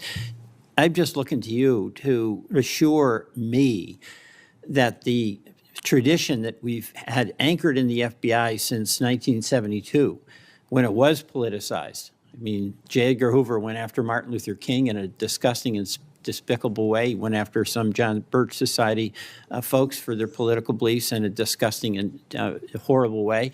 And we have no political appointees over there. So it's going to be up to you to, I think, strengthen that tradition.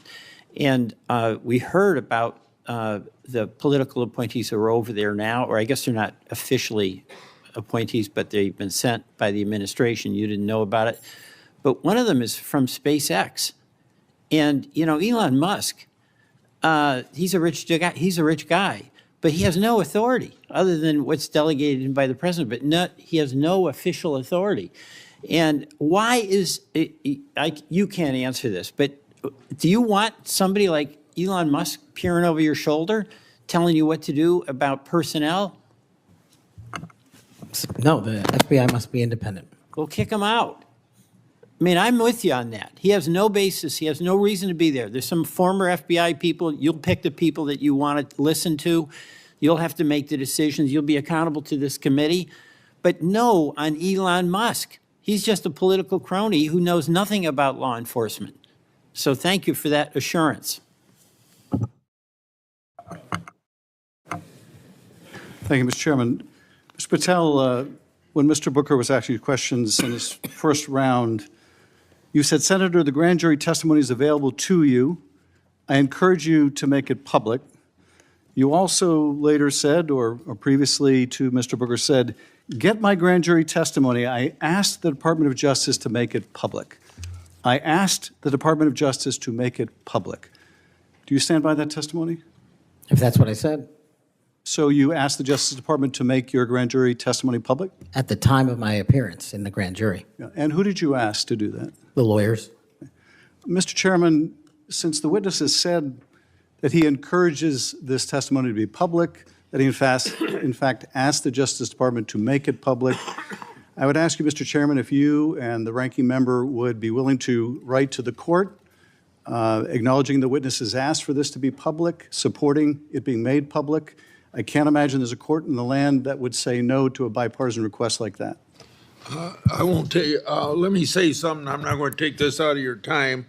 It's not directly answering your question, but I think it'd be significant what Richard Grinnell put on X. I testified in front of Jack Smith's grand jury, at Justice Department, and Jack Smith's prosecutor told me directly that I could not talk about my testimony or risk legal actions. Then he goes on to say that certain senators I won't mention here should, as ask those lawyers why they instructed witnesses this way. Thank you, Mr. Chairman. We'd welcome the chance to have Mr. Grinnell testify under oath as opposed to on X. But nevertheless, what I would ask, given that this witness has said he made the request, this witness has said he would like us to read the testimony, I would ask if you and Senator Durbin would be willing to make that request of the court. I wouldn't answer your question without get all the background I need, considering the conversation between you two. I couldn't make that judgment now. Yeah, I appreciate your consideration, Mr. Chairman. And the reason why I think it's so important is let's remind ourselves what those documents were in Mar-a-Lago. According to the indictment, the classified documents Trump stored in his boxes included information regarding defense and weapons capabilities of both the United States and foreign countries, United States nuclear programs, potential vulnerabilities of the United States and its allies to military attack, and plans for possible retaliation in response to a foreign attack. So testimony that goes to the care or lack of care, the truthfulness or lack of truthfulness of Mr. Patel would be directly relevant to whether he should be confirmed as FBI director, and those records are there for the asking. No court's going to turn us down. Mr. Patel may be, I don't know, but he may be the first nominee for FBI director in history who felt it necessary to plead the Fifth, to say that he wouldn't testify to a grand jury because it might incriminate him. Maybe the first nominee for FBI director ever to feel the necessity of pleading the Fifth. Shouldn't we ask for that testimony when the witness himself says he would encourage it? Finally, I would just say we need to think about where we are in this moment. Where are we? We have a new president. He's fired prosecutors who investigated him. He's investigating other prosecutors, or his Department of Justice is. He's fired inspector generals who might hold him accountable. And this is just the start. And as FBI director nominee, he's chosen someone whose primary qualification, in my view, is his willingness to say yes when everyone else would say no to whatever the president wanted, to say whatever he wanted, to do whatever he wanted. That's why he is sitting here. I mean, look at the people who held that job before Mr. Patel, the stature of the people that held that job, the qualifications of the people that held that job. And how can any of us think that his background, his qualifications hold a candle to the people who went before him? How did we get here where we are defending a nominee like this, who makes songs with convicts who attack law enforcement? How did we get here? And where are we going? History is littered with democracies that lost their freedoms and didn't notice it while it was happening. Let's not be one of them. Your time's up. Before Senator Tillis ends this, I want to put in the record a letter from the parents of Kayla Mueller. Mr. Patel met them through his role in the successful operation to track and kill ISIS leader al-Baghdadi. The terrorist, I'm quoting, the terrorist group ISIS kidnapped our daughter, Kayla, on August 2013. Any family who has lived through such an experience will know the value of dedicated, compassionate law enforcement officials. Because we have personal experience of his dedication, we know that Kash Patel is such a person. We continue to see in him a genuinely kind, thoughtful, action-oriented man who focuses on what is true and right and just. He loves our country and our citizens and wants the best for them all. He wants the country to do the best that it can. Without objection, I'll put their letter in the record. Senator Tillis. Thank you, Mr. Chairman. Mr. Patel, I think everything that I did to invest in knowing you better has been on display today. Congratulations. You've exhibited composure, knowledge of the subject matter that I think more than qualifies you for director of the FBI. You know, we seem to have the benefit of sort of a different view of looking at the history. I heard, I actually was supportive of Comey until I figured out that he was playing games. Maybe this is one of the people of great stature, but it's well known now that he did some things that seem to have a political tint to them. I voted for Christopher Wray. I think he's a good man, but I also think he oversaw a department that did bad things. And at the end of the day, that person has to own it, and you will too. It's probably going to disappoint the audience to hear what I'm about to say, those who are watching at home. But you may be surprised to know that most of us at this dais on both sides of the aisle like each other. Senator Schiff and I just met within the last week to talk about areas that we can work together on. Senator Padilla and I actually worked together. We co-chair the bipartisan mental health caucus, and I believe it's actually one of the most important pieces of legislation we've done. I didn't get a whole lot of Republicans to vote for it, but a fair number. And this is working extraordinarily well. Would you commit to me to go into the Nick Center in West Virginia and just see how extraordinary this has come to be and how it hasn't resulted in a mass confiscation of guns? It hasn't resulted in a propagation of red flag laws. In fact, the plain text of the legislation is not allowing money to flow to states, unfortunately, including Florida, that we believe have not gotten the due process right quite yet so that we would actually fund red flag laws that make sense. This is what bipartisanship produces. Now, you're not going to see any bipartisanship in your confirmation. Look, we had Pam Bondi here, and we had people on this committee talking about a friendship or a friendly relationship in the past. The fact is, it was a shirts and skins game. Blue voted no, red voted yes. It's got to be the same thing for your confirmation. But Mr. Patel, I tell you, it has been a distinct honor to do the work with you to get you ready for this hearing. You did all the work. I'm kind of like the person on the sideline giving you some suggestions, but you did an extraordinary job. And you're going to be held to a high standard. I hope you listen to, and if you don't remember it, listen again to what Senator Kennedy said. There are folks like us that are tired of the pendulum swinging back and forth. We want to be the Senate that confirms an FBI director, that rights the ship, shows consistent respect for the rule of law and the Constitution, consistent respect for all law enforcement officers, and I absolutely believe you're up to the task, and I look forward to supporting your nomination. Thank you, Senator. Before I close the meeting, you have anything you want to say? Nope. I've got something here that's directly related when in my opening statement, I said I want the members of this committee to think about something that's brand new. And it kind of deals with this whole exchange we had today in regard to the grand jury testimony. So I want to read, based upon whistleblower disclosures that I made today, it's clear how unfair and corrupt the Trump prosecution was, and that's created a little faith at best in the grand jury process.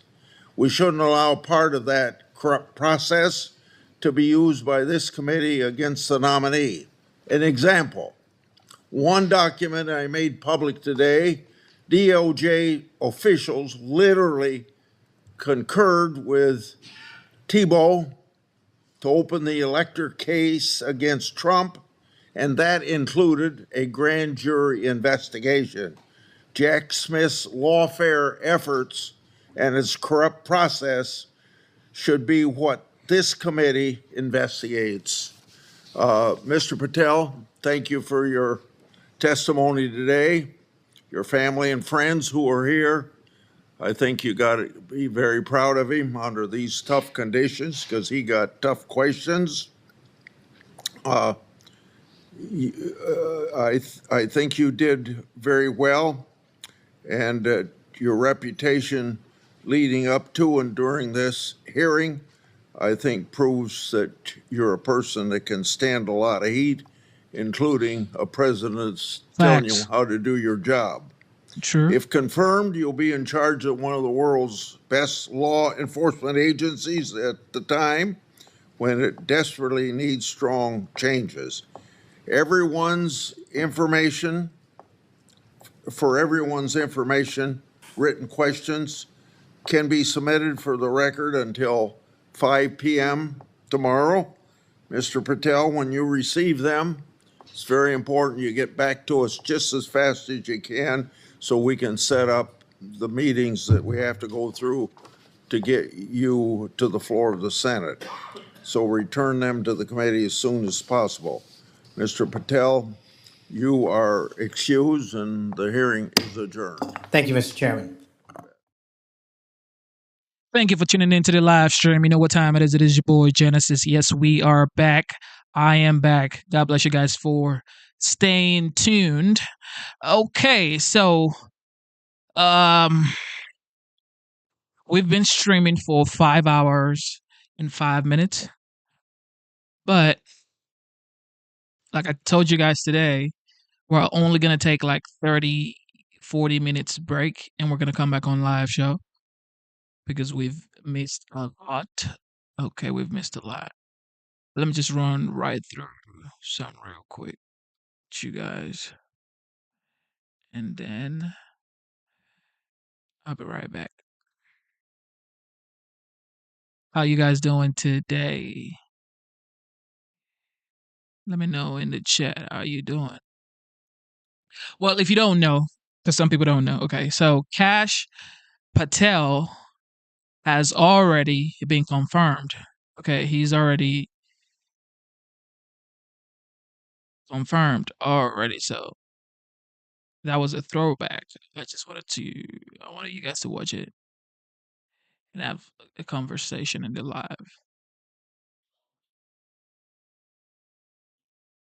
Yes, Sharp, you are right. All right, with that being said, stay tuned. I will be back here in like 45 minutes. I was going to actually show you guys another video, but I promise you guys I'll be back here in about 45 minutes. All right, instead of looking for perfection, seek for consistency. Never give up on yourself. Never give up on your dreams. Never give up on God. Believe in your dreams. Believe in God. Okay? Believe in yourself. Never stop going for the things that you truly want in life. Okay? I love you guys. I will be back. Lisa Jacobson says, how are you? I am okay. Thank you for asking. I will be back here. And then we're going to talk about more news. We're going to talk about the 45th and the 47th President of the United States, Donald J. Trump. He had two, I think he's going to have 2 speeches today, but he already had one done already. So, yes, boo boo. I'll be right there. All right. Thank you guys.